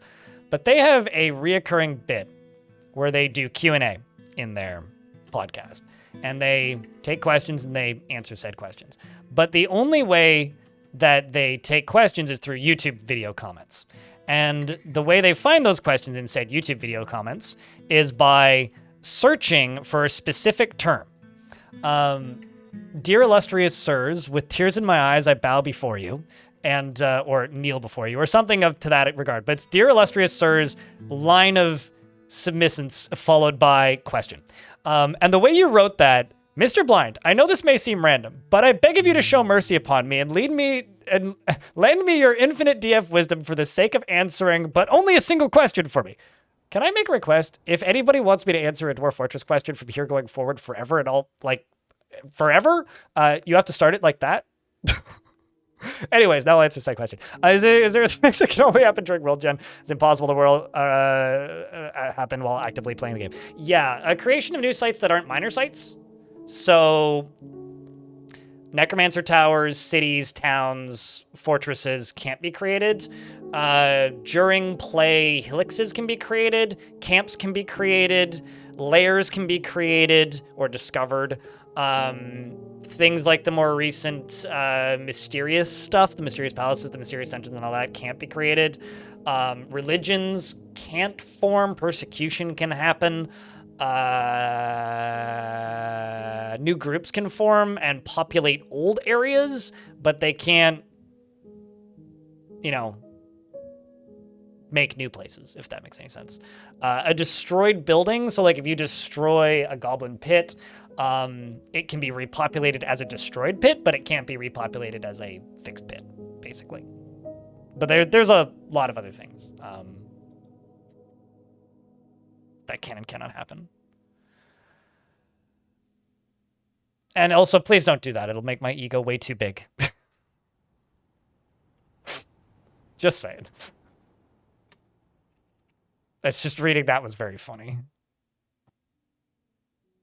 Bort's great, eh?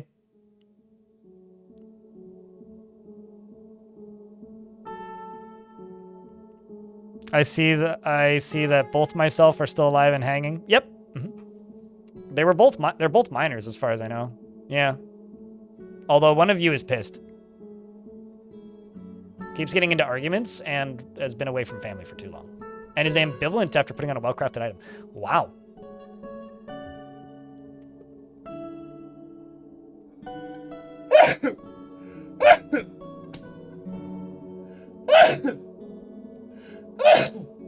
Pardon me.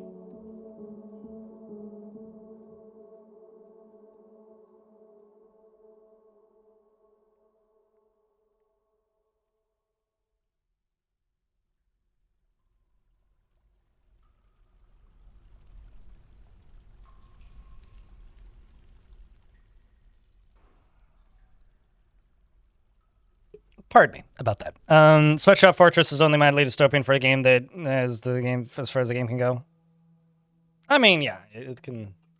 I could certainly make it a lot worse, but oh, that's a bedroom. No, I don't want that to be a bedroom. That should be a dormitory.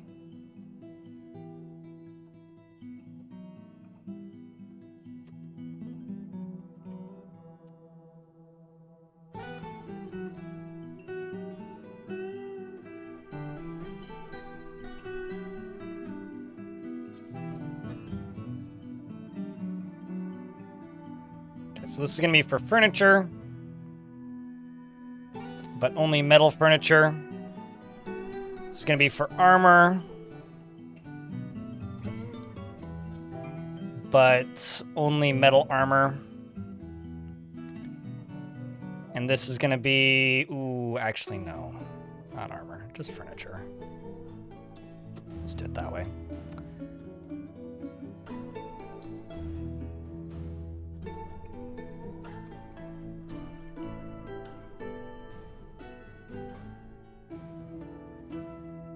If you read their description, it'll say that they're one of the first of their kind. That's actually very common.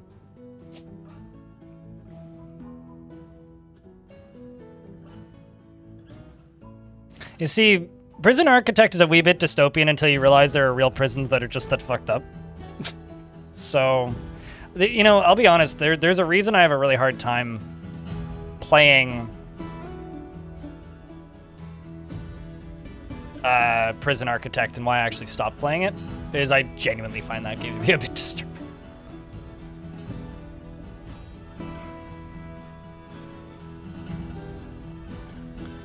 I genuinely find that game to be quite disturbing.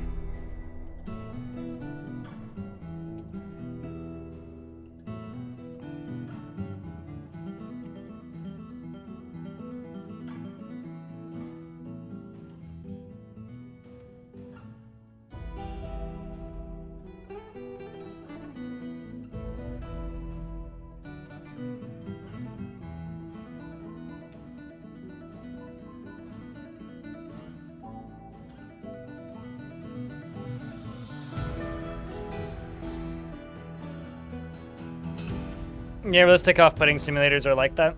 They can certainly be, yeah. So actually one of the reasons, like as an adult, I've played a lot less modern military-focused games. Like as a kid, I played a lot of those games, really enjoyed them. And as an adult, I'm like, I'm good, actually. Seems like I read the news too much now. Shit's too real.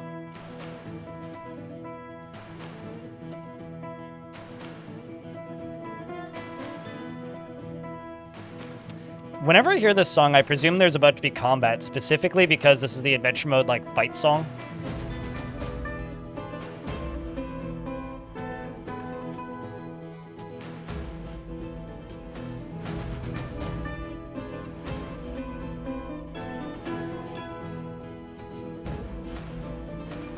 Oh, well, I guess I can just do this then.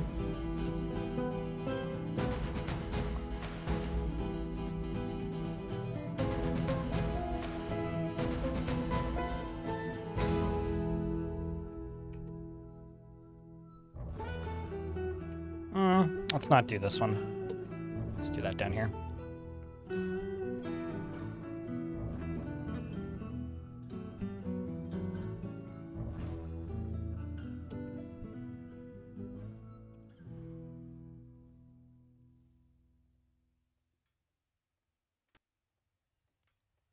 Realistic? So not like Dungeon Keeper at all then. Dungeon Keeper is the most realistic game I've ever played. What are you even talking about? Everybody's evil and nobody cares about anybody else. Wait, no, sorry, that's Evil Genius.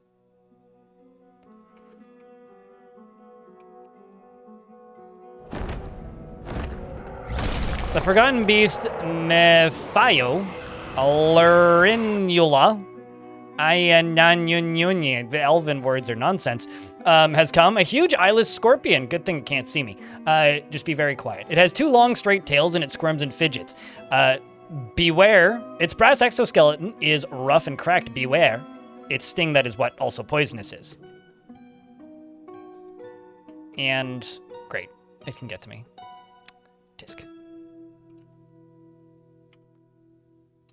Thankfully, I have a rather goody amount of squatties. Turns out I also need to make more. Shockingly enough.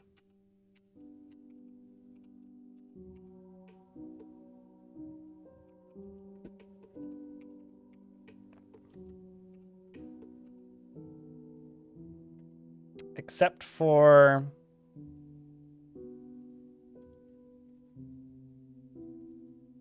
These two.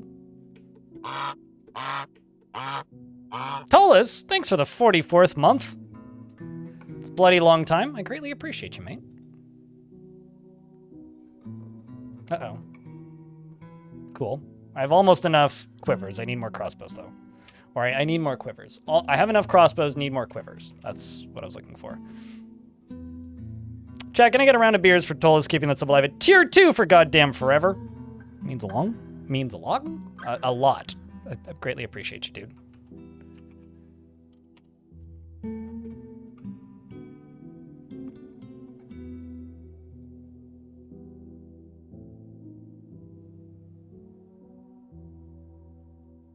I do hope this thing comes directly into the Z Fortress. And it can climb really well. Keeps on doing it, in fact. Oh, wow. Is that... Oh my god, if that tree's blocking its way in, that's really funny. I think that tree might be blocking its way in. It may have an alternative route.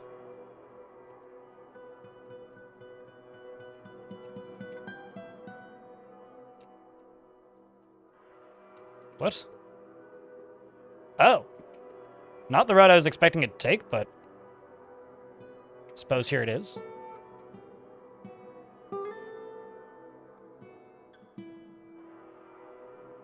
Still kind of exciting, honestly.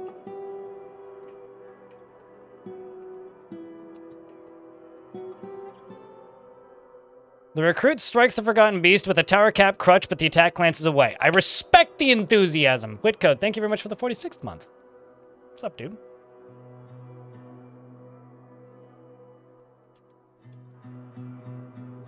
Is also literally climbing the walls to meet him. This is logic, no? So... Uh-oh. How's your swimming skill there, Dwarf? You're a dabbling swimmer. Meanwhile, Sodale down here is now a corpse, and it appears that Zon is also about to be a corpse. Ip is already a corpse. So that's 3 dead. Here comes one of my pick dwarves. Meanwhile, where's Logic at? Drowning again. Great. Things have been better for Logic. It appears that tripping killed it? I didn't even see what happened. The miner strikes a Forgotten Beast in the sepia-thorax with her iron pick, tearing the brain. Good shot! Well done. Thumbs up. Now, how do they use it down there? Uh-oh. Well, I could... Okay.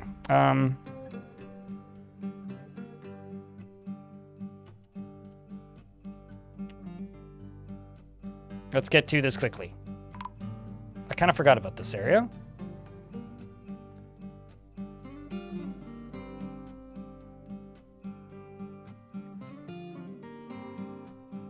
I think I need to get some of my squad's training.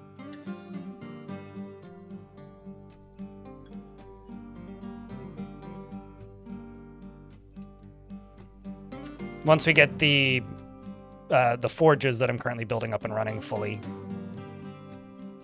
We're gonna... No! I tried.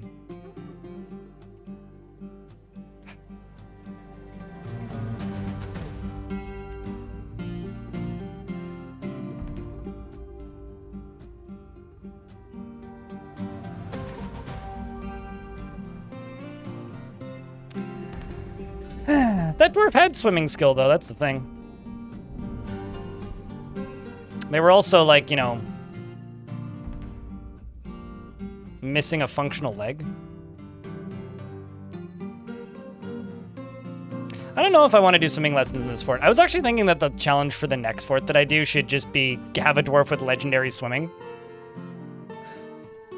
Just, like, and build a fort around entirely just different methods of swimming. Make it a wet fort. It's just full of water, various liquids.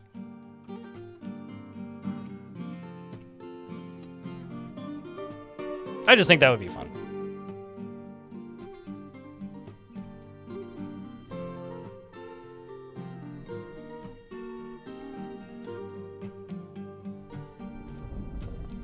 But yeah, I don't know if I want to do swimming lessons in this fort. Maybe. Fort with a fully submerged section? They wouldn't path through that even if they did have swimming skill. You could do like 6 of 7, but you couldn't do 7 of 7.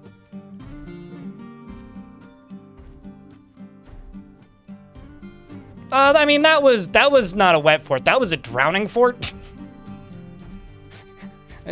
Intended or otherwise, it was a drowning fort.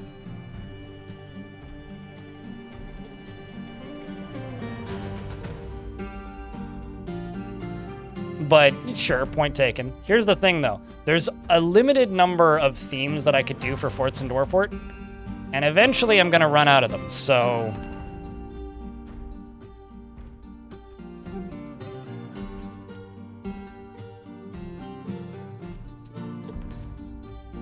Gotta also start doing that. I mean, sure. I mean, that seems a bit intense because, like, constructing things would be a pain. So if something got toppled for some reason, you'd have to drain everything. Anyway, we'll worry about that when we get to it. But for right now, that is something I have thought about. That is something I've thought about. Not that they're always good ideas. True. What's my favorite thing about Dwarf Fortress? I've played it for tens of thousands of hours and I'm not bored yet. Sometimes I want to play something else more, but I've gotten burnt out on games in the past as somebody who streams. And this game still surprises me, and I still find new things to do in it that I don't think are boring, which is something that is not the norm. We went and pillaged Jackal Hour. And it seems that my dwarf, Ineth, outmatched Gom Faith Death, who's a necromancer experiment, with a cunning plan, and they had a strong positional advantage. We started off by killing a damned corpse of Niche Gulf Channels. We also struck down a necromancer experiment. Attis did that specifically. We're also getting to a point where I can start doing the other half of this fortress, which is when dwarves start getting notable kills like they are right now, I will give dwarves that get a title a nickname. Or not a nickname, a bedroom. Oh man, a Gorlak leather helm, that's grim.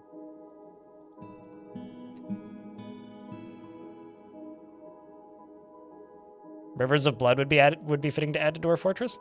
That's something that Tarn has talked about with the Myths and Magic generator. I mean, it's another thing that like I try to not talk about because it's, you know, it's a theoretical talk that Tarn did as something that he would love to add to Dwarf Fortress one day back in 2016 that some people are just like, he promised all this stuff and it never happened. Like, well, I mean, have you actually listened to the talk?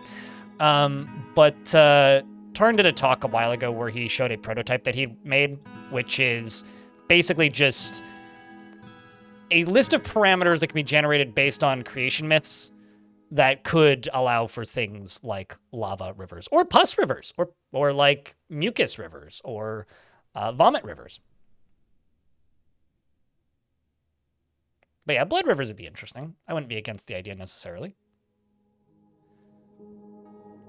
I think right now I would just like liquids to be able to pool to create rivers more so. It would be pretty fitting for like evil or cursed biomes though.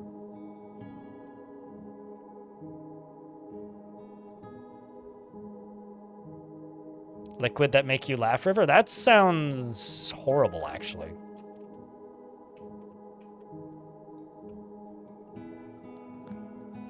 Because to me, that's just laughing gas.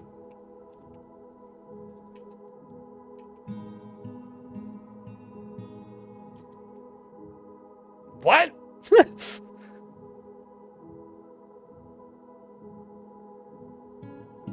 Huh. You know, it's funny. They say that it's sometimes people in chat are just like, why don't I ever get artifacts from raids? Yeah, you do. It's never the ones you want. This is an elf bone buckler. All craftsmanship is of the highest quality. It is adorned with hanging rings of persimmon wood.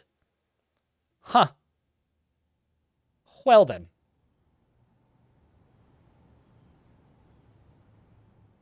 That exists. It's called, like, the news.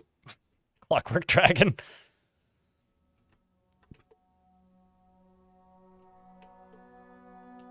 Come in with a Dwarf Bone Training Sword. I will never forget the Necromancer raid that attacked me, where the zombies alongside of said raid were wielding coffins.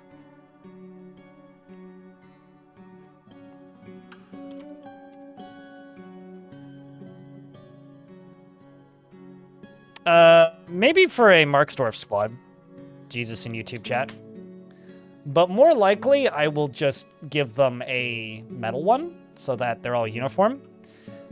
Because to me, I would prefer that they use the same weapon, so in case they die and that weapon ends up in an awkward spot, I don't have to then go get it. Where the fuck do these bunnies come from? Sorry. I hate rabbits. I want them to all die in a hole.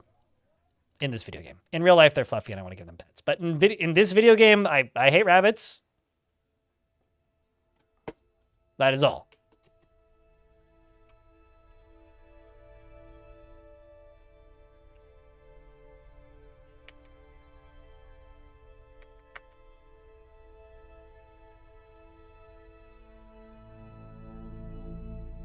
Something, let the hate flow through you.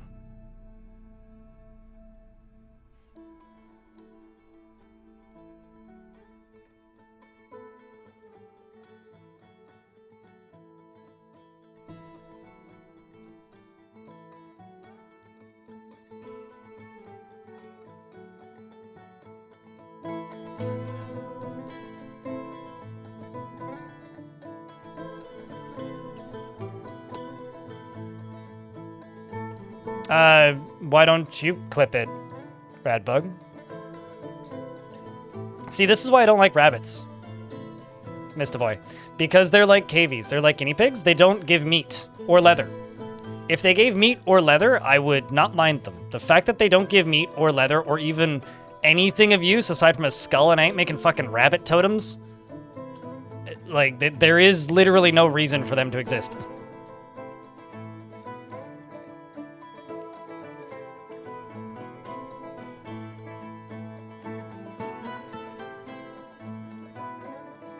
I hate rabbits. We'll keep campfire smoke away. I'm not familiar with this phrase.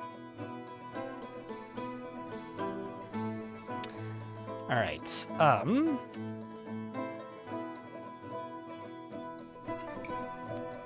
let's check up here.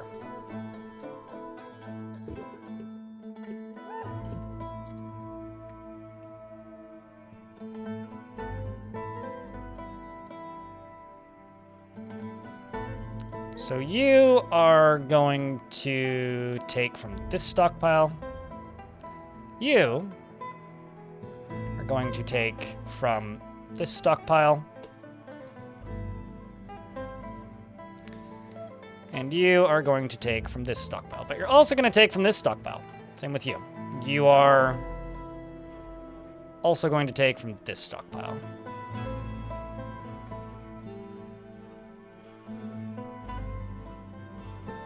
You are also going to take from this stockpile. And then I'm going to make pig iron bars and steel bars. We'll just do 20 and 20.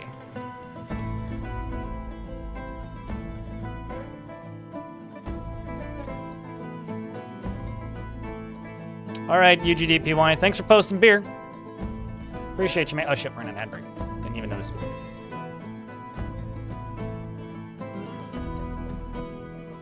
That can happen. Kobold, at least they died quick.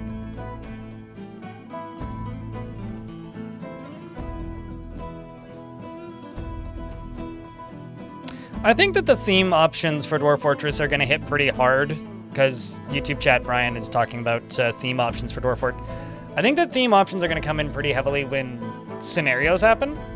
Because right now, it's just a fortress. Just a generic catch-all fortress. And, like, you can focus your fortress on religion, but the dwarves are just in a fortress, right? Like, this is a military fortress, but the dwarves are just in a fortress. That's something that I'm really looking forward to the day that it gets worked on, is when we get things that are more than just a fortress. If that makes any sense.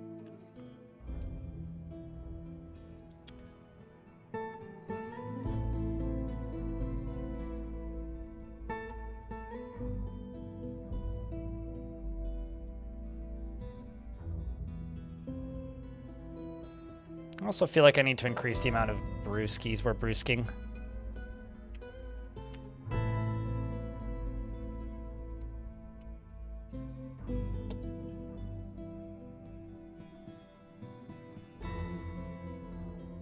Let's encrust furniture with cut gems. And we're going to use items from here and items from here.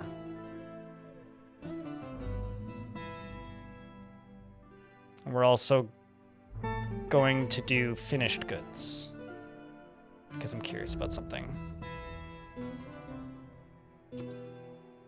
And you right here.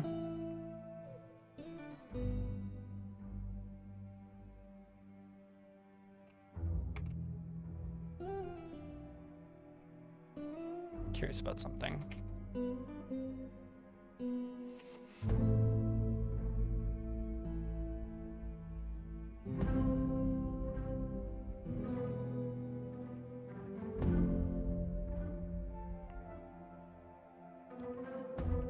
Where you have a large above ground public zone? Yeah. I'm curious to see how all that stuff manifests over the years, but the thing to worry about right now is sieges. Sieges. So I'm gonna grab my top 3 squads, which are these 3 squads, and be like, what do I need? I don't know, like maybe a half dozen shields, bunch of spears, helms, and things. Okay, so bars. How much steel am I actually sitting on? Not much at all. Wow, okay.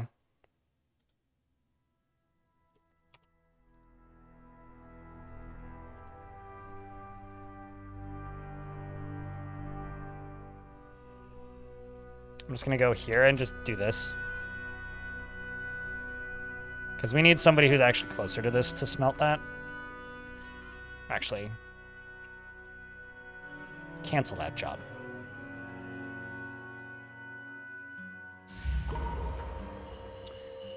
Lord of the Militia Captain has been possessed. So you're making steel. You're making pig iron. You're eaten. And it appears that we have claimed a craft store shop. Of course we have.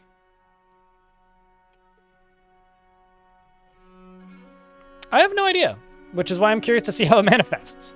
If I knew what themes would actually change, I would say, but I don't. I've simply read the Bay 12 Games like development goals, and I'm curious to see what they end up looking like when they're in a state of completed. Might be fun to build a Necromancer's Tower. Yeah, I mean, that would be villain stuff, wouldn't it? Letting you act as a villain, and then you would just have to build a tower.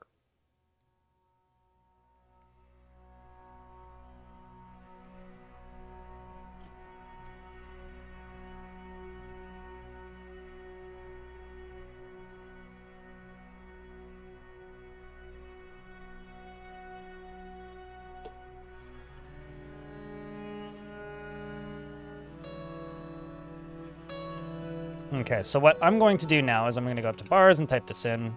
Yeah, that's speeding up. Okay, so I'm going to go steel, helm, 30. Let's get to it.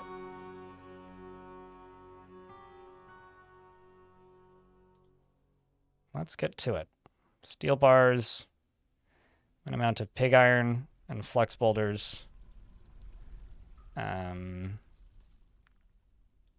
And you right here on the amount of iron and flex boulders. Screw charcoal, I'll worry about that later.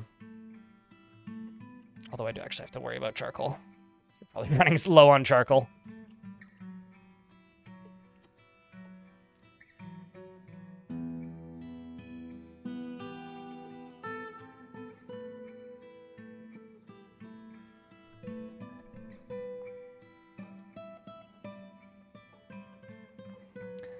No, they have not. Suiko's Stinger? The reason they haven't is load times, but Tarn says he basically doesn't care about that anymore. It's just not a high priority. The reason it's not a high priority, the reason they didn't do it in the past was load times. But the reason it's not a high priority, the reason it's not a high priority is Legends Viewer exists. So like, when you generate a world and you export Legends, you can then just go open Legends Viewer and look at things. And you don't have to export Legends all that frequently. You just have to load like Legends mode and then click the export button and then wait and then open it in Legends Viewer. So that's why they haven't. It's low priority because like the player base has kind of solved the problem for the people who really want that right now. But in regards to load times, the issue is like, you know how long it takes to save, right? Okay, well, do you know how when you quit, it does another thing alongside of saving? It updates Legends when you retire a fortress.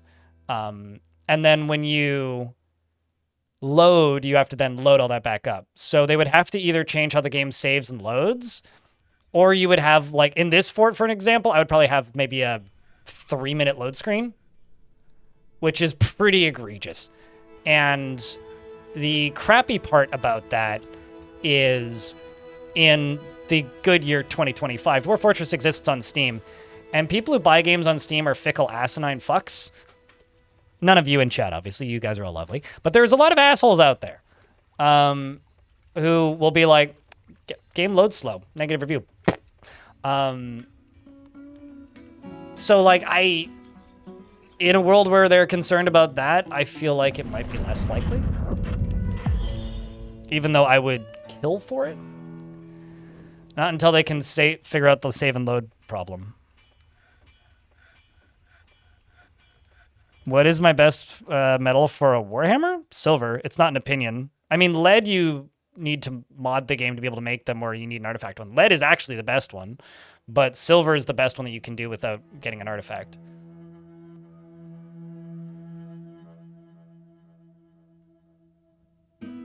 Ten out of 10 would watch again. A+. Lore, the militia captain, has created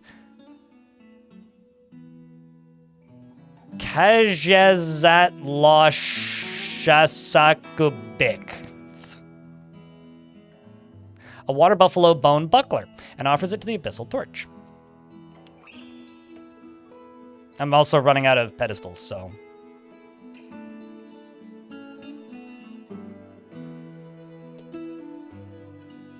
So water buffalo bone buckler, all craftsmanship is of the highest quality. It is encrusted with round phalite cabochons and encircled with bands of oval phalite cabochons.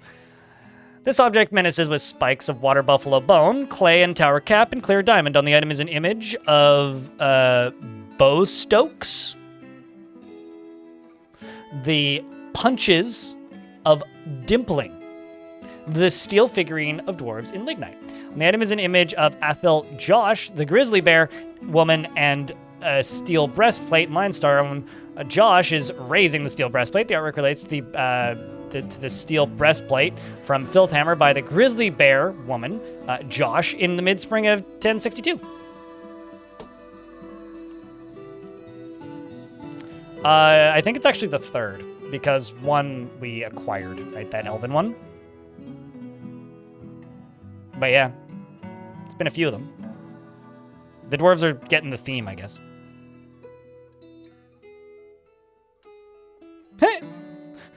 The finished good that they encrusted is a damaged glove. That's funny.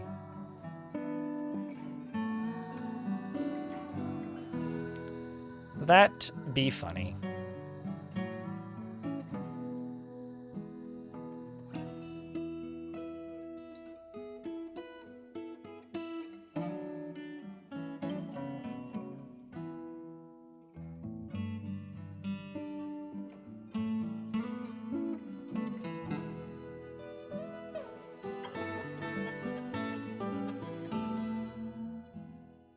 And also, I need to go up to here. And I need to say okay, and then go down to... Oh, nope, too far, I think. Nope, not far enough. It's this.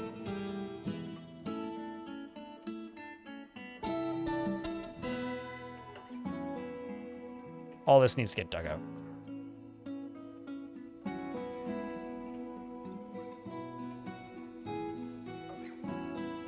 Steel helm, steel helm, small steel helm. Great.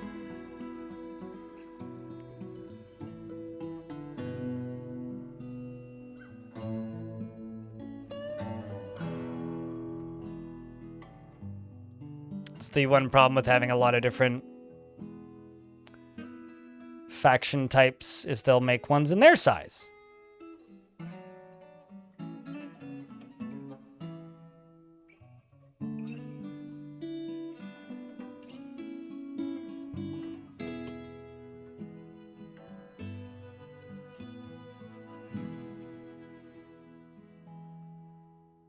And like as useful as it can be,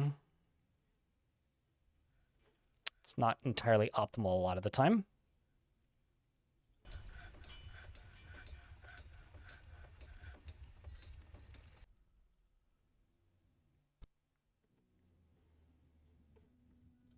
The other thing I'm going to make is steel spears.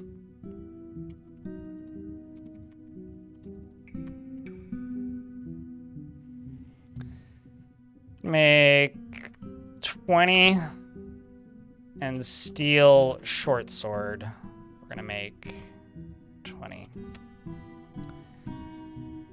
The zombie. I don't have any undeads, so...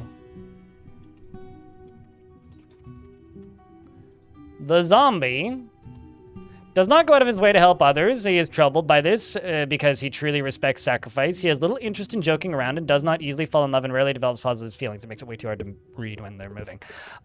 He tends to consider what others think of him, and he tries to do things correctly each time.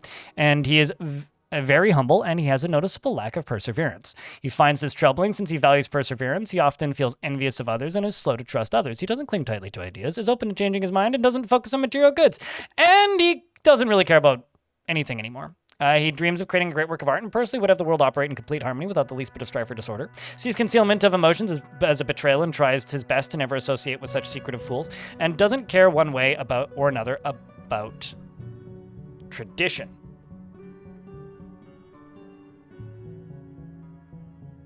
I'm gonna go plug my phone in. My battery's really low. I don't know why that just dawned on me, but I have 12% battery power.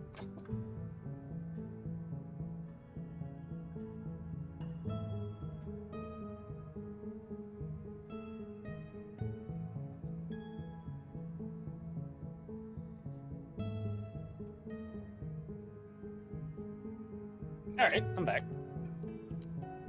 Now your dwarf, you mean your human has a subject of their search? He tries his best to never associate with such secretive fools and doesn't care about nature one way or another. And doesn't have any strong feelings about tradition and dreams of creating a great work of art. Personally likes tetrahedrite and steel and clear diamond as well as clear glass and brook lamprey as well. Brook lamprey leather and capybara tooth, the color ash gray, and high boots and ducks for their quacks and midnight freaks for their macabre ways. And when possible prefers to consume gray parrot and sweet potato wine. I can tell you for fact, I could never bring myself to eat a gray parrot. Those things are too fucking smart. You're a dabbling wrestler and a member of the creature, and you have a humongous family. Holy shit. I'm actually going to get these two squads training.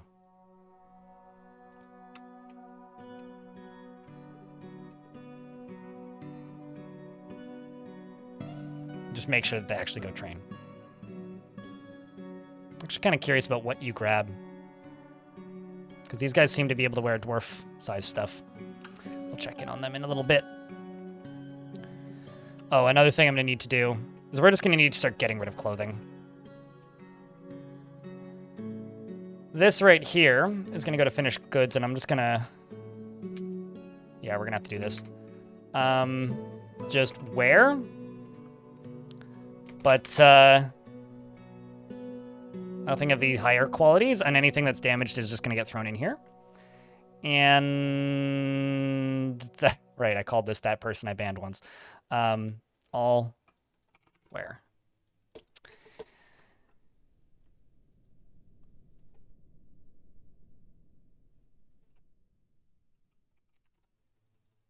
And this stockpile is actually going to get big in a bit.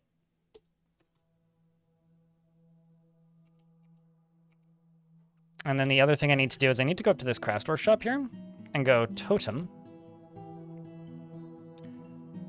And bone. Decorate with bone. Bone. Let's just make bone crafts. Because I've got a lot of random bone crap lying around. I'm also going to start building this into one of these. Who the hell are Midnight Freaks? Likely a Night Troll. Night Trolls tend to have pretty generic names like that. Night Trolls are, you know, basically just randomly generated night creatures that exist mostly as an adventure mode feature. And Null Ulzar, thank you very much for that Prime sub from the YouTube stream. Appreciate you. Chat, can I get a round of beers for that brand new Prime subscription? As a reminder, for today, the plan is we're going to probably do another hour of Dwarf Fort, so stick around. And then after that hour of the Dwarf Fort, maybe a little longer. Depends on what's happening in the fort at that exact moment, if it's a good time to end or not.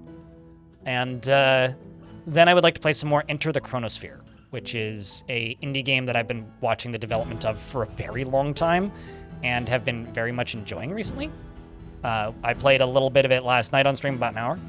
I would like to do a little bit more. So if you like to support the idea of Blind getting to have a little bit of variety on his stream, well, that's sticking around and watching that is how you can do that, or one of the ways you can do that. There's Hematite right there. Huh. Should probably take that out at some point.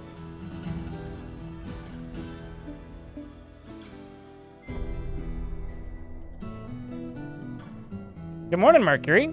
Hope you are doing well. Smelting area at the bottom of the world, is that a generic dormitory next to it? Yes. Will dwarves sleep there over their bedrooms? Yes, but also this fort has no bedrooms. You have to earn your bedroom in this fort, and I'm extremely picky about how I'm letting people earn bedrooms. So yes, but no. Well, actually, yes, but yes. This fort's just weird, though. So now any clothing that is low quality that is not owned or equipped is just going to get hucked into the lava. The same way this is. How to deal with random abandoned clothing everywhere in a fortress with no, you know,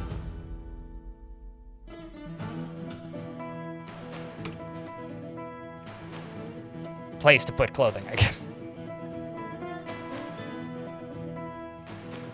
This is going to take a while, I presume. And you're going to make a lot of bone crafts. So down here,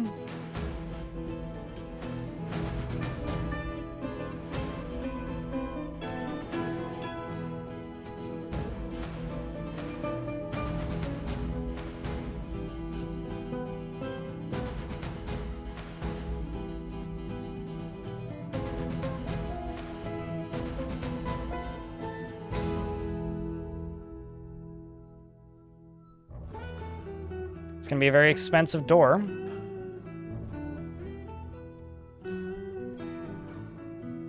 Your preparations brought... Oh, I thought you'd already left, Elfie.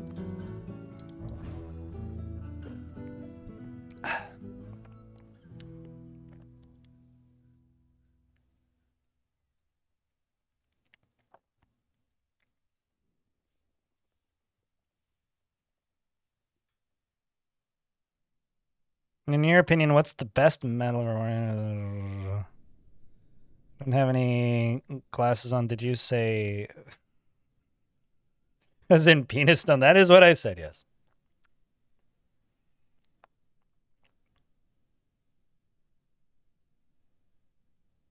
Power went out for a hot minute? That seems ungood. Not good? Bad? That seems like that shouldn't happen. See what I meant by about long slaves? That's just what happens when you have 1,000-year-old forts. Like, the reason... I asked Tarn about this once. The reason the default world gen for long history doesn't go to 1,000 anymore is because they were worried they would get negative Steam reviews for long load times. But I did it manually, so it's an inflicted thing. Just like they were worried they would get negative reviews about long world gen times. So it's like... a lot of these, there's a lot of things about Dwarf Fortress that now are like appropriately more accessible, because Dwarf Fortress should be an accessible game. It should be a game that people can play. But like, there's a lot of oddities that happened around the edge of like video games now because of how video games work, you know? Oh shit, I got paid. Yay, it's payday. Woo.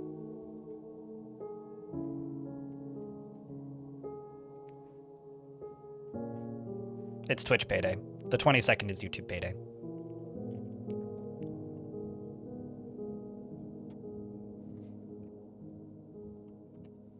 I'm just gonna go pay myself real quick. Basically put money into the right bank account, because it takes a bit.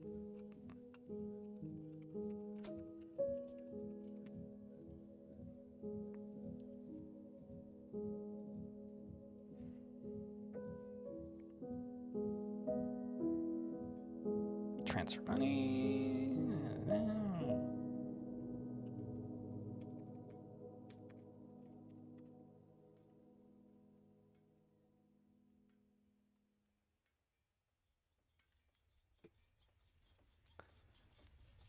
And done.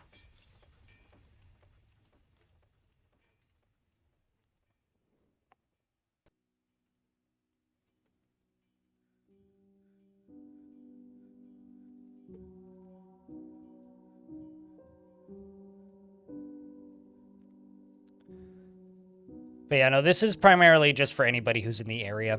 I may also put a generic dining hall down here too.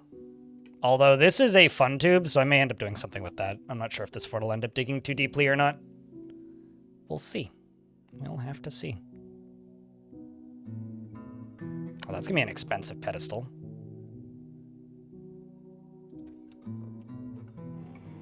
Oh. A vile darkness forces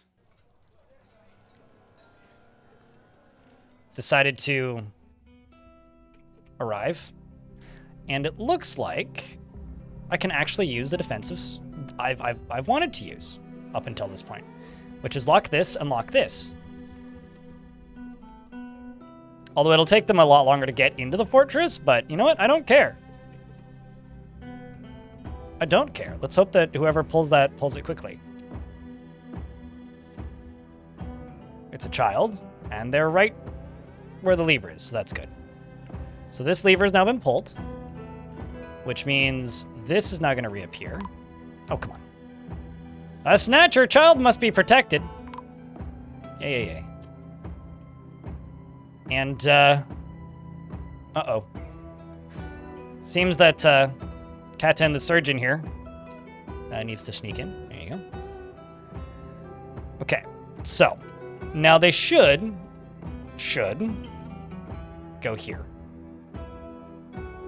All the way down to here. Up and over here. Through here.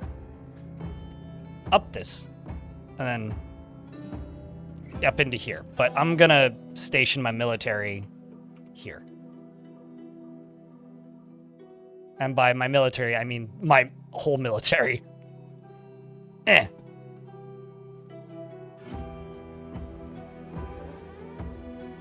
At least the gear they're all equipping is getting a bit more varied.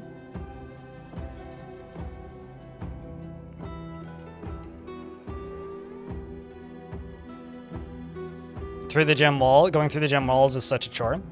I very much recommend you try and do the thing that I've done in the past with just simply, where are they? Try and do the thing that I've done in the past with just simply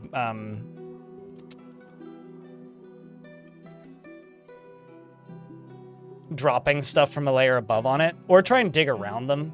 That's the other way to do it. Like, figure out where it goes and then just, like, go around the edge and dig down along the side of it. I find both of those to be much more feasible. But yeah, it can be a bit of a pain. Disgusted dwelling upon being caught in freakish weather. Man, if this goblin survives, which they won't, they may actually change their, like, their thoughts about the world because they've just had, like, a permanent memory inflicted upon them because of how scarring this weather is. Oh no! Who are you and why are you here? Knights are slow, what are you doing?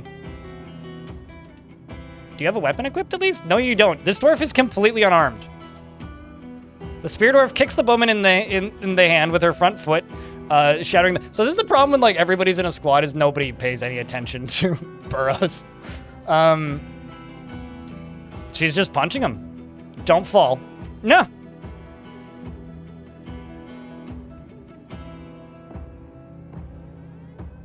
Oh well, at least you got to take one with you. What is your swimming skill? Do you have a swimming skill? Nope, just dabbling. Oh, man. Your clothing got destroyed.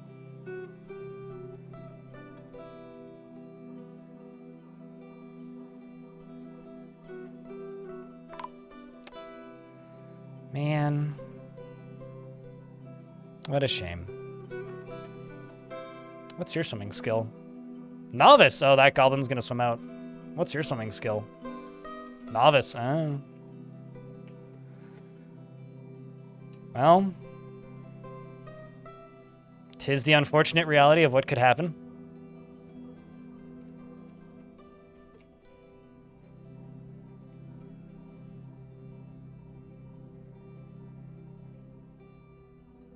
What's that fall? Yeah, they got the wrong message from my statement. This goblin is doing handlebars on a tree. And an ad break's about to pop. I will pause the game while the ads are running. Although Knights Are Slow was able to break the siege. So I gotta say,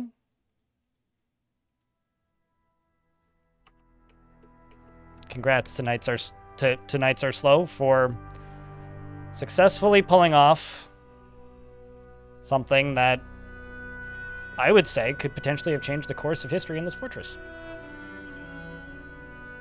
Ah! Why is there a giant sparrow in the fort? I should open this.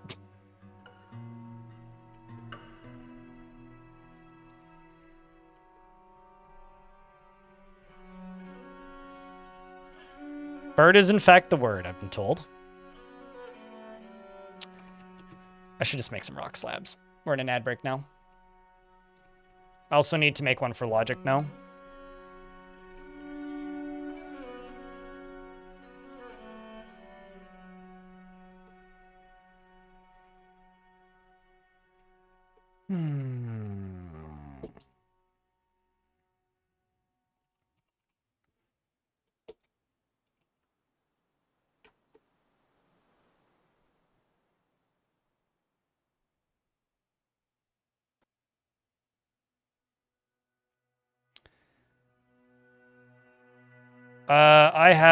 I am not a strictly vanilla player and I never have been. I have played overhaul mods in the past, but most overhaul mods don't really do anything for me in the past. I've played a Star Wars overhaul mod. I've played a winter-themed overhaul mod. I've played The Long Night.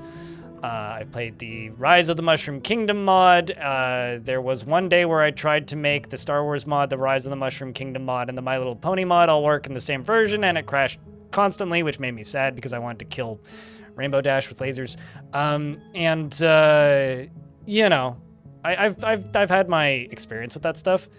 Most of the overhaul mods don't have complete tile sets, so that's strike number one for me. And number two, I don't care. Like, they're cool, but really, I don't care. I haven't accepted community fort submissions since April 2023. So, no. No, I don't. I mean, you can still post them. I won't do anything with them.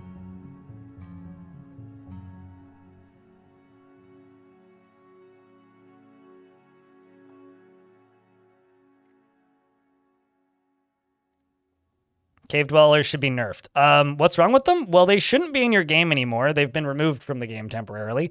They're too powerful, they're broken, they break all logic of the game, and they will inevitably make your fortress slow to 1 frame per second. If you leave them enabled and don't kill them. They are bad for the game, badly designed in the game, and it's good that they aren't in the game right now.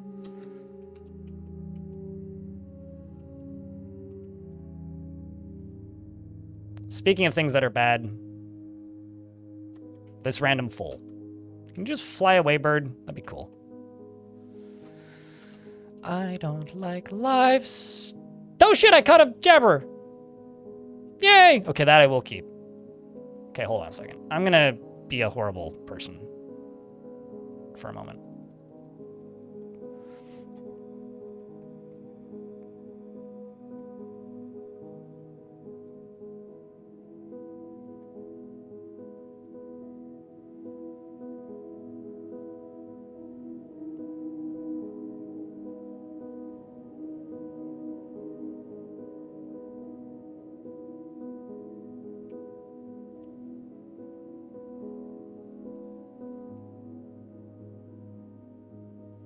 Budgie, thank you very much for the tier 1 for 22 months.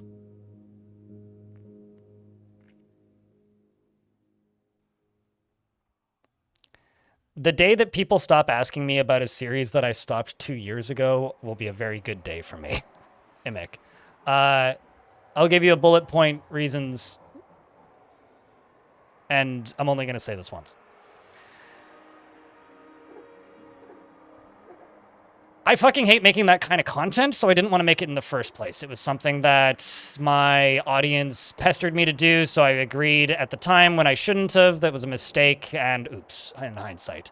It was something that made sense at the time because it was a benefit to people who had never seen this game before and didn't know it was possible, and I used it as a way of helping people learn the basics of the game via showing their fortresses. The reason I hate making that type of content is because it requires a large amount of work from somebody who's not getting paid, and that sucks. So it's basically a series that hinges on the fact that people are willing to give me stuff free of charge and let me look at it. I don't like making that kind of content. It just never felt good to me, and I don't like it. The main reason I don't like it is because what will inevitably happen is people will start building specific types of things that will show up on a show like that, which is usually over-the-top, super impressive, like unbelievably well-designed fortresses, which are cool to a point, because once you've seen that once, it stops being interesting and just becomes a thing that, you know, makes people less interested in playing the game. Combine that with the fact that while I did get a lot of submissions for the first 2 months when I started doing it, 2 things started happening. People started getting weirdly aggressive with me if I didn't show their fort, regardless of what the fort was like. Some people started sending in forts that were just, like, intentionally terrible that would just make me upset, obviously. And those are never going to be fun to show. People got mad if I didn't re-show forts, which was something I said I wouldn't do. People, like there's this one person who still fucking sends me DMs because I never showed his fort off a second time. And, like, I did the thing. I'm not going to do it. People get weirdly entitled. It's annoying. And then as the player base slowed down post-release, this amazing thing happened, which is now you just have people who've been playing the game for a really long time who know how to play the game. So the whole reason the show existed in the first place ceases to have a reason. And combine that with people stop sending in forts. So, like, I would get his fort sent in maybe every 2 months for a series I didn't like doing that nobody watched because everybody had seen everything. What's the point of me running a fort like that? I don't think there is one. Or what's the point of me running a series like that? I really don't think there is one. So I stopped doing it. And I have zero intention to ever go back.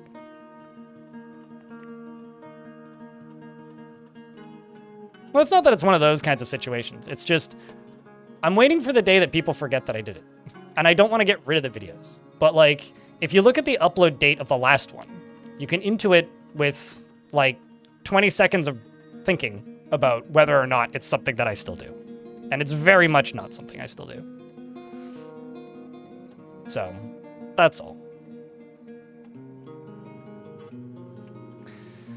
Let's go down to this low layer. You right here are in that squad. You down here are in that squad. So Enter Bunny, I'm actually going to remove you from a squad. Let's say you're here, aren't you?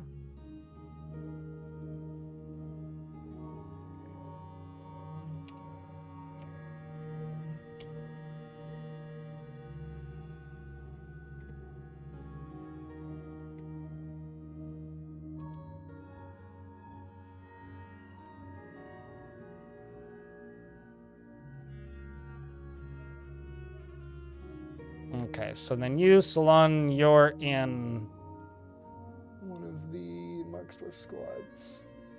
Right there.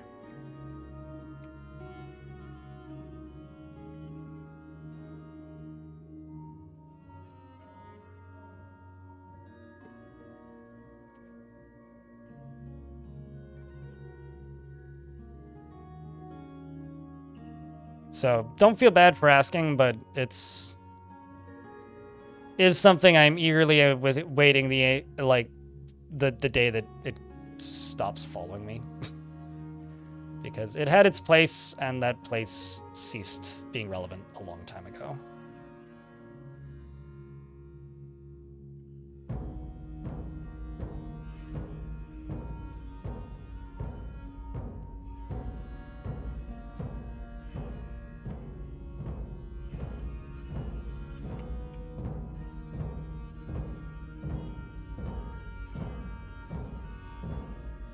Like, at the end of the day, like what Romanoid Trell said, if you built something cool in Dwarf Fortress and you want to show it off, download OBS, it's free, set it to video capture, grab yourself some music, copyrighted or not, doesn't matter if you've never made a video before, and play that music in the background and record your desktop and show it off. Talk through a microphone if you insist, but you don't have to. I mean, heck, like, go pay somebody $5 on Fiverr to voice it for you. Write them a little script. Or do whatever. The world's your oyster. And share it. That'll go further than me making money off of something that I didn't make. The last handful of forts, I'm sorry for harping on this. If somebody has a different topic they want to talk about, go nuts. The last handful of forts I was sent in, I didn't actually cover. And the reason I didn't cover them was because I'm pretty sure they didn't even make them. I'm pretty sure they were made using DF hack and, like, saying cheated is the wrong word. But they weren't made using, like, actual game mechanics, which isn't a form of play that I enjoy promoting anyway. Like, yeah, you can do it, but it's not how I enjoy this game. Because people felt they needed to compete with the peak of the most over-designed fortresses. And yeah, I don't want to be encouraging that. So anyways, that's why that series went away.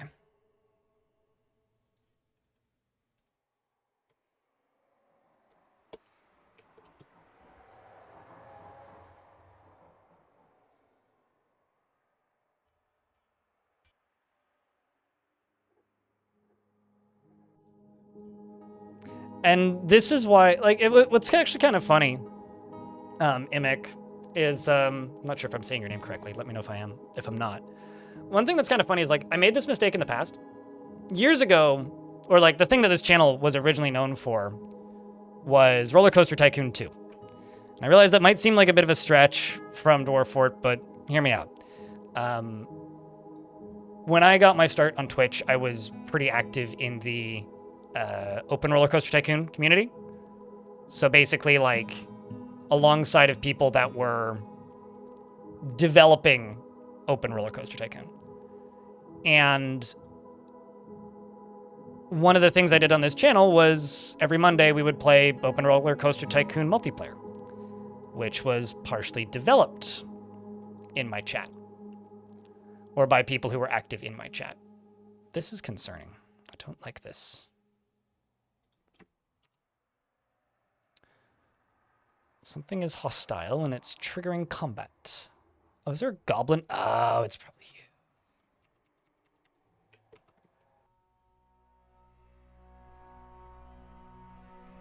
I need dwarves with bolts. But that was a thing that I did for a very long time, actually. I would describe it as quite a long time. Streaming multiplayer Roller Coaster Tycoon. And it was a community thing, and I would always put up a little bit of footage of it on my YouTube channel every week, and it was a good time. After a while, I got kind of bored of it. But I felt obligated to keep doing it. And I think it was largely the reason for my burnout on that game entirely, and it's made it harder for me to enjoy the game in hindsight, because there were some people that got real nasty when I stopped doing that. I mean, I never did go back. Let's move these dwarves up here. They can keep shooting bolts down.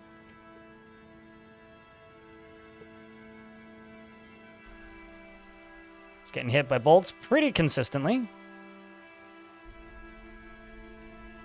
They're just like puckering it full of holes. Look at that. Come on, dwarves, you got this. We just need this goblin to bleed out.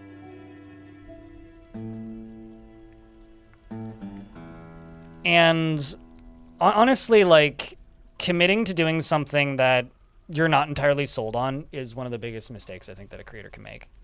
And so in reality, it's nobody's fault in particular that I stopped doing that series or that people bug me about it. It's my fault for not being clearer about what it was going to be.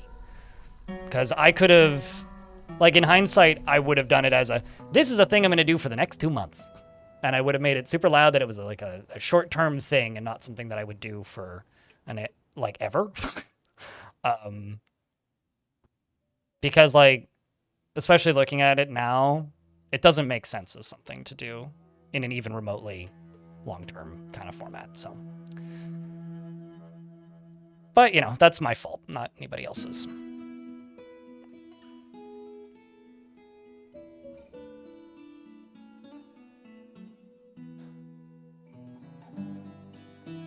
Yeah, because a lot of them are using, like, insta-build and insta-dig and stuff from DF Hack, right? Romanoid? Duping materials and then copying materials, or just, like, summoning materials into existence and then rinse repeating. Which, yeah, I don't know. I'm not a fan of that. I'm just not a fan of that.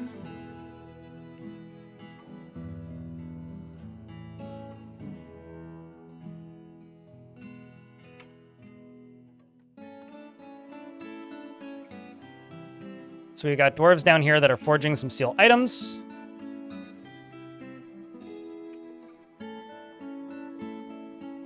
I was making steel bars, but steel. I'm actually almost out of steel bars. We got 4 left. We're out of coal. That's what I was doing over here. So let's actually go up to you. You're still set to constant training. Let's set these to no orders. Let's also go down to the bottom here and go you. Yeah, sure. And, well, actually, let's leave you training and you training. These ones are all just going to be set to off-duty entirely, actually. And cancel that. And then I'm going to jump up to here, and I'm going to go... Okay, so which ones is it? It's that top one. Off duty, off duty, off duty. 2 on. 3 on.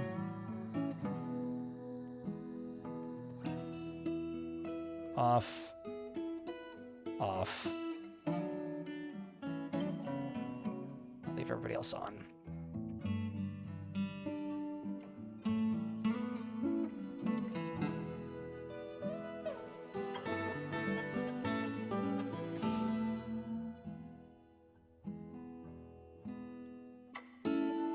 How do you manage tattered clothing? Kobold, you know nothing. Don't speak with authority if you don't know. If you make a refuse stockpile and you assign clothing to it, they'll only put damaged clothing into that stockpile. So,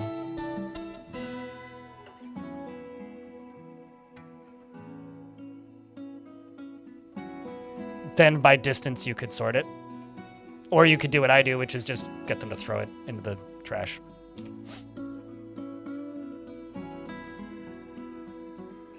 Also, if you search by X, if you're trying to trade them, it'll bring... Uh-oh. Got any dwarves that are injured.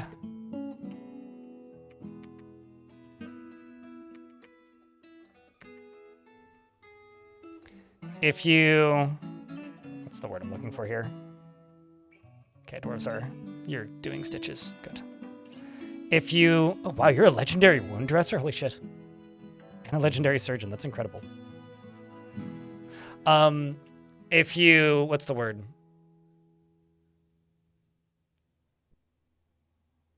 Want to sell used clothing, just search by X. Just type in the letter X. And then anything that includes X in the title will be something that pops up. Alana, thanks for the raid. What's up? Hello, raiders. What were you up to today? Were you guys rimworlding or something else? If you guys want to see some quality rimworld streams, you should go give Alana a follow. Mods, can I get a shout out for Alana, please? Welcome, friends. What's up, Emo Flaming and Hapako, as well as White Trigger and Alma Luna, I think. That's how you say that. And P Noiboy, as well as MJP JXP. Every day we fight. Ah. That sounds like a Monday at my house growing up. But, you know, I'm glad that there's a video game of my my childhood biopic. Some Dullock Town? Farming platformer? Can you explain in 3 sentences or less how the heck a farming platformer works?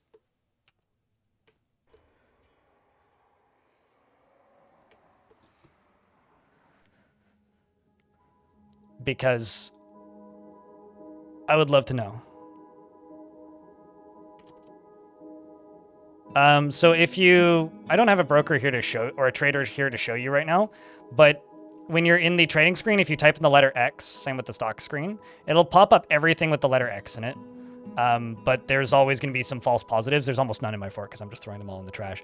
But it pops up links, but it also will pop up, like, correct ones. If you do this in the stock screen, it doesn't work. If you do it in the trader's screen, it does work. Which is bonkers. But yeah, just search the letter X and it'll show you anything that's damaged.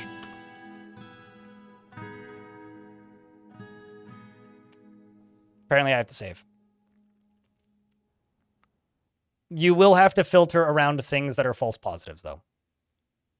So there is some asterisks to that, but it will give you a lot just immediately. So like muskox leather is going to false positive it, but it's like Stardew with scaffolding.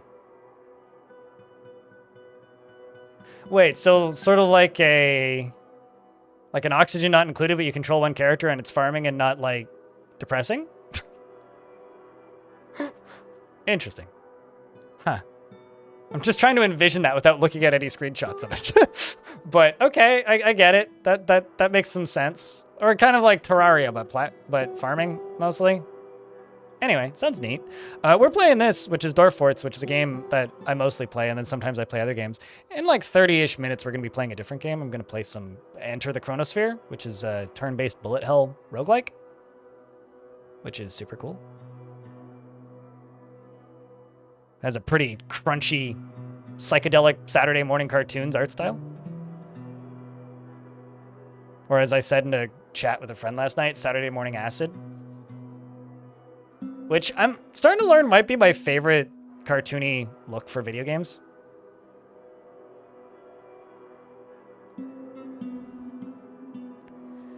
You know, it's really funny because this is how everybody asks questions about Dwarf Fort. Ryan Eggert.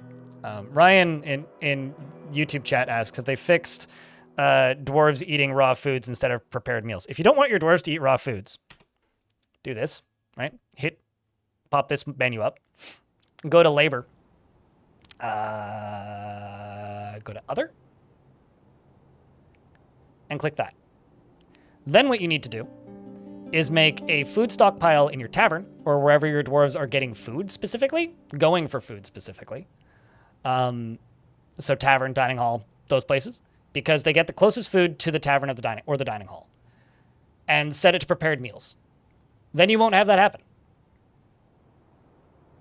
Like, ever. Because they go to the meal that is the closest to the tavern, or the dining room that they're going to, or the nearest table. And then, of the highest value, that they have access to, that isn't private. And then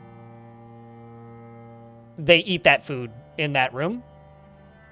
But they can't take food out of the bottom of a barrel. They can only take food out of the top of a barrel because barrels are stacked vertically, mechanically. So only the item on the top of the barrel can be taken out of the barrel. Item on the top of the barrel and an item on the bottom of the barrel can't be taken out of the barrel.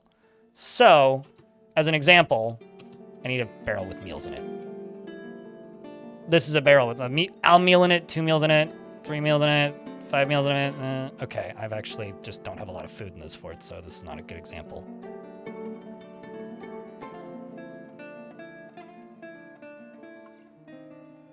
Like, as an example, they could take the beak dog sweetbread, but they couldn't take the chopped grizzly bear liver, right? But it turns out this is a bad example because I don't have ones that are widely mixed. Anyway, you just have to be more specific with your huts, with your stockpiles is the actual answer. So, have they fixed it? Well, do they have to? That's my question.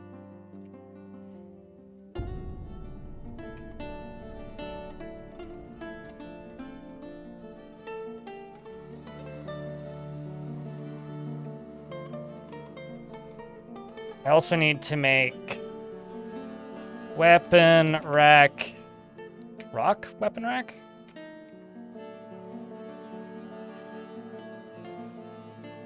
Like a dwarf fort spider?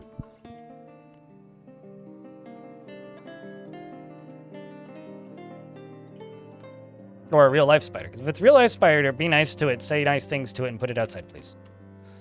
If it's a dwarf fort spider, I don't know, kill it with fire.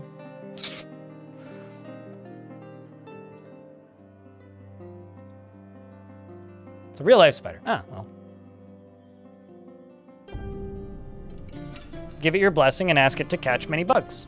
I had a fruit fly in my house recently, and there's a couple jumping spiders in the tops of the ceiling. And I saw I saw this fruit fly flapping around. I was like, God damn this thing. And then the next time I saw it, it was stuck in the spider's web, and I felt real happy. So.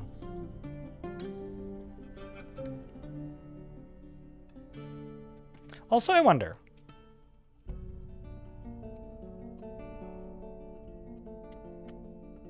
Investments are open if any of you care. Let's check the top squads.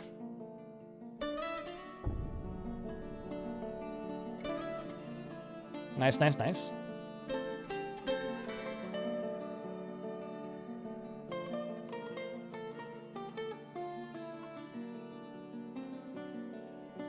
Going all in, good luck.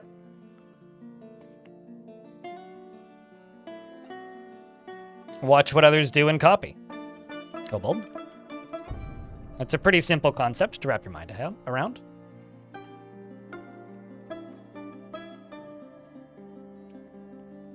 Or don't, because it also doesn't matter.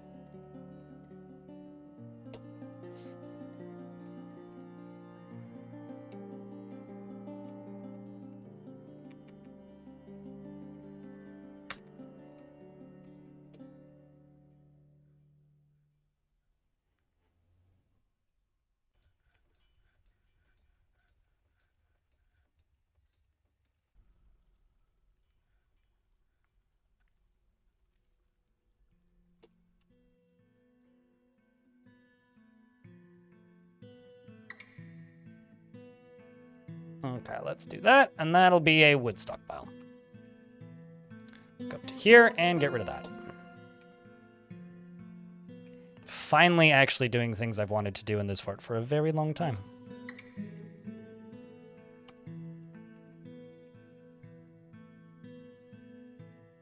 Keep forgetting this isn't Discord. So fun fact, I used to have a bot in this chat that had a command where you could time yourself out, ban yourself, or purge yourself And I ended up disabling it because I got tired of unbanning viewers when they would ban themselves as a joke. And then Twitch added a thing for a minute, which I think isn't actually the way everybody thought it. I don't think it works the way everybody thought it worked, which is Twitch for a minute there scared everybody thinking that if you got banned from a Twitch account, you lost your sub streak. I don't think that was ever actually a thing, but I do recall it being like prevalent of enough of a concern that like, that was a, all right, this is done. Enough of this bit. But that's for the best that you can't delete messages. Do you squad your whole population? Almost never. In this fort, yes, because this fort is a weird theme. I almost never do that. So, pro tip to anybody watching my stream right now. If your first question is, do you always? Just don't ask it, because the answer is no. I don't always do anything ever. Every fort I do, I run differently, and with different themes and different goals. I always know nothing. Correct. Clockwork Dragon. Correct. I am a broken clock and I am right once a day. Twice a day? Twice a day. It's a 24-hour clock, though. It's got a lot of numbers on it. Not only do I play it on a computer, but I play it with a mouse. Sometimes I play it in my mind.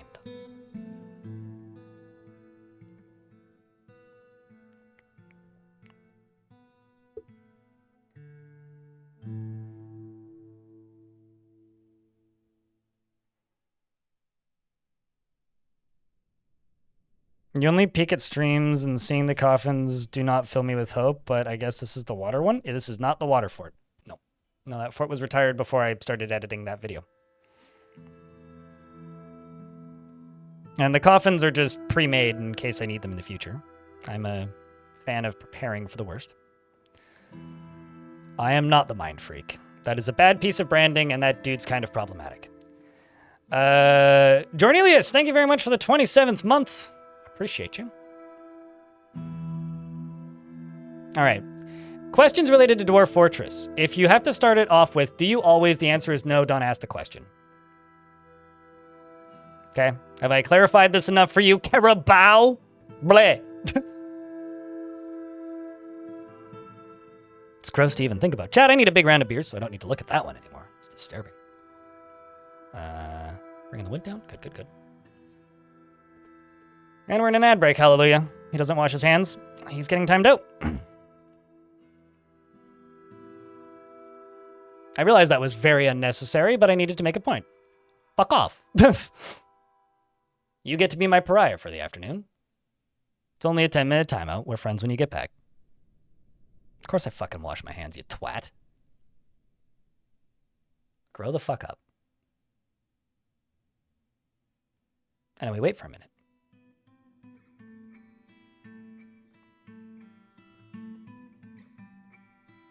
Sweet liquor eases the pain. I prefer, like, spicy liquor, actually. Put some jalapenos in that shit. Or ghost peppers, even.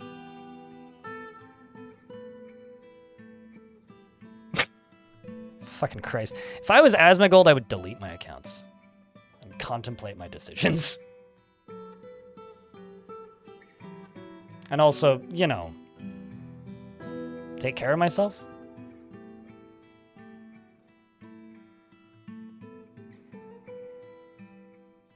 I'm so, like, meticulously clean with my living space that, like, I guess I buck a lot of stereotypes with that one.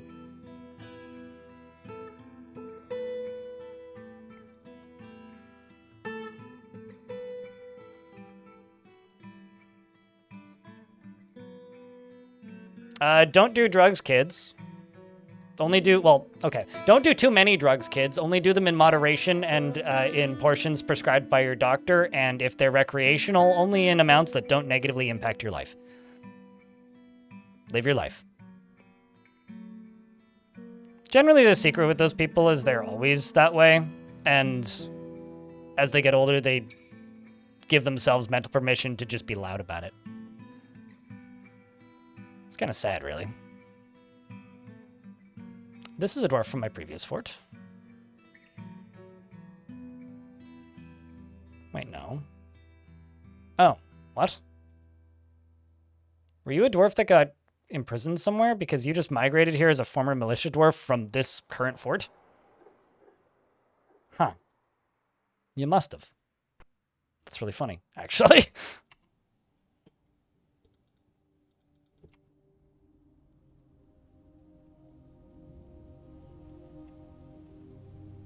I will not support this message, Void's Umbrella.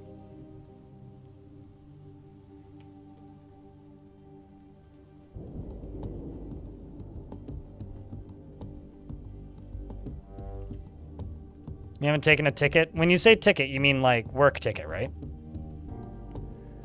Boring day at work, I presume?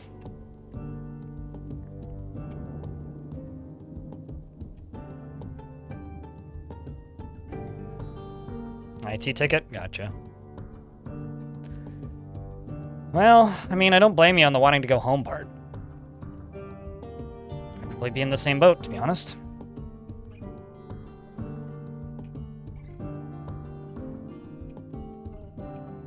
Trying to decide where to put weapon stands. Actually, I got an idea.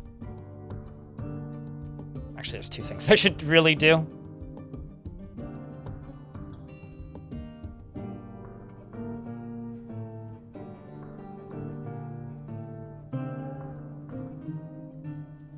The first thing I'm going to do is go all the way around here and do all this. Second thing I'm going to do is make this stockpile bigger.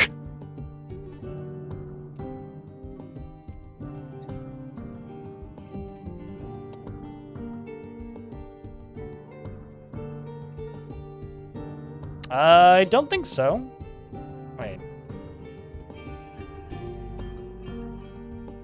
Who's this Alex you speak of?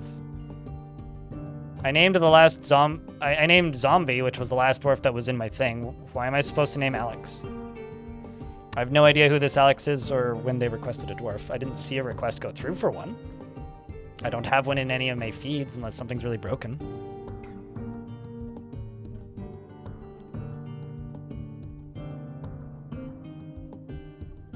Blind, you have my permission to take the rest of the day off. Tell your boss the IT guy said it was okay. You know, the thing is, if I were to turn the stream off now, I would just go edit, right? It wouldn't be a day off. Yeah, I was gonna say, I don't think you requested one.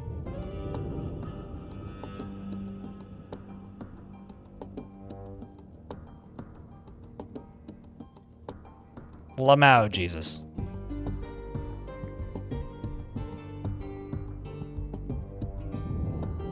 Yes, blind. Okay, so hold on a second. This is blind talking right now. All right, and then yes, I'm blind's boss. All right. Hi. Could I take the rest of the day off? No, you just can keep streaming. But like, what if I took the day off? Because then you would just go edit videos. But like, what if I didn't edit videos? Then you would probably do something else that's work related that you like less, such as maybe actually redoing your merch stores, like UI design, or like probably working on thumbnails for VODs and stuff that's coming up, or maybe scheduling stuff. There's also shorts that need to be edited. Okay, I really don't like editing shorts. I'll just stay here.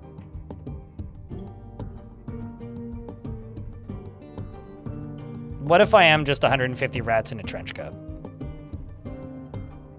Alex, what kind of thing would you like named after you? You're being given one by a clockwork dragon. It's been off cooldown for an hour, which is why that threw me off.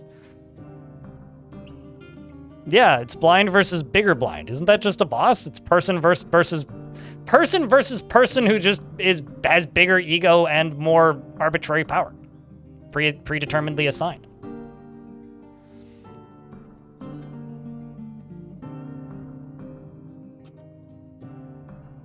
Got any doctors? I got a really cool surgeon. This is a legendary wound dresser and surgeon, which is also funky because this person is like as happy as you can get, but they're listed as stressed.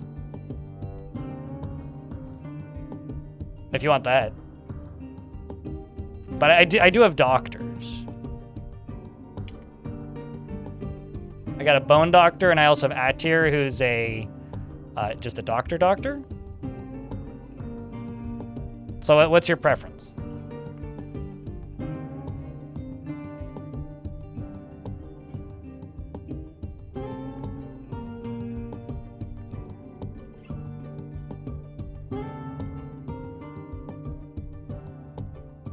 Apparently I don't have a diagnoser.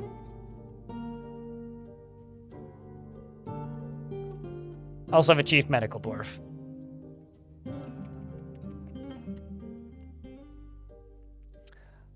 This is a Megalostorarx demon. It's a necromancer experiment. It's a lady. She's married to Emperor Iron. She has a son who died relatively recently. She had triplets at one point recently. Alex, unless you want a different name, just let me know. Never feels discouraged and dislikes receiving advice, preferring to keep her own counsel. Word! Dislikes, tries to do things correctly each time and isn't given to flights of fancy. Tends to assume that the worst of two outcomes will be the one that comes to pass. And speaks rapidly when she's excited. Doesn't really care about anything anymore. Personally greatly respects individuals that persevere through their trials and labors and finds introspection to be the biggest of wastes of time myths, and finds blind honesty foolish, does not respect the law and sees competition as wasteful and silly, and dreams of creating great works of arts. Your last fort just fell? Did you catch it? Gravity's dangerous, man. What happened, if I can actually ask, being seriously? Likes native gold and platinum and aquamarine and bonobo leather and the wild boar hoof. Of course, the color Carillion and crossbows and amulets and buckets and midnight freaks. You like freaks, eh? And midnight freaks for their macabre ways and the words and of the bride of Periwinkle, and when possible, obviously, prefers to consume single grain wheat beer and can't stand rats.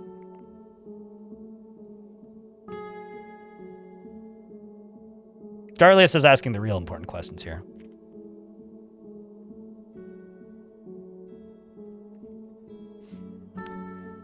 Worships Korod Duslud Luthi, and is the former Holy Weather, which to me is just the weatherman for the local news network of the Faith of Vales, which definitely is the local news network. Was once a slave and isn't quite a member of society yet, but seems to like it here.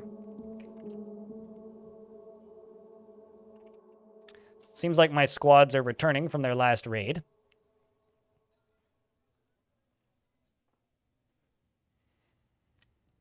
The Hammers of Dance slipped in undetected by the lamented devil.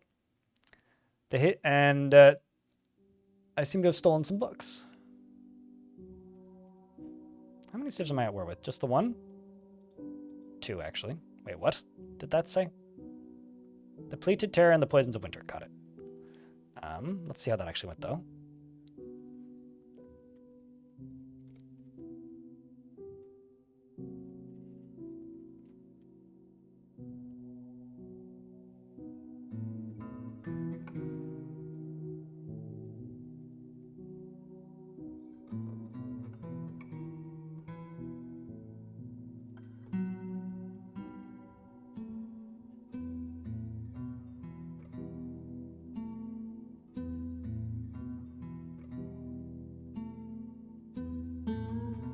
Has to have been that one, right?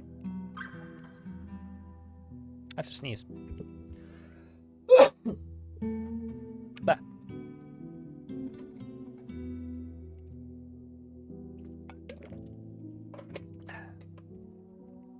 Bunch of books from the looks. Thank you, Carbo.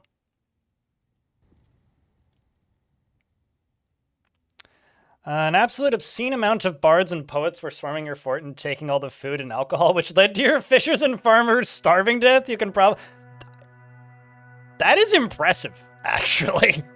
Imagine being so popular you starve to death. Also, chat, while the rate of book stealing has gone down, we still have a shiz ton of books. How many books do you think are in my library at this point? I should probably check, eh?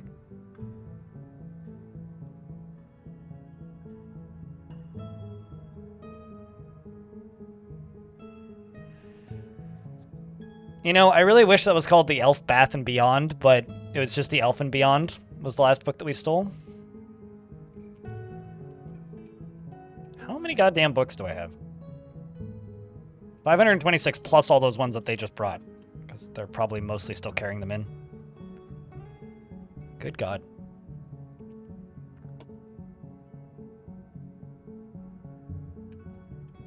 So currently we are sitting at 528.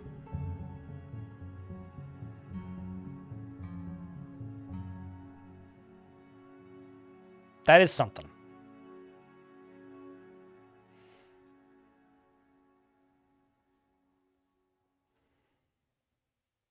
That is quite something.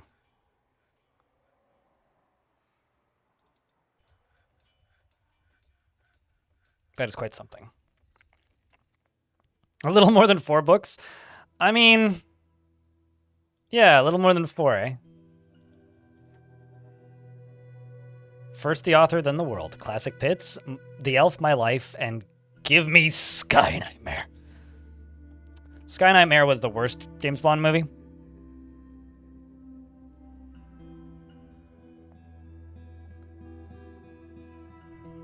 I wonder how that thing I captured went. Oh my God. It seems that this location is actually attacking my place. Let's raise it and send 1 squad. Let's just... actually, I'll send 2.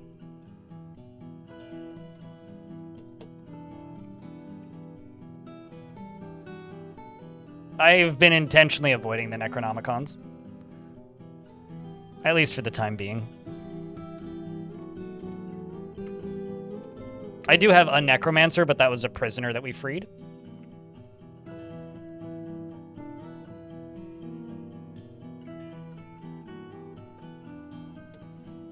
Turns out it's pretty easy to avoid them if you just don't want them in your fort. And currently I would describe myself as not wanting them in my fort.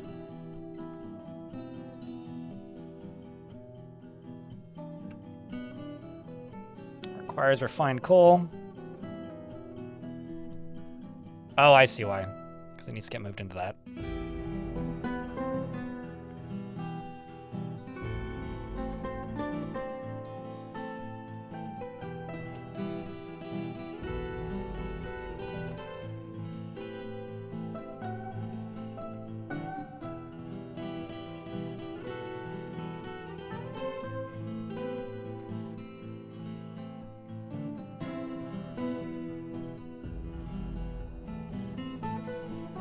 Which workshop will give items?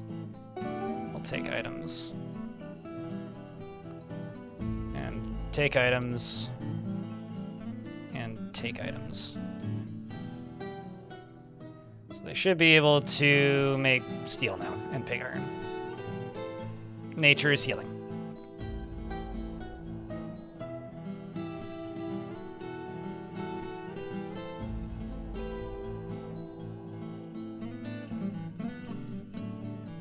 I presume I'm just out of steel bars, which is most likely the case. And had 2 dwarf factions, one at 5,100 and the other at 6. Well, I think we know who won. The thing is, the one that's at 6, I guarantee you has more. That's just the number of population that's actively living in the faction at the moment, as in occupied sites. So if you were to make a fortress, you would still get migrants and stuff.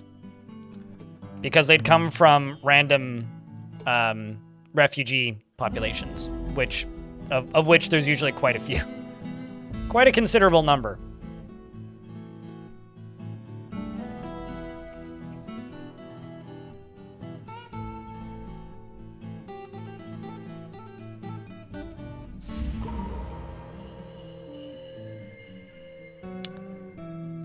And a dwarf has been possessed, so the game's gonna teleport me over there in a sec.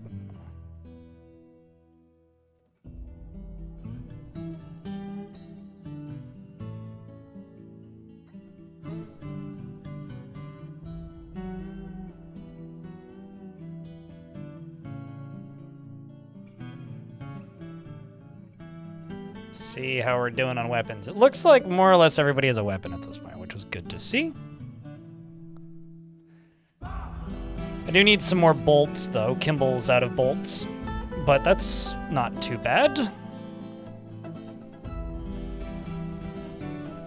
We now have an artifact claimed, or an artifact workshop. It's in fact, a woodworker, because Itun is a woodworker who's married to Hammerslick. Hammerslick. I'm gonna go with Hammerslick instead of Hammerslick. I like to say lick his hammer. Know what I'm saying?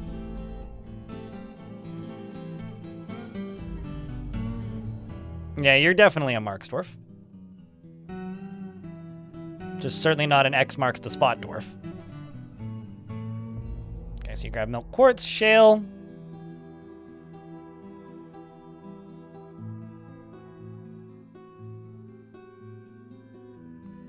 Chirp blocks, and now you're making an artifact. Good luck, dwarf. Make us something cool. This area is like popping down here. Super busy. Although, let me jump back up here. I don't think I'm making enough charcoal. Let's just do... So that should be set to 0. Let's just do 100 charcoal.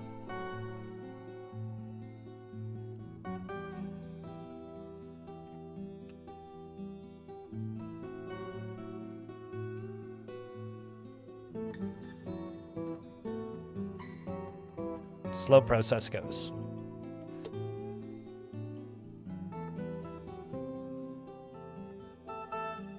I have no idea what that is that you're even referencing. So that sounds very strange with no context, Ilmirin.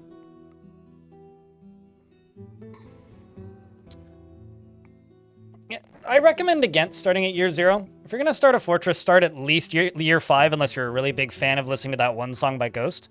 And the reason I say that is because earlier somebody asked, like, what are some things that can only happen during World Gen? One of the things that can only happen during World Gen is new sites appearing. So if you dedicate to, like, you know, having a really young world and doing a lot of library research and stuff, while that can lead to cool results for the fortress itself, you're likely going to have a very boring world. Is this volcanic rock? That's obsidian, yeah. But the stuff around it is not obsidian. This is the fun tube, and I'm just digging around it, you know, for science.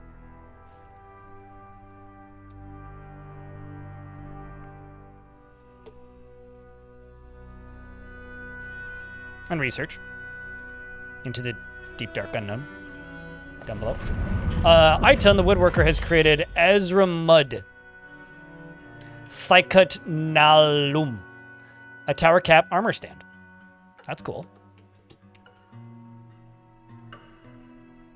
That can get constructed and plopped up here.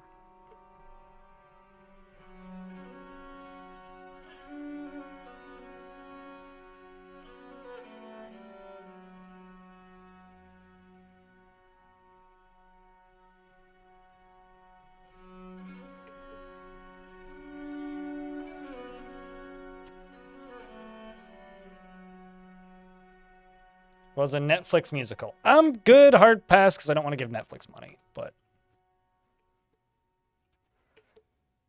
interesting to know. I didn't know that Netflix made a musical. Or gave people money to make a musical? I don't actually know what the correct wordage there would be.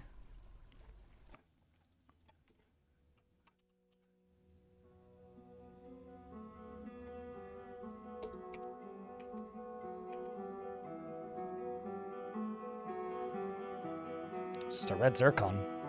It's interesting.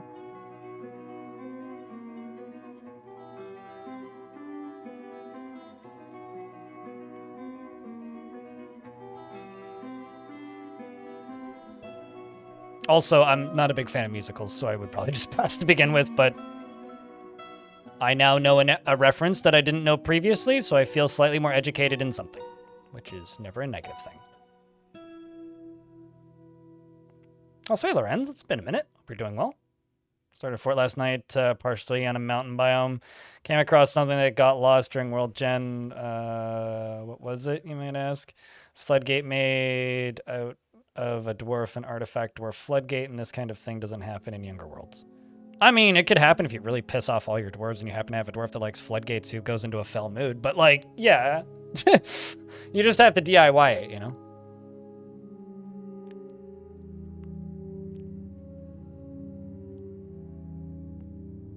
But no, the sort of thing that doesn't happen in Younger Worlds is like large drawn-out wars, large interesting faction interactions. Basically, like, if you want to have a really sparse world that you have to populate, you can, like, playing Young Worlds can be cool. If you want to do something big that where there's stuff already there for you that you get to go find, you won't get that in a Younger World. Which is the one thing I do like about older worlds. Jesus fucking Christ, that short I uploaded this morning is going... My shorts just, like, suddenly started getting shit tons of views, and it's kind of freaking me out. I don't know why. Like, I've uploaded shorts for several years now, and they always, like, they kind of do okay. And then it's like, in the last 2 weeks, they've just uploaded a short, it gets 20,000 views. I don't get it. It makes absolutely zero fucking sense to me. A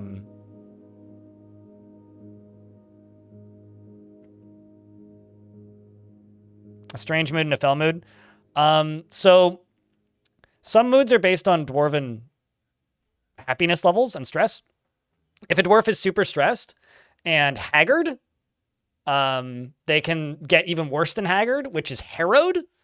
And if they go into a strange mood while they're harrowed, they will murder the nearest living thing and turn it into an artifact at a butcher shop. And the pop-up, instead of saying so-and-so is creating an artifact and is going into a strange mood or whatever, it'll say they've let out a scream felon terrible, is what they'll say. We're getting attacked by more thieves.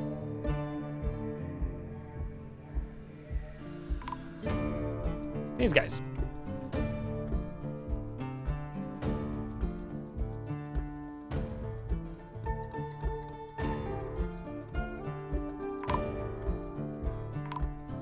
Just see a wall of bolts. Look at all those fucking bolts. Because all of these dwarves up here are just Mark's dwarves just sitting there training, like fully decked out in bolts. That is, I'm just gonna lock this door. Get them, boys. Protect the children. This guy's like, somebody clip that and show it to anybody who says that Mark's dwarves don't work. Like, just fucking insta-pin cushion, man. That's incredible. I love it. You thought you were a goblin? Nah. You're now unintentionally, against your will, doing a porcupine cosplay.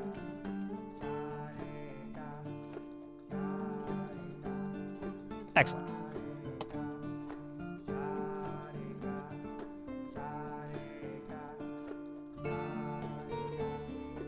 Well, I wouldn't say they're going crazy viral, but at least they're not getting shit for views for once.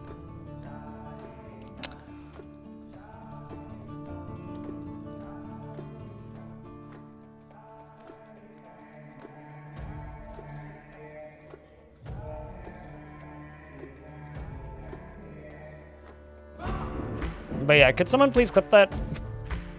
Because I don't really have an easy way of doing it from here.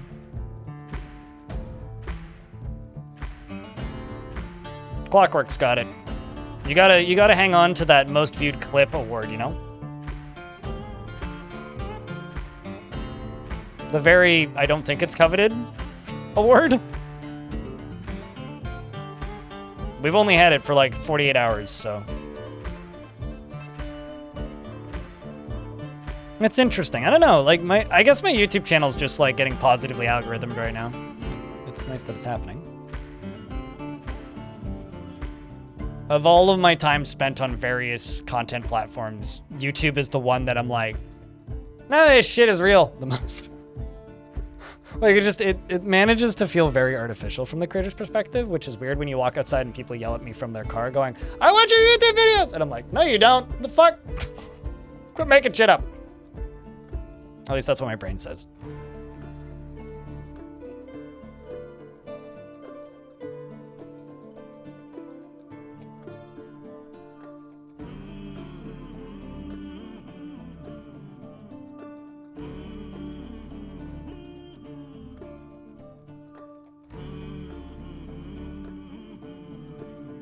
An ego well earned. I don't know about that. But it's an ego that you've certainly acquired. Use it wisely. You know, it's interesting. Nobody's commented that my alcohol has been exceptionally low this entire fort. But it has. Normally that's one of the first things I see.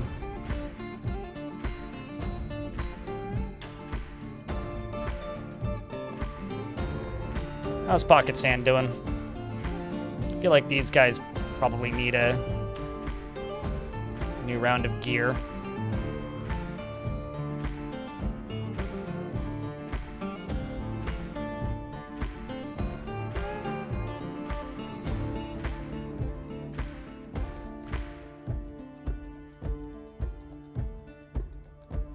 Hey, Zalvi. It's been a minute. I hope you're doing well.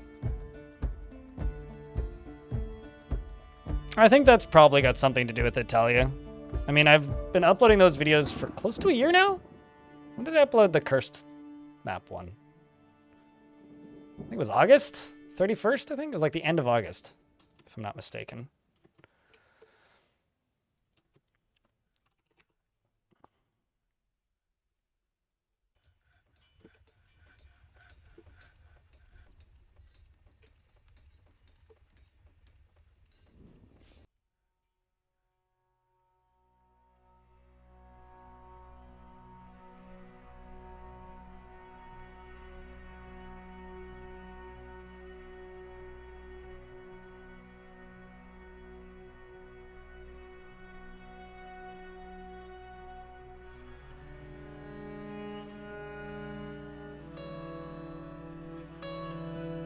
How has the week been away from streaming? Well, I'm back now.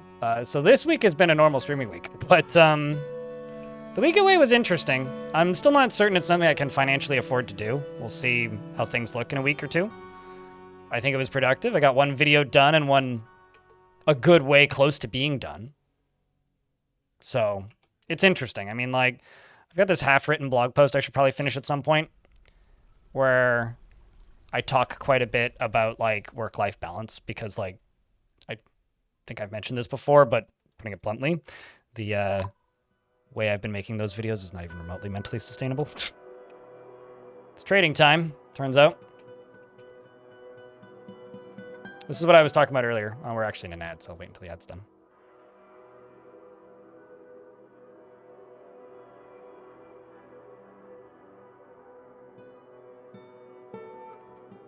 Uh, 219 Nate, can you hear what I'm saying right now? Just type the letter Y if you can. Otherwise, I will wait a minute until the ads are done. Naturally, why wouldn't you? It's a dwarfy thing to do. I'm doing it cautiously, but yes, I am in fact mining it. I'm trying to acquire some adamantine. Without digging too deeply, if I can swing it, but...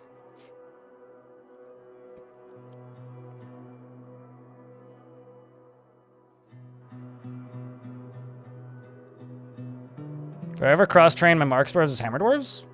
I generally just cross-train them as wrestlers. By that, I mean, I don't actually usually train them in archery ranges. I usually just make them wrestle. And then when fights break out, they just turn the enemy into a pincushion. Into a hiccups. Into a pincushion before they get even remotely close to me.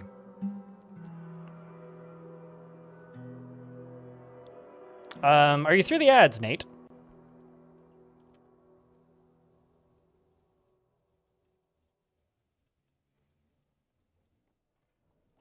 Okay. What I will say is wagons just need to be 3 wide. So as long as it's 3 wide at all times, then you're good.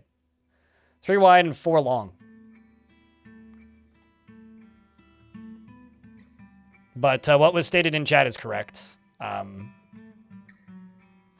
It's one of those things that, like, I hope they get it done. What I actually hope they get it done is what I personally care about more over the actually being able to see the routes they take would just be to make them smarter so that they appear on the map, not get blocked by trees immediately. Like, be smarter about where they start.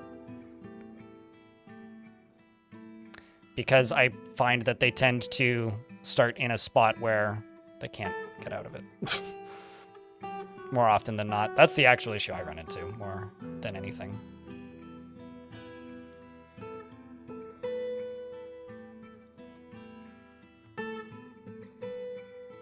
They also asked for meat, so I should sell them meat.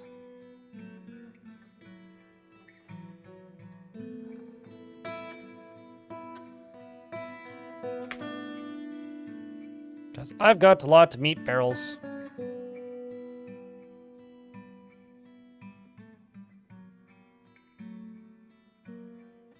I'll just give them a couple meat barrels. Nothing crazy.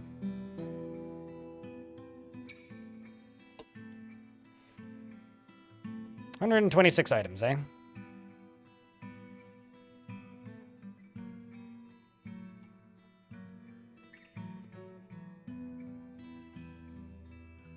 So I have a crap ton of amulets.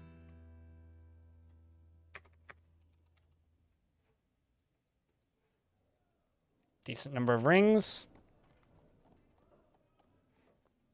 And earrings. Should also sell them totems. But yeah, I don't know if that information helps, but must have butchered some cave dragons at some point. Whoops. I guess that's why my cave dragons vanished. It's unfortunate. Speaking of random animals, I should check on that jabberer.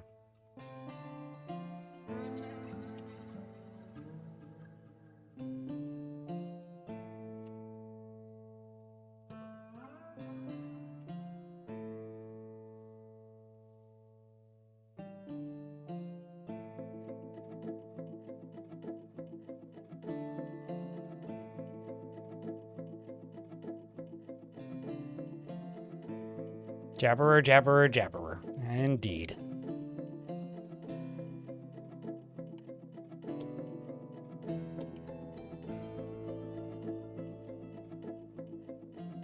I could also sell bookshelves.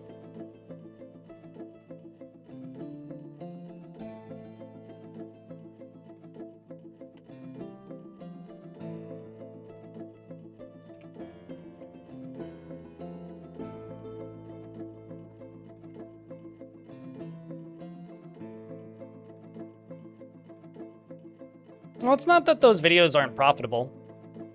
It's just whether or not it's a financially smart thing to do, because the majority of the money I make is still from streaming, right? Like,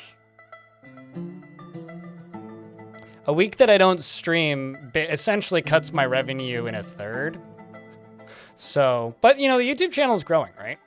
And things like me talking about like the shorts doing well and stuff. It's not that they're not profitable. The videos are profitable. Usually around the point that they hit 100,000 views, they become profitable. Just for the amount of hours I put into editing them. But it's whether or not it's wise for me to take a week off to edit a video. That's the question. No, absolutely, Tillian. Absolutely, I get you. I mean, it is marketing for the streams. Like, I'm trying to basically. Uh-oh. That seems bad. Why is there a dead merchant over here? Well, don't tell them. Hopefully, they'll still trade with me. But apparently, there's a dead merchant over here. It's quick, hide the evidence. Yeah, I guess what I have to say is like it depends on the.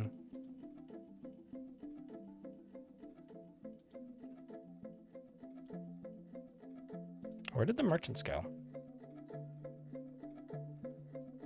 Are they leaving? Kinda seems that way. What are you fighting with? They're still just fighting with my grizzly bears. That fucking sucks. Okay, cool. Great.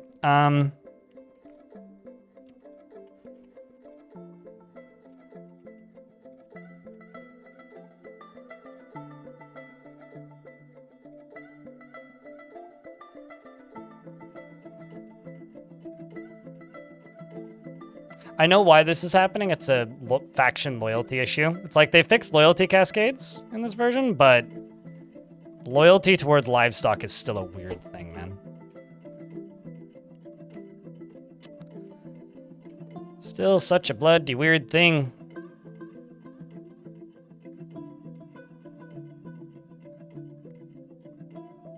Loyalty cascades were fixed in version 50, so when it released on Steam. Brian and Romanoid Trull have been married.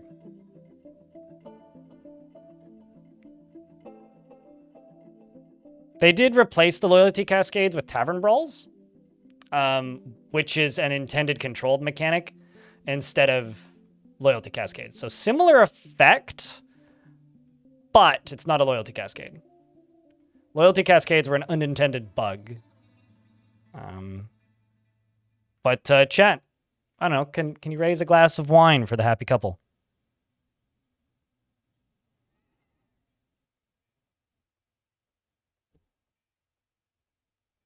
Or something. I don't know. Just time to dance, I guess. Or, you know, strawberry juice if that's your preferred substance of ingestion.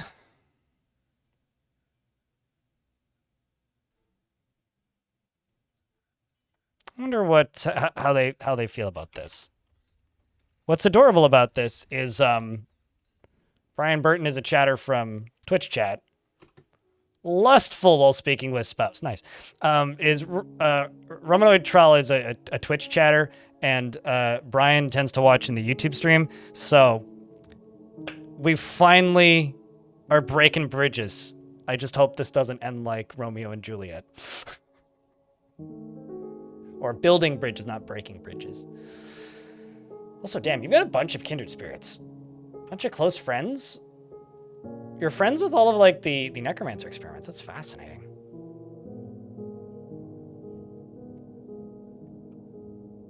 They were also both starting 7s. So, both in the starting 7. They finally got married. They've been here for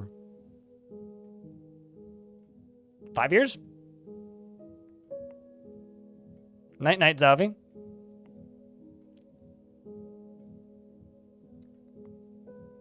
You have a grape soda? Works for me's.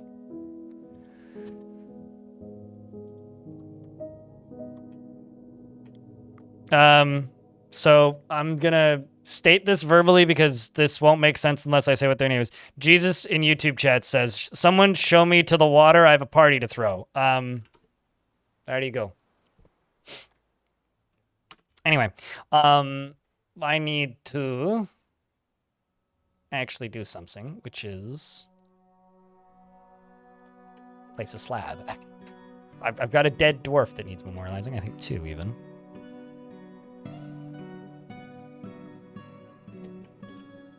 Speaking of, me looking over here reminded me that there is a corpse in here, which is Knights Are Slow. I will memorialize Knights Are Slow.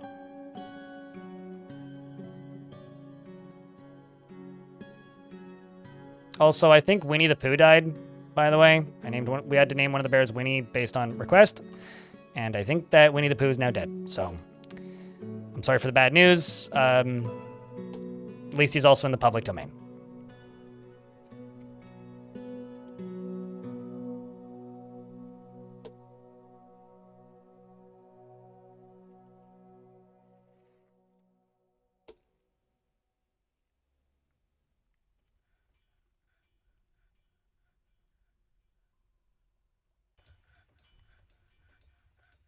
Lava pump, tap water. I don't have a lava pump. I do have a lava bridge, though.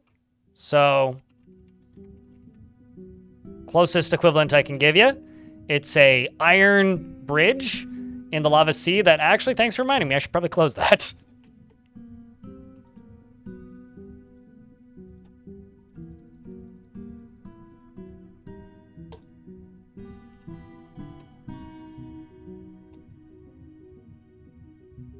So that's the closest thing I can give you to that.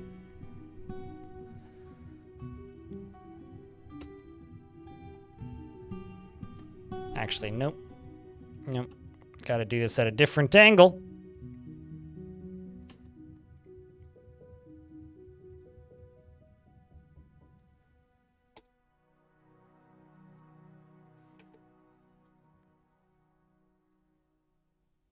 My God, there's going to be so much extremely valuable furniture down here.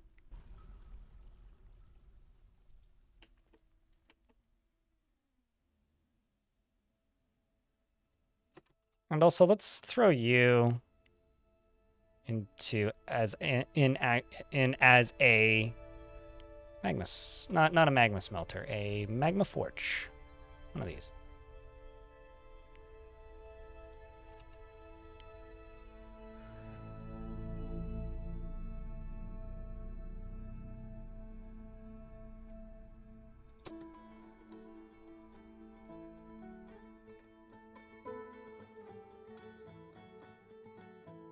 Welcome to Dwarf IKEA. What would dwarves serve at a dwarf IKEA? What would be the menu? Certainly generic meat biscuits. As like Urist's Swedish biscuits, I suppose.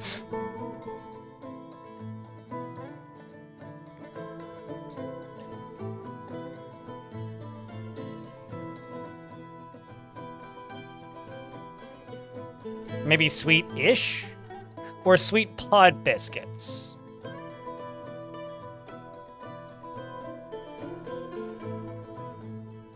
Pig brains? Oh, true. Yeah. I'll be honest, I've never eaten IKEA food. I don't really have any plans to start, so...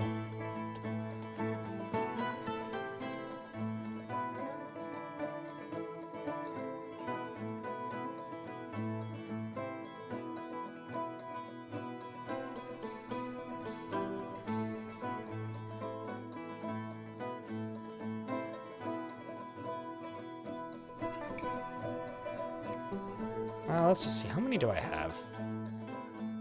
It's about 50.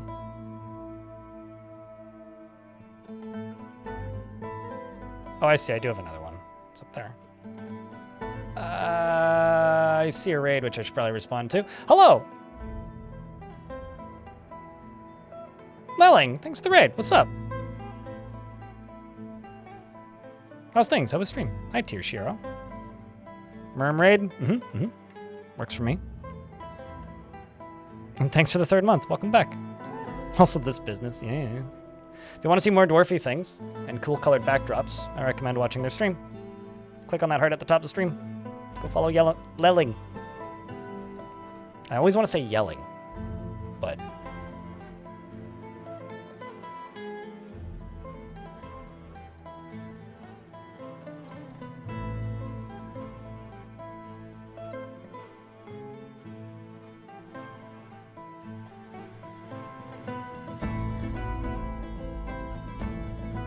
That's really how I should have set that up back in the first place.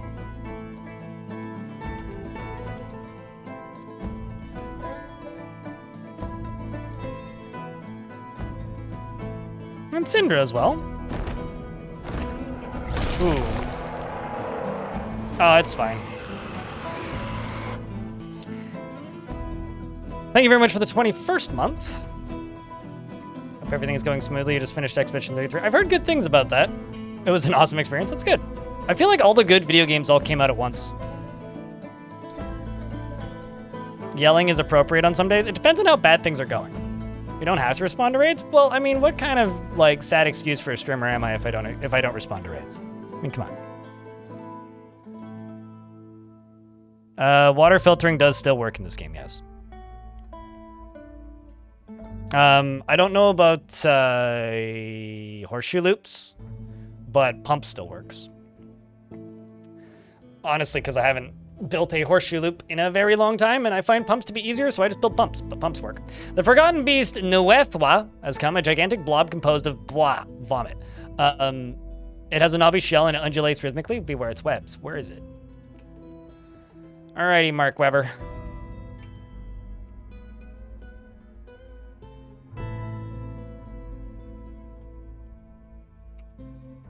I really should, like, make this area safer.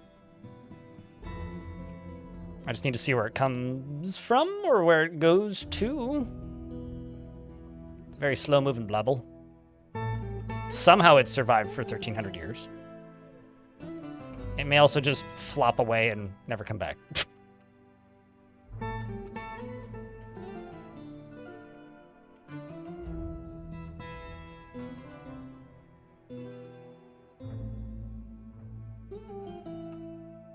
He left the door open. I mean, I did, technically. So did I.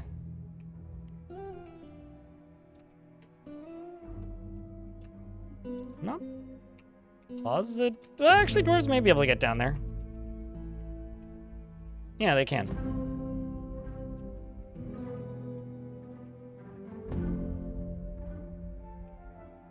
Nope. No, they can't. Well, I can, in fact, send them here, so I'll do that. Let's go kill this stinky monster.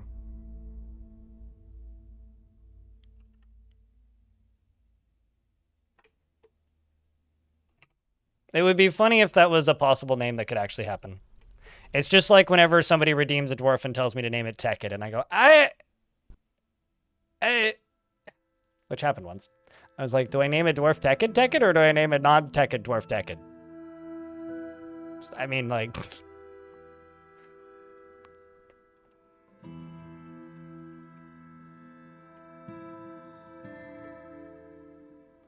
So this hallway is very dangerous. I should probably actually smooth this. It's just full of deadly blood that'll make you spontaneously die of bleeding. It's just like I should probably, like, you know, maybe build over top of this. It's just a little dangerous, you know? A little sketchy. All right, Stinkmatic 9000, where are you at? There you at? Okay.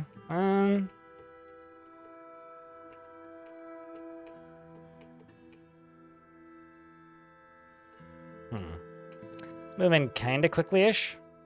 Let's actually get rid of these.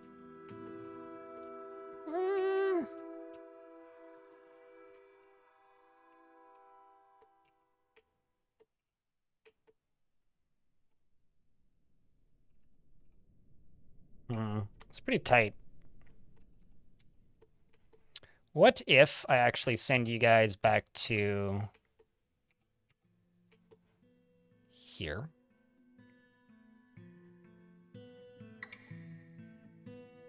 What? Station. There.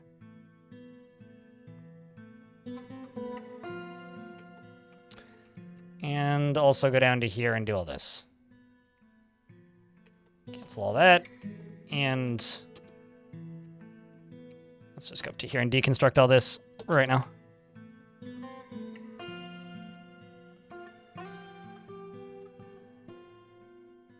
And also forget all that.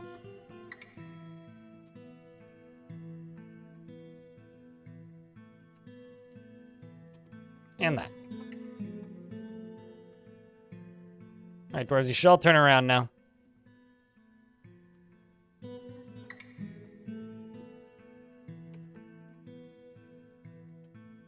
And you're cleaning up the important stuff. Well, that's not a wise decision, Gimli, but I respect it.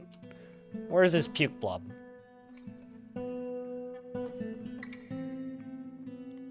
Recovers slowly. Well...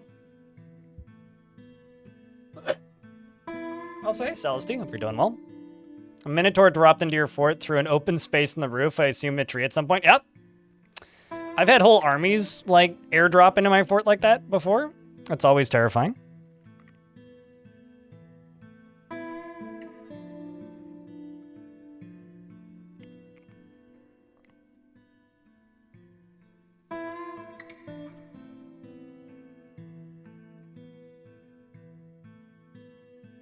No casualties though, so you can't complain.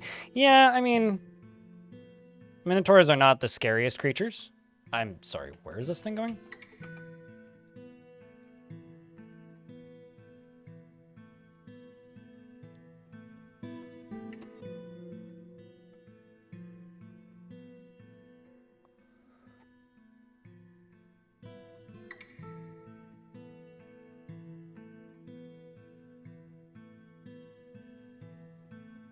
Also, I didn't realize I have a bunch of station squads. Apparently I do.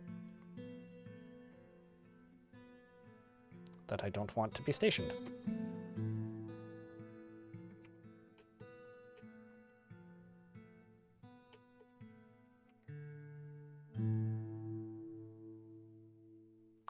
Here come the Marksdorfs.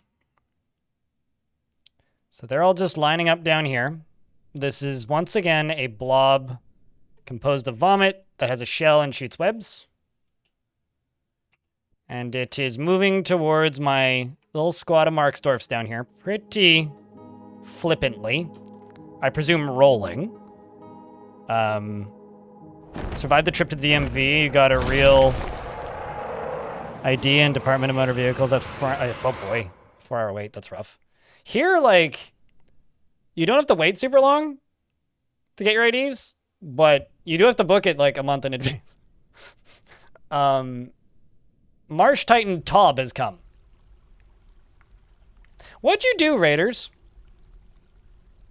Anyway, Sleppen Bicat has come, a great eyeless wren. It has a long swinging twunk, and it has a regal bearing. Its lime feathers are long and broad. Beware its spit of the deadly variety.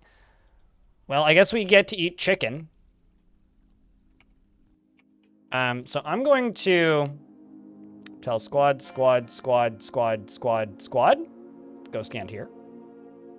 And I'm going to scroll down to you and keep waiting. Because this is probably going to die first. A swinging twunk, you heard me. All right. What's the casualty count for this fight, chat? Take your guesses.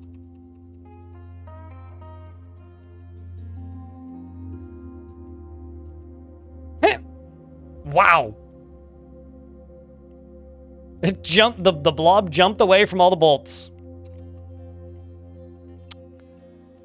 I didn't even see how that one ended. The Forgotten Beast was struck in the body, which fractured it.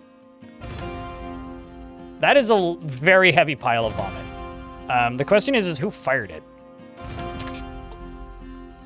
I guess I'll never know. Oh, you got it, I think.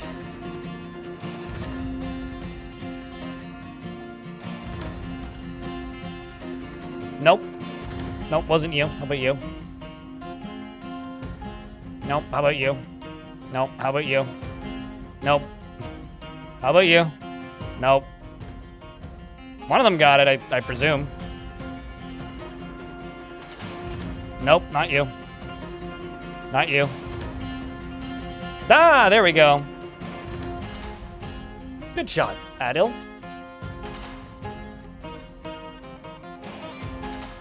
Not a bad little sharpshooter in training.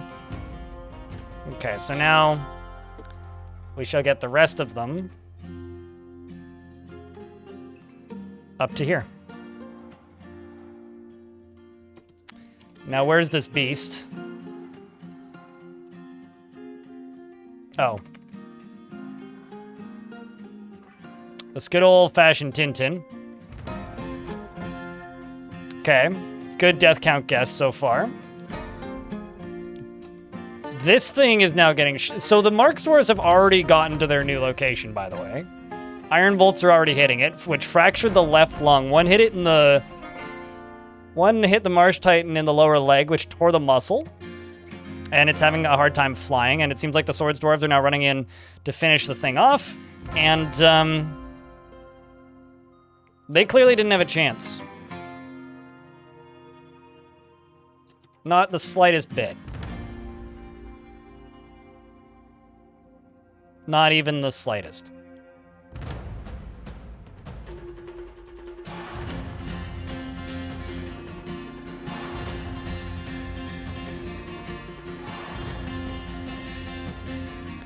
And this very enthusiastic Laia here is here to carry the critter away. Not bad. Not bad, I say. A resounding success, even. What's the mud covering the surface? It's nauseating filth. This is a terrifying biome. It gives the dwarves a temporary fever, which makes them puke and feel sick and hate their lives. So it's like, you know, the stuff that you scrape off of the floor in your average, like, music venue. Or, like, behind the toilet. They need a trade depot to unload their goods. Well, I'm deconstructing this one because they seem to be having trouble unloading their goods.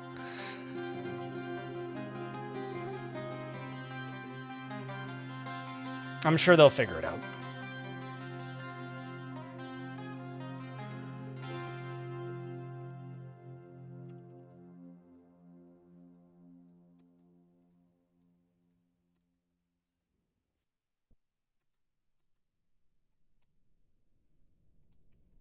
But I'm going to go there. And to here. And to here and see what happens. Cursed peanut butter. So peanut butter?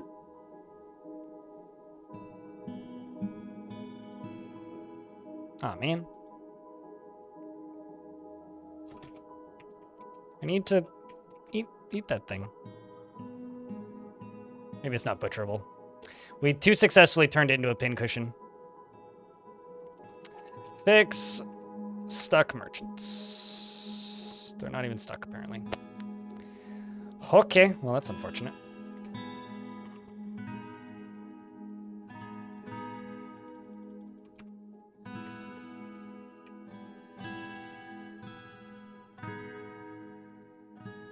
Let's go up to here and type in the word bars. 14 steel. Steel breastplate. 40. Shower mold is also not a bad way to put it. Maybe a little bit less vile than my description, but... Well, actually, shower mold's pretty vile. But, yeah, it's haunted biome shenanigans is what it is. And the reason there's a bunch of necromancer experiments everywhere is because I keep on rescuing them from random temples and stuff around, because it's a very old world, which is why the load times are so long. And down here, there's a whole whackload of, like, abandoned temples, like this one that I haven't even been to yet. So why don't we just, you know, send a bunch of groups to go check it out and see what's down there. And honestly, it's been a very interesting fort because I keep rescuing these prisoners and slaves, and they are often not dwarves. I haven't rescued a single dwarf, but we've rescued humans, necromancer experiments, amongst other things. So yeah, it's been a good time. Ugh. I'm now in an ad break, so I'm waiting for it to end. But we are getting real close to swapping games here. Trying to think what I really want to get done. I kind of want to finish digging around this thing and making a little bit more progress on armor and getting gear done. So I think we'll probably play another 10 minutes and 10 to 15 minutes, and then we're going to swap games. I think that's the plan.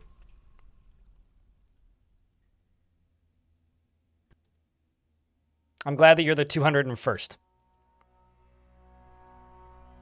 Appreciate you, friendo. The game that we're going to play in a little bit here is called Enter the Chronosphere. I played about an hour and a half of it last night. It's this. It's currently got a playtest, which looks like it's not public, but it's public. If you just click request to join playtest, you'll immediately get in. Turn-based bullet hell roguelike thing with a fucking banger art style and great music, so...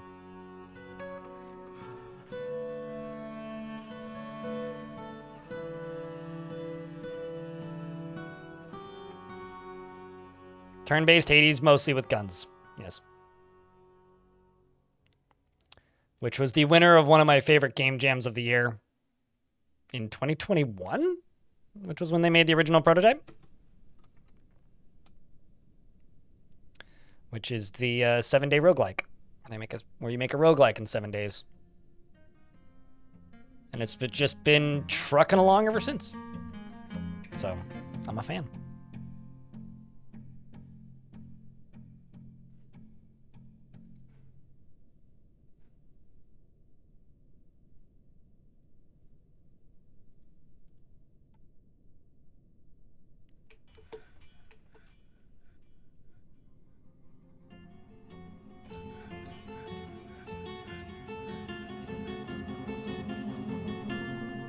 We're we're just gonna keep digging around this fun stuff. I unfortunately can't play Noida. My username isn't a joke. I don't see very well. And Noida is a game that will kill you with an individual pixel. And if you don't see very well, a real-time game that will kill you with an individual pixel is the least fun thing you could possibly imagine. So, no, I unfortunately really didn't like Noida. I like the idea of it in theory. It's really cool to look at, but, like, actually trying to play it is one of the most unfun experiences I've had in the last decade. And kind of sucks, but, you know, it is what it is. Not all games need to be made for me.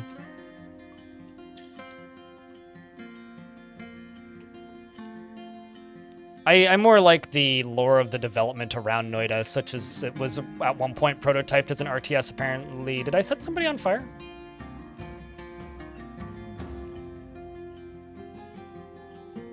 I think I did. Well. Oops. That wasn't intentional, but,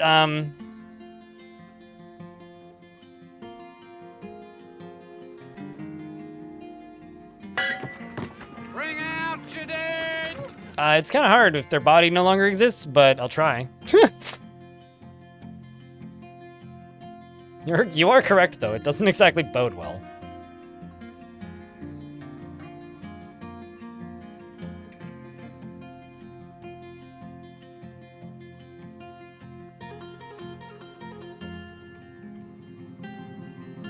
I mean, I am quite literally playing with lava right now. Holy shit! My adventurer finally decided to ask if they could join the fort. It's about goddamn time. My guy.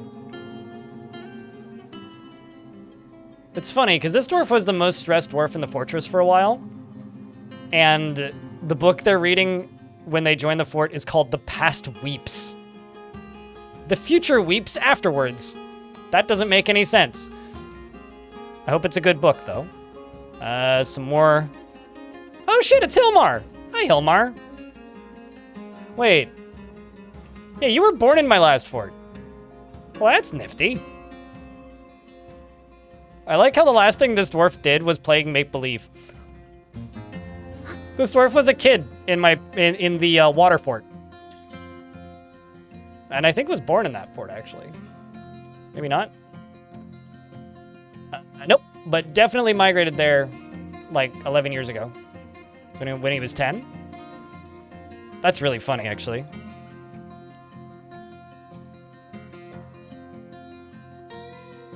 I have no interest in trying Ellen Woodstock. I played Ilona and hated it.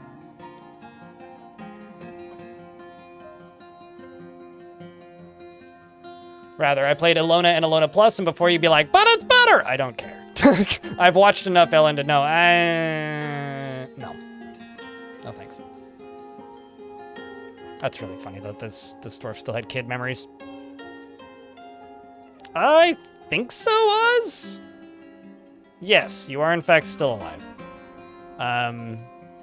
You're in the Pocket Sand, which is my main squad. You have 2 notable kills as well as 8 other kills. You've done pretty well for yourself, I would say.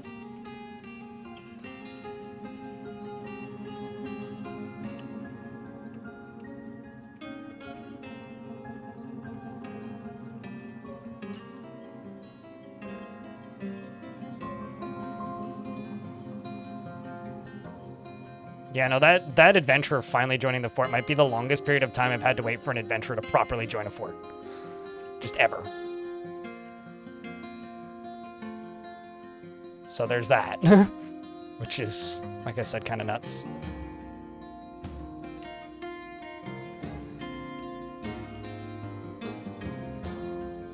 Let's see if I can get an idea of where this starts and ends. That should be fine.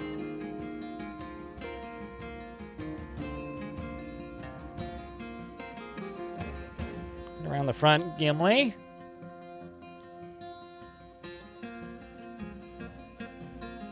You have elephants and mandrakes in your new fort, and one of your dwarves is called Koganostus. Well, where will this lead? I don't know. Oh man, it wasn't just 1, it was 2. Oh no, was it actually Romanoid was it the one that got married? Chat, the dwarf that got married just died. It was Romanoid who died. Romanoid Troll, the one who was part of the starting 7, who literally just got married. Oh, that sucks. And Wolf has been in the fort for a really long time.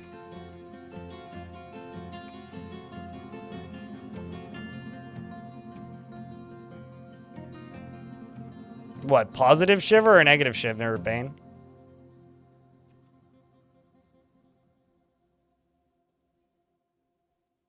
YouTube chat mentioned Alona, which is why I responded to it. Because they asked if I played Ellen or tried Ellen.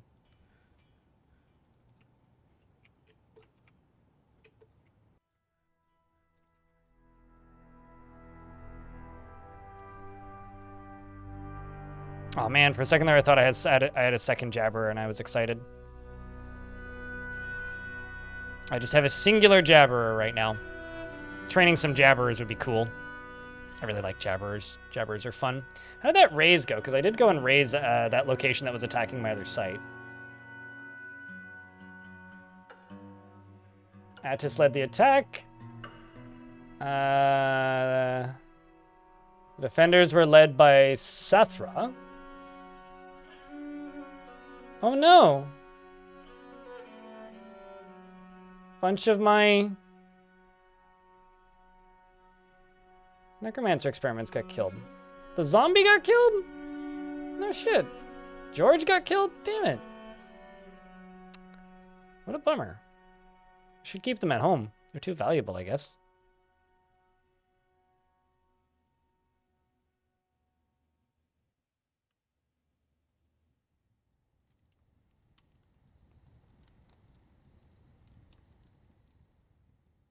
Yeah, I don't know. I've just found Alona to be painfully grindy in all of the wrong ways, and looking at Ellen, it just seems to be more of the same.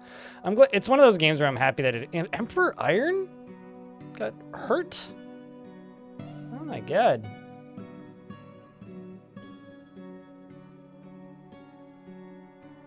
That's nuts. I guess I overestimated.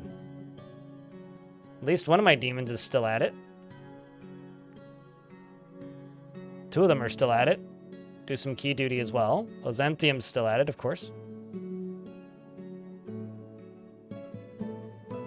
You know, I think this might be the first fort in my life where I've seen the words shot and killed in the combat menus here.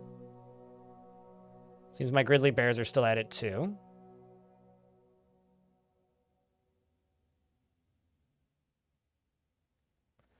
But we destroyed it. But at what cost? Holy random shit.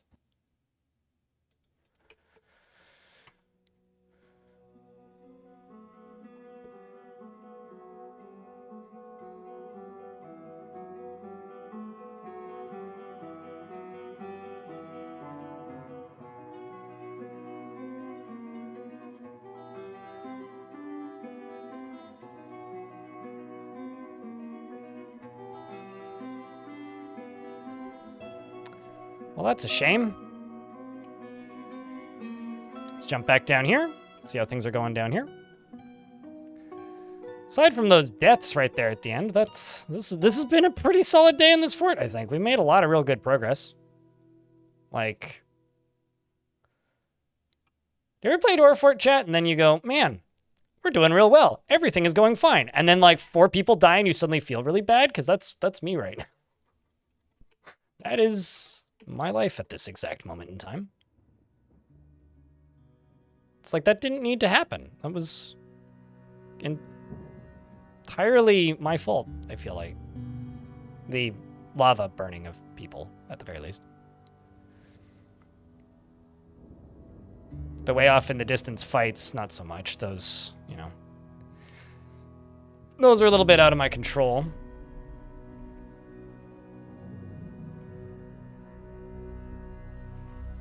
So chat room, what are you guys playing this week? Seems like Ozanthium wants you to post beers. That would be greatly appreciated. Help me keep that chat alive, mate. That made me get out and do CPR in this chat room. Alright, let's do that, and that. For the fallen. I mean, hey, fair. That too.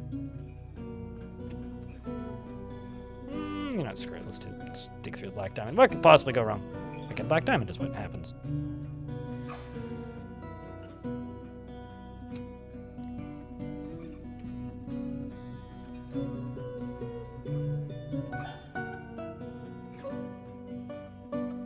That's interesting.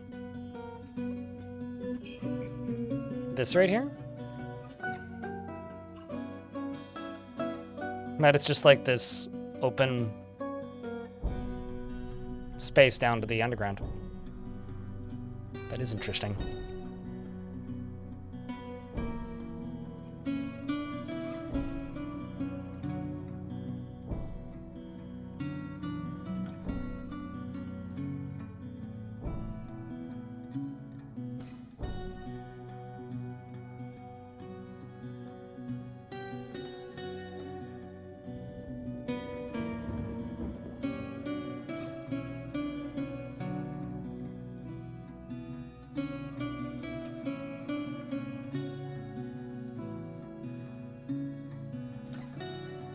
And there we go. We've dug all the way up to the edge. Let's grab those gems. Because I can. Let's also cut those off, because I can.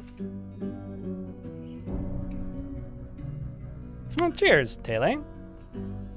Probably some Minecraft with friends. Factorio may boot up Dwarf. Nobody's asked me to play Voice of the Void, but I don't really have any interest in it. I watch quite a bit of Unsanity Live playing that. I mean, it looks fine. It's just, I don't know if it's a game I would necessarily enjoy streaming.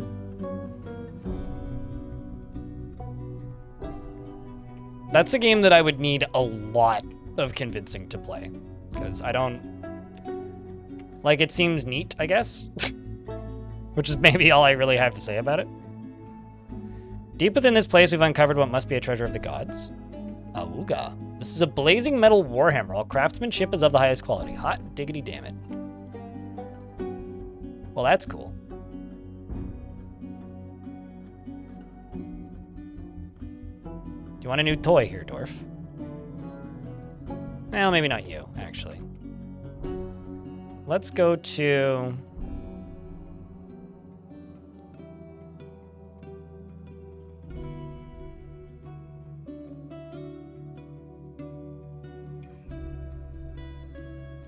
well, into here, because I've got a bunch of squads that need to be, you know, filled out.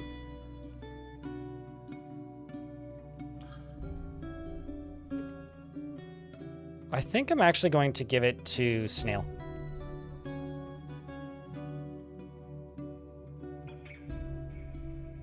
Nah, you can keep that. I'm going to give it to Neezer. But I guess I need to wait for it to get put onto a pedestal somewhere.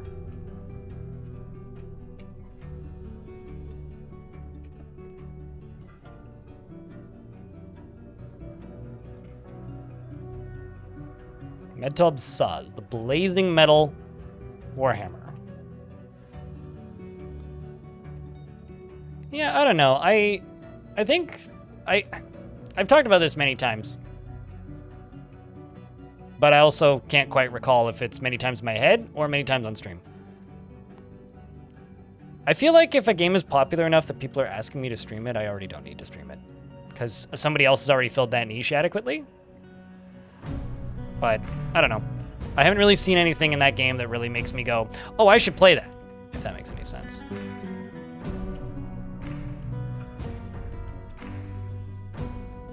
Like, it's certainly doing some things that are neat, but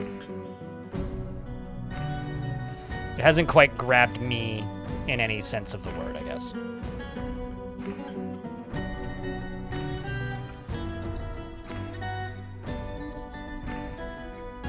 Exotic, thank you very much for the 3rd month.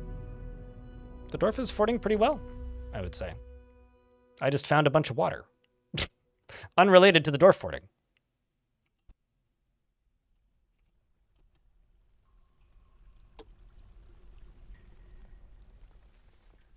but I now have a bunch of water, it looks like.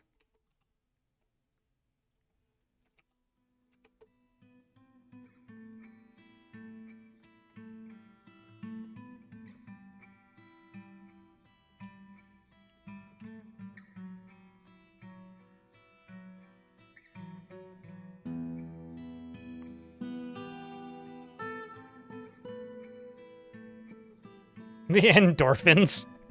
If the dwarves are indoor and have fins, I don't think they're much of a dwarf anymore. Rap Hop, thanks for the Prime for a 6th month. Appreciate you, mate. Any good recent raids? Are you talking about in the game or on stream? Because I've been raided a couple times today on the stream. In the game, apparently I stole a elven bone buckler, which is odd. Haven't gotten as many of the prisoners in a while. And it seems that Datost here has started is starting an artifact at a Craftsdwarf shop. So I would say that's probably the most notable thing.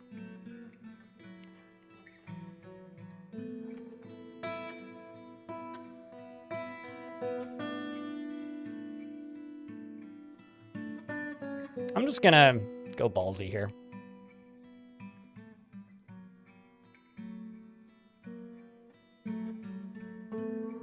Deep within this place, we've uncovered what must be a treasure of the gods. A bright metal warhammer. Large-headed bright metal warhammer. I've never seen large-headed before.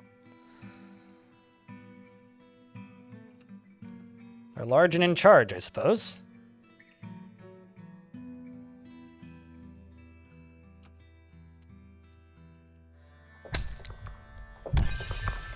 Raw adamantine. Praise the miners.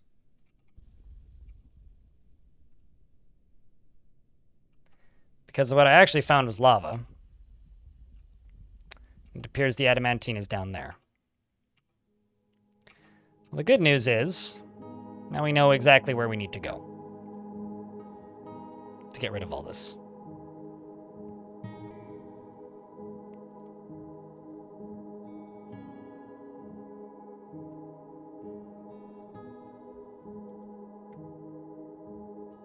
So, I think it's time for a round of beers. First off, for those resubs.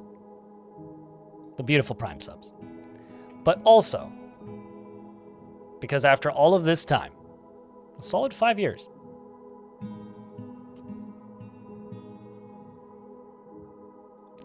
this is fine. Please don't catch fire. Please don't catch fire. Please don't catch fire. Uh-oh. How are you not burning, Dwarf? How is this happening right now? How are you not dead? What in the world's this? Nani the... Oh, there we go.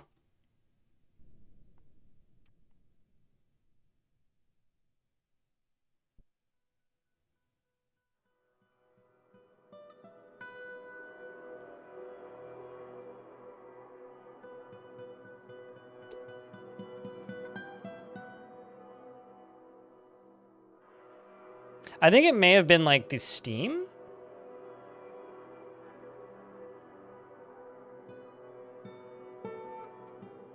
Maybe?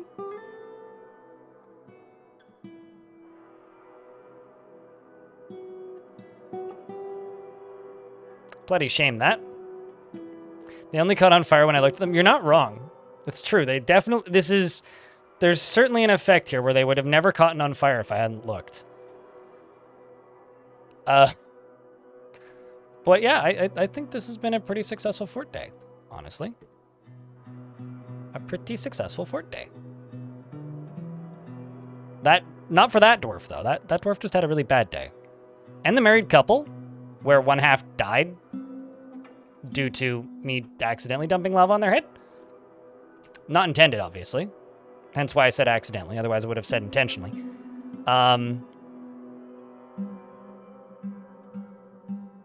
But, you know, there's more to dig. But we now have set dwarven eyes on adamantine.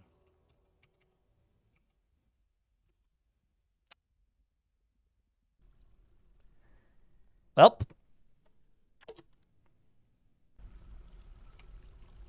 There goes two. So maybe I should, well, that's just insult to injury. Stop, I was gonna say stop digging, but the game's just like, it's time to save. Chat, I think it's time to save. It's also time to swap games. Does the burnt dwarf have a name? Oh, they all have names. None of them live. It was, well, the last one that just burned was Trall. The one before that was Emily. There was one in there that I missed.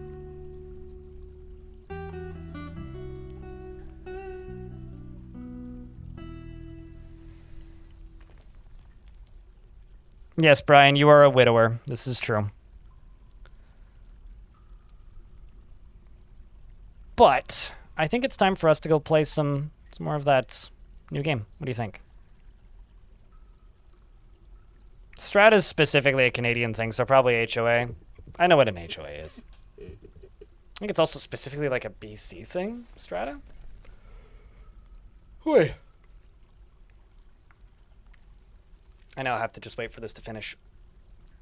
Chat, we're gonna go swap games now. Are you gonna stick around for a bit of a new game? For those of you who stuck around today for Dwarfs, we'll be playing more of this fort tomorrow, continuing to pluck away at it. I think that the wars are accelerating nicely. And the game that we're gonna go play a bit of is called Enter the Chronosphere. It is a, you know, turn-based bullet hell roguelike thing.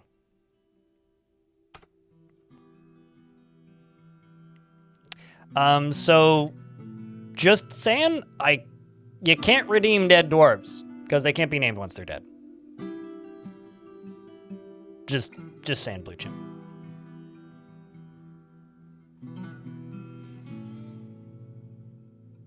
Less sigh, Brian. As a member of my building strata, which is essentially just an HOA, trust me, it ain't embezzling money with the person's permission. Maybe if you live in, like, the suburbs, and it's more about policing what people's lawns look like. But, you know, we have to work together to make sure our roof doesn't fall in. All of them died. Blue Chimp. Or at least all of the miners that got stuck in the tube with lava in it.